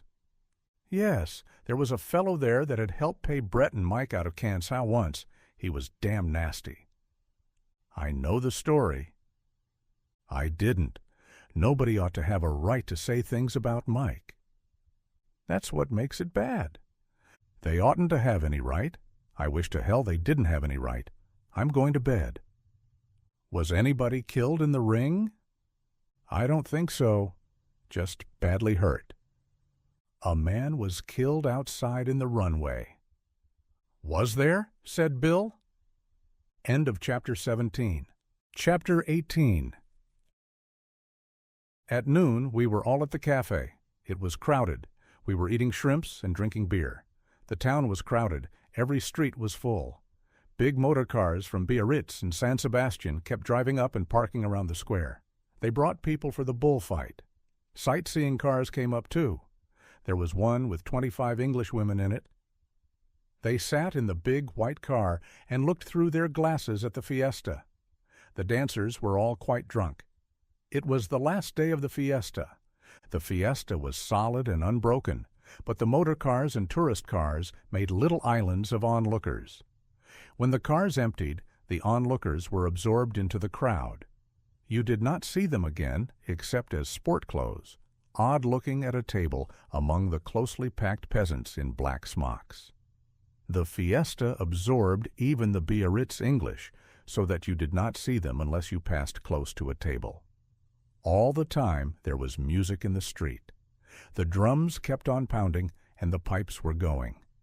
Inside the cafes, men with their hands gripping the table or on each other's shoulders were singing the hard-voiced singing. "Here comes Brett," Bill said.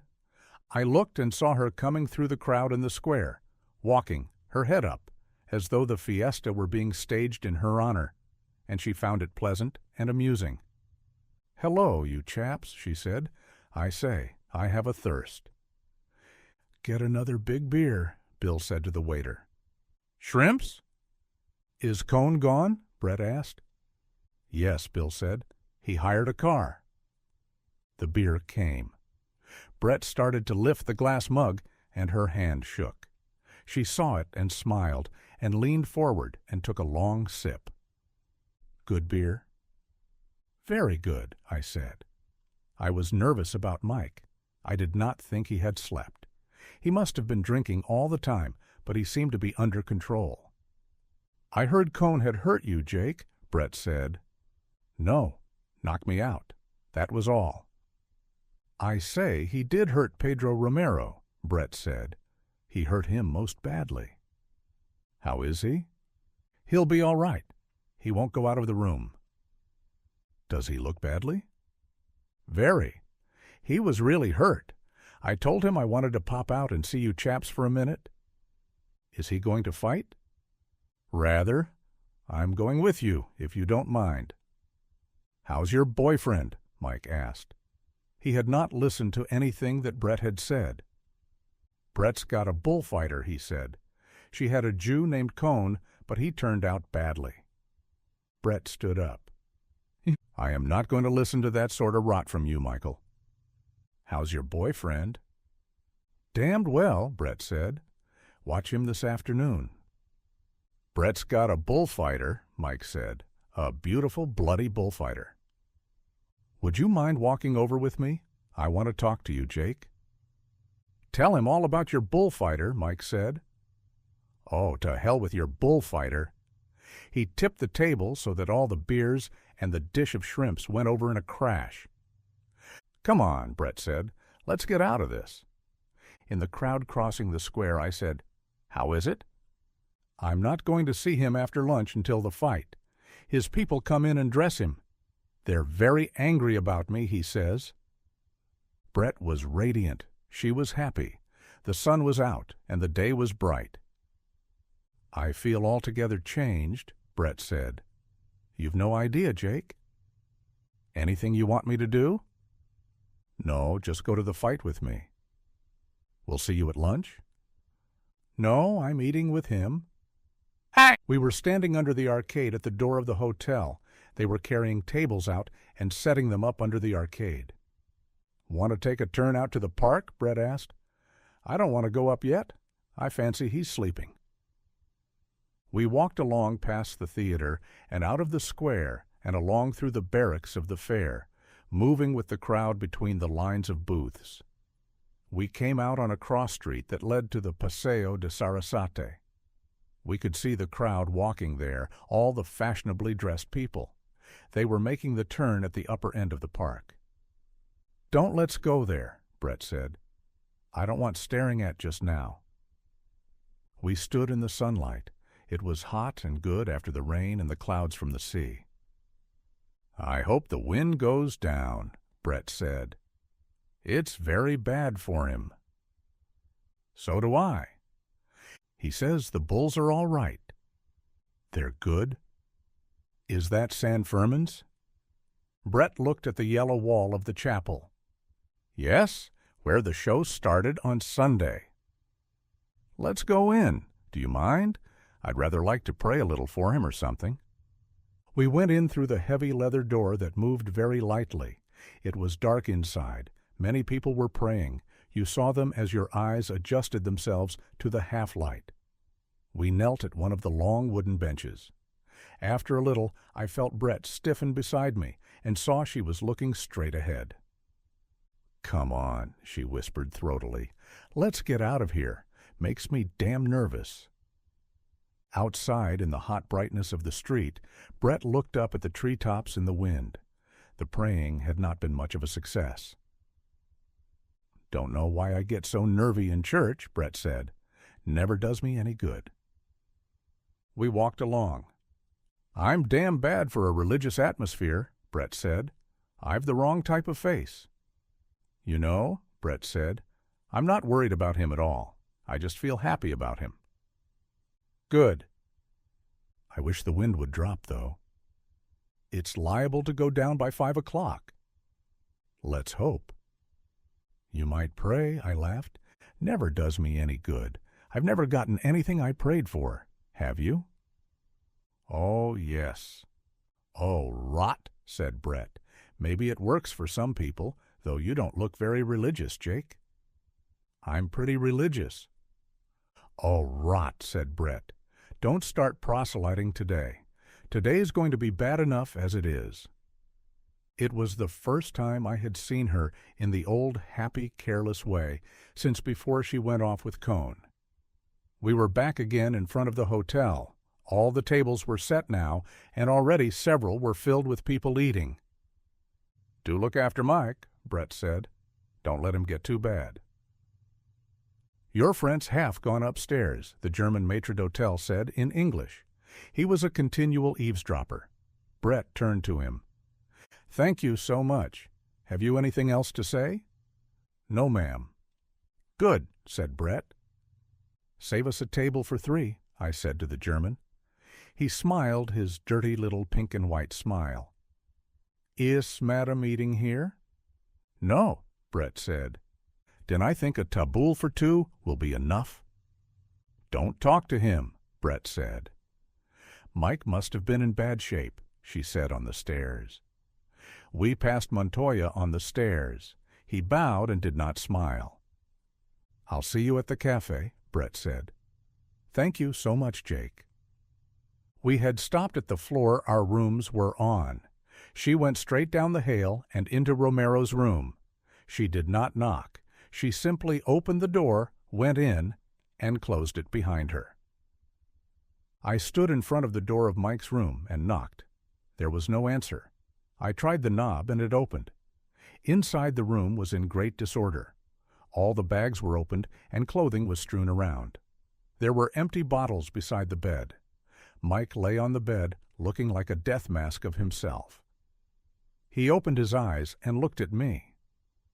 "Hello, Jake," he said very slowly.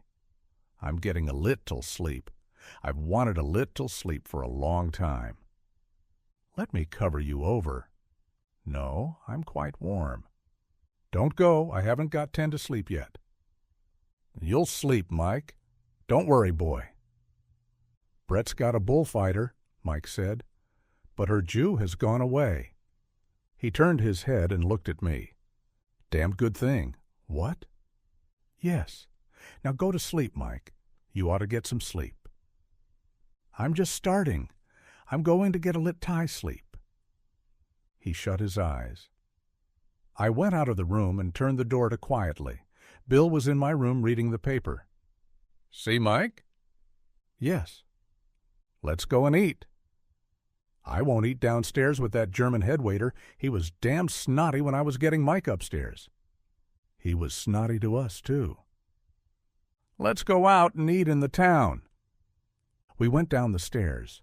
On the stairs, we passed a girl coming up with a covered tray. There goes Brett's lunch, Bill said. And the kids, I said. Outside on the terrace under the arcade, the German headwaiter came up. His red cheeks were shiny. He was being polite. I have a taboul for two for you gentlemen, he said. Go sit at it, Bill said. We went on out across the street. We ate at a restaurant in a side street off the square. They were all men eating in the restaurant. It was full of smoke and drinking and singing. The food was good, and so was the wine. We did not talk much. Afterward, we went to the cafe and watched the fiesta come to the boiling point. Brett came over soon after lunch. She said she had looked in the room and that Mike was asleep. When the fiesta boiled over and toward the bull ring, we went with the crowd. Brett sat at the ringside between Bill and me. Directly below us was the calajon, the passageway between the stands and the red fence of the barrera. Behind us, the concrete stands filled solidly. Out in front, beyond the red fence, the sand of the ring was smooth-rolled and yellow. It looked a little heavy from the rain, but it was dry in the sun and firm and smooth. The sword handlers and bull-ring servants came down the calajon, carrying on their shoulders the wicker baskets of fighting capes and muletas. They were blood-stained and compactly folded and packed in the baskets. The sword handlers opened the heavy leather sword cases, so the red-wrapped hilts of the sheaf of swords showed as the leather case leaned against the fence. They unfolded the dark-stained red flannel of the muletas and fixed batons in them to spread the stuff and give the matador something to hold. Brett watched it all. She was absorbed in the professional details. He's his name stenciled on all the capes and muletas, she said. Why do they call them muletas? I don't know. I wonder if they ever launder them. I don't think so. It might spoil the color. The blood must stiffen them, Bill said. Funny, Brett said, how one doesn't mind the blood. Below, in the narrow passage of the calajon, the sword handlers arranged everything. All the seats were full. Above, all the boxes were full. There was not an empty seat except in the president's box. When he came in, the fight would start. Across the smooth sand, in the high doorway that led into the corrals, the bullfighters were standing, their arms furled in their capes, talking, waiting for the signal to march in across the arena. Brett was watching them with the glasses. Here, would you like to look? I looked through the glasses and saw the three matadors. Romero was in the center, Belmonte on his left, Marcial on his right. Back of them were their people, and behind the bandrilleros, back in the passageway and in the open space of the corral, I saw the picadors. Romero was wearing a black suit. His tri-cornered hat was low down over his eyes. I could not see his face clearly under the hat, but it looked badly marked. He was looking straight ahead. Marcial was smoking a cigarette guardedly, holding it in his hand. Belmonte looked ahead, his face wan and yellow, his long wolf jaw out. He was looking at nothing. Neither he nor Romero seemed to have anything in common with the others. They were all alone. The president came in. There was hand-clapping above us in the grand stand, and I handed the glasses to Brett. There was applause. The music started. Brett looked through the glasses. Here, take them, she said. Through the glasses I saw Belmonte speak to Romero. Marcial straightened up and dropped his cigarette, and looking straight ahead, their heads back, their free arms swinging, The 3 matadors walked out. Behind them came all the procession, opening out, all striding in step, all the capes furled, everybody with free arms swinging, and behind rode the picadors, their picks rising like lances. Behind all came the 2 trains of mules and the bull-ring servants. The matadors bowed, holding their hats on, before the president's box, and then came over to the Barrera Bayo us. Pedro Romero took off his heavy gold-brocaded cape and handed it over the fence to his sword handler. He said something to the sword handler. Close below us we saw Romero's lips were puffed, both eyes were discolored. His face was discolored and swollen. The sword handler took the cape, looked up at Brett, and came over to us and handed up the cape. "Spread it out in front of you," I said. Brett leaned forward. The cape was heavy and smoothly stiff with gold. The sword handler looked back, shook his head, and said something. A man beside me leaned over toward Brett. "He doesn't want you to spread it," he said. "You should fold it and keep it in your lap." Brett folded the heavy cape. Romero did not look up at us. He was speaking to Belmonte. Belmonte had sent his formal cape over to some friends. He looked across at them and smiled, his wolf smile that was only with the mouth. Romero leaned over the Barrera and asked for the water jug. The sword handler brought it, and Romero poured water over the percale of his fighting cape, and then scuffed the lower folds in the sand with his slippered foot. "What's that for?" Brett asked. "To give it weight in the wind?" "His face looks bad," Bill said. "He feels very badly," Brett said. "He should be in bed." The first bull was Belmonte's. Belmonte was very good, but because he got 30,000 pesetas and people had stayed in line all night to buy tickets to see him, the crowd demanded that he should be more than very good. Belmonte's great attraction is working close to the bull. In bullfighting they speak of the terrain of the bull and the terrain of the bullfighter. As long as a bullfighter stays in his own terrain, he is comparatively safe. Each time he enters into the terrain of the bull, he is in great danger.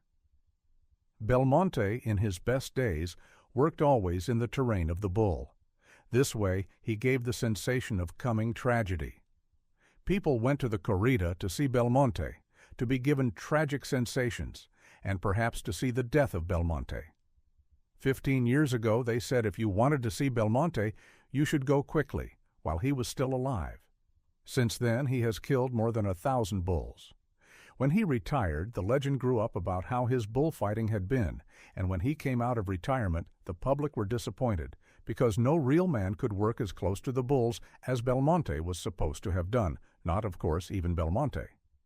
Also, Belmonte imposed conditions and insisted that his bulls should not be too large, nor too dangerously armed with horns, and so the element that was necessary to give the sensation of tragedy was not there, and the public, who wanted 3 times as much from Belmonte, who was sick with a fistula, as Belmonte had ever been able to give, felt defrauded and cheated, and Belmonte's jaw came further out in contempt, and his face turned yellower, and he moved with greater difficulty as his pain increased, and finally the crowd were actively against him, and he was utterly contemptuous and indifferent. He had meant to have a great afternoon, and instead it was an afternoon of sneers, shouted insults, and finally a volley of cushions and pieces of bread and vegetables thrown down at him in the plaza, where he had had his greatest triumphs. His jaw only went further out. Sometimes he turned to smile, that toothed, long-jawed, lipless smile when he was called something particularly insulting, and always the pain that any movement produced grew stronger and stronger, until finally his yellow face was parchment color, and after his second bull was dead and the throwing of bread and cushions was over, after he had saluted the president with the same wolf-jawed smile and contemptuous eyes, and handed his sword over the Barrera to be wiped and put back in its case, he passed through into the Calajon and leaned on the Barrera below us, his head on his arms, not seeing, not hearing anything, only going through his pain. When he looked up finally, he asked for a drink of water. He swallowed a little, rinsed his mouth, spat the water, took his cape, and went back into the ring. Because they were against Belmonte, the public were for Romero. From the moment he left the barrera and went toward the bull, they applauded him. Belmonte watched Romero too, watched him always without seeming to. He paid no attention to Marcial. Marcial was the sort of thing he knew all about. He had come out of retirement to compete with Marcial, knowing it was a competition gained in advance. He had expected to compete with Marcial and the other stars of the decadence of bullfighting. And he knew that the sincerity of his own bullfighting would be so set off by the false aesthetics of the bullfighters of the decadent period that he would only have to be in the ring. His return from retirement had been spoiled by Romero. Romero did always, smoothly, calmly, and beautifully what he, Belmonte, could only bring himself to do now sometimes. The crowd felt it, even the people from Biarritz, even the American ambassador saw it. Finally, it was a competition that Belmonte would not enter because it would lead only to a bad horn wound or death. Belmonte was no longer well enough. He no longer had his greatest moments in the bull ring. He was not sure that there were any great moments. Things were not the same, and now life only came in flashes. He had flashes of the old greatness with his bulls, but they were not of value because he had discounted them in advance when he had picked the bulls out for their safety, getting out of a motor and leaning on a fence, looking over at the herd on the ranch of his friend the bull breeder.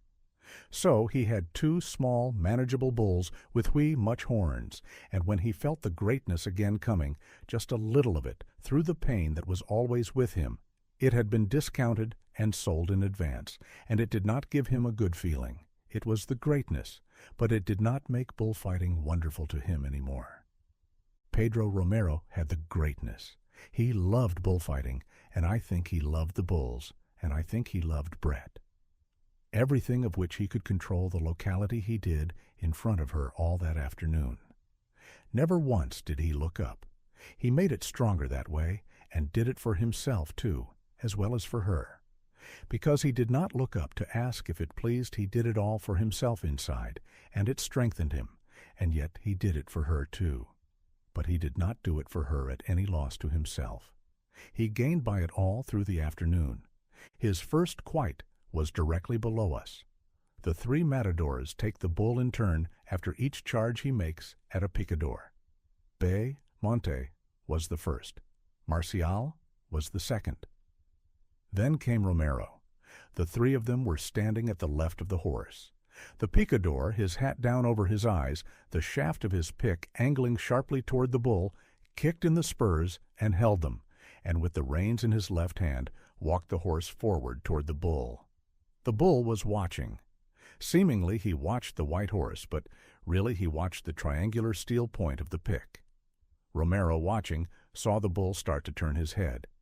He did not want to charge. Romero flicked his cape so the color caught the bull's eye.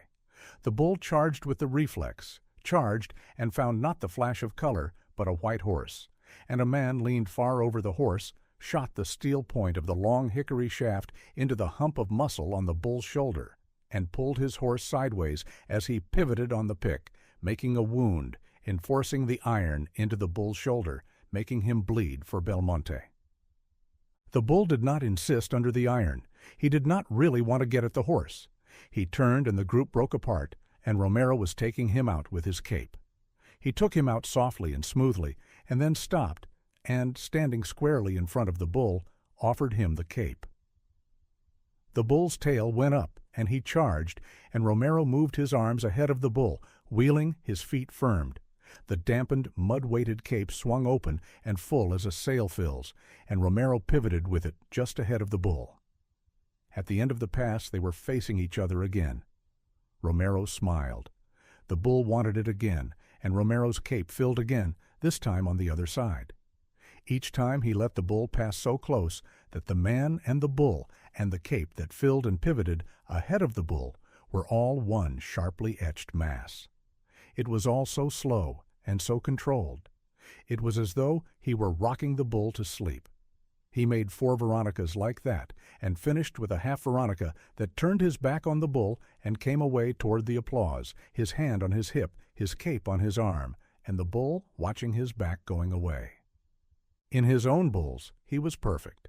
His first bull did not see well. After the first 2 passes with the cape, Romero knew exactly how bad the vision was impaired. He worked accordingly. It was not brilliant bullfighting. It was only perfect bullfighting. The crowd wanted the bull changed. They made a great row.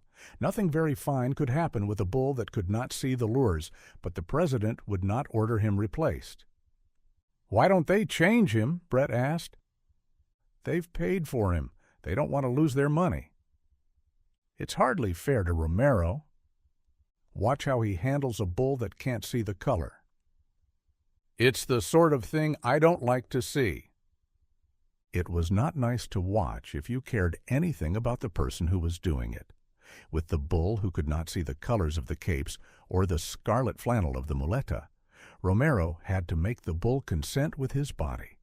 He had to get so close that the bull saw his body and would start for it, and then shift the bull's charge to the flannel and finish out the pass in the classic manner. The Biarritz crowd did not like it.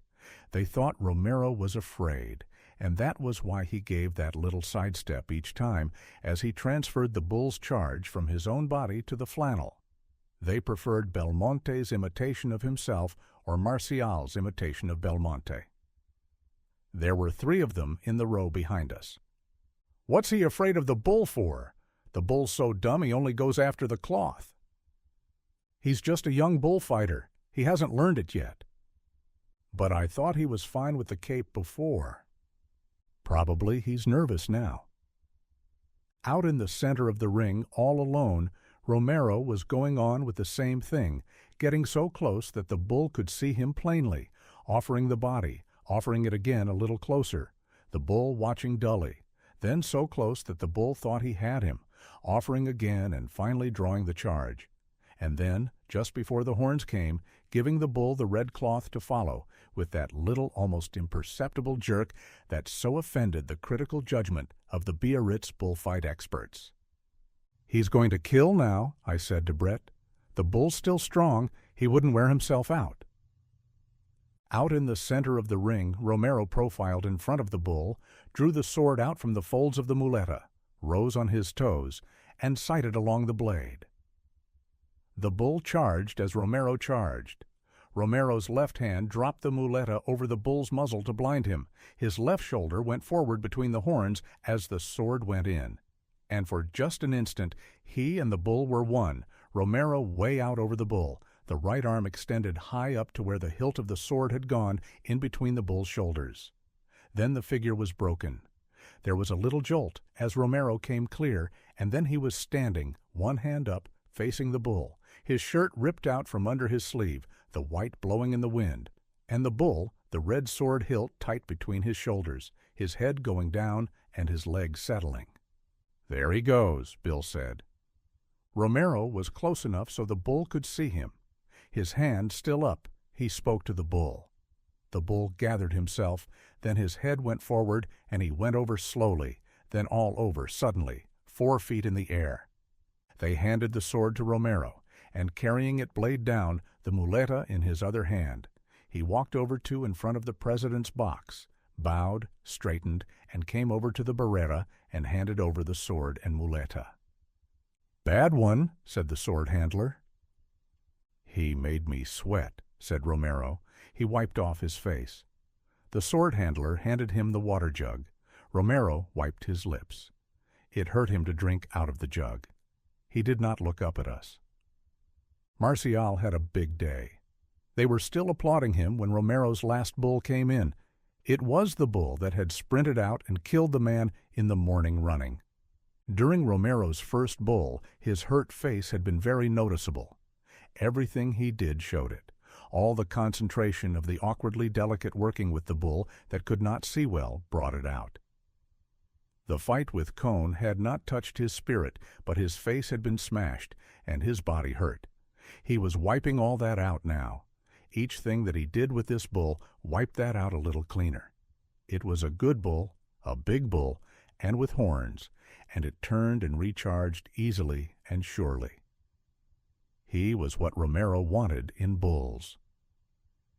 When he had finished his work with the muleta and was ready to kill, the crowd made him go on. They did not want the bull killed yet. They did not want it to be over. Romero went on.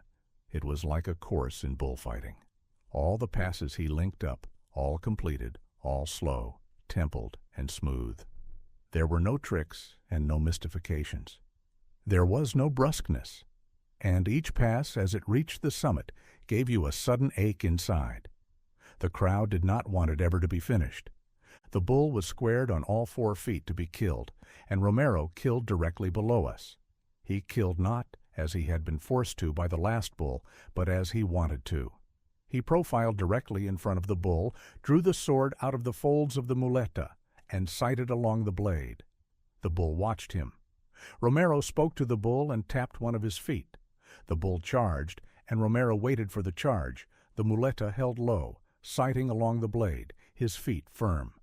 Then, without taking a step forward, he became one with the bull. The sword was in high between the shoulders. The bull had followed the low-swung flannel that disappeared as Romero lurched clear to the left, and it was over.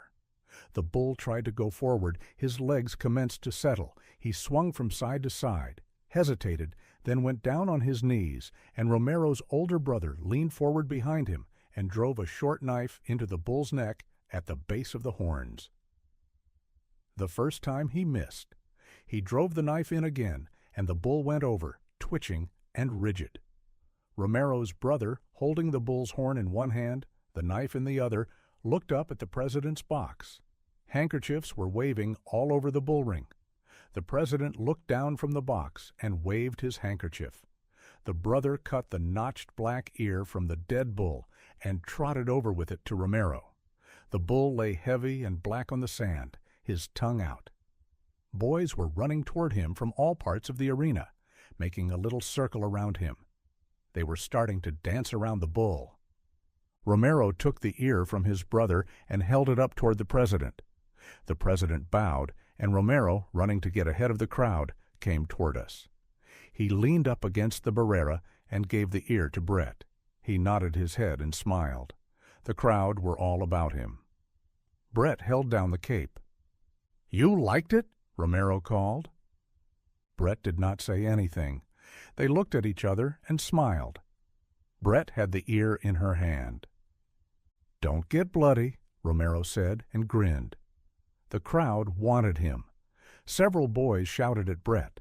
The crowd was the boys, the dancers, and the drunks. Romero turned and tried to get through the crowd. They were all around him, trying to lift him and put him on their shoulders. He fought and twisted away and started running in the midst of them toward the exit. He did not want to be carried on people's shoulders, but they held him and lifted him. It was uncomfortable, and his legs were spraddled, and his body was very sore. They were lifting him and all running toward the gate. He had his hand on somebody's shoulder. He looked around at us apologetically. The crowd, running, went out the gate with him. We all 3 went back to the hotel. Brett went upstairs. Bill and I sat in the downstairs dining room and ate some hard-boiled eggs and drank several bottles of beer. Belmonte came down in his street clothes with his manager and 2 other men. They sat at the next table and ate. Belmonte ate very little. They were leaving on the 7 o'clock train for Barcelona. Belmonte wore a blue-striped shirt and a dark suit and ate soft-boiled eggs. The others ate a big meal. Belmonte did not talk. He only answered questions. Bill was tired after the bullfight. So was I. We both took a bullfight very hard. We sat and ate the eggs, and I watched Belmonte and the people at his table. The men with him were tough-looking and businesslike. "Come on over to the cafe," Bill said. "I want an absinthe." It was the last day of the fiesta. Outside it was beginning to be cloudy again. The square was full of people, and the fireworks experts were making up their set pieces for the night and covering them over with beech branches. Boys were watching. We passed stands of rockets with long bamboo stems. Outside the cafe, there was a great crowd. The music and the dancing were going on. The giants and the dwarfs were passing. "Where's Edna?" I asked Bill. "I don't know." We watched the beginning of the evening of the last night of the fiesta. The absinthe made everything seem better. I drank it without sugar in the dripping glass, and it was pleasantly bitter. "I feel sorry about Cohn," Bill said. "He had an awful time." "Oh, to hell with Cohn," I said. "Where do you suppose he went?" "Up to Paris." "What do you suppose he'll do?" "Oh, to hell with him." "What do you suppose he'll do?" "Pick up with his old girl, probably." "Who was his old girl?" "Somebody named Frances." We had another absinthe. "When do you go back?" I asked. "Tomorrow." After a little while, Bill said, "Well, it was a swell fiesta." "Yes," I said, "something doing all the time." "You wouldn't believe it. It's like a wonderful nightmare." "Sure," I said. "I'd believe anything, including nightmares." "What's the matter? Feel low?" "Low as hell." "Have another absinthe. Here, waiter, another absinthe for this senor." "I feel like hell," I said. "Drink that," said Bill. "Drink it slow." It was beginning to get dark. The fiesta was going on. I began to feel drunk, but I did not feel any better. "How do you feel?" "I feel like hell." "Have another?" "It won't do any good." "Try it. You can't tell. Maybe this is the one that gets it. Hey, waiter, another absinthe for this senor?" I poured the water directly into it and stirred it instead of letting it drip. Bill put in a lump of ice. I stirred the ice around with a spoon in the brownish, cloudy mixture. "How is it?" "Fine." "Don't drink it fast that way. It will make you sick." I set down the glass. I had not meant to drink it fast. "I feel tight." "You ought to." "That's what you wanted, wasn't it?" "Sure. Get tight. Get over your damn depression." "Well, I'm tight. Is that what you want?" "Sit down." "I won't sit down," I said. "I'm going over to the hotel." I was very drunk. I was drunker than I ever remembered having been. At the hotel, I went upstairs. Brett's door was open. I put my head in the room. Mike was sitting on the bed. He waved a bottle. "Jake," he said. "Come in, Jake." I went in and sat down. The room was unstable, unless I looked at some fixed point. "Brett, you know. She's gone off with the bullfighter chap." "No." "Yes, she looked for you to say goodbye. They went on the 7 o'clock train." "Did they?" "Bad thing to do," Mike said. "She shouldn't have done it." "No." "Have a drink? Wait while I ring for some beer." "I'm drunk," I said. "I'm going in and lie down." "Are you blind?" I was blind myself. "Yes," I said. "I'm blind." "Well, bungo," Mike said. "Get some sleep, old Jake." I went out the door and into my own room and lay on the bed. The bed went sailing off, and I sat up in bed and looked at the wall to make it stop. Outside in the square, the fiesta was going on. It did not mean anything. Later, Bill and Mike came in to get me to go down and eat with them. I pretended to be asleep. "He's asleep. Better let him alone." "He's blind as a tick," Mike said. They went out. I got up and went to the balcony and looked out at the dancing in the square. The world was not wheeling anymore. It was just very clear and bright and inclined to blur at the edges. I washed, brushed my hair. I looked strange to myself in the glass and went downstairs to the dining room. "Here he is," said Bill. "Good old Jake. I knew you wouldn't pass out." "Hello, you old drunk," Mike said. I got hungry and woke up. "Eat some soup," Bill said. The three of us sat at the table, and it seemed as though about 6 people were missing. End of Book 2.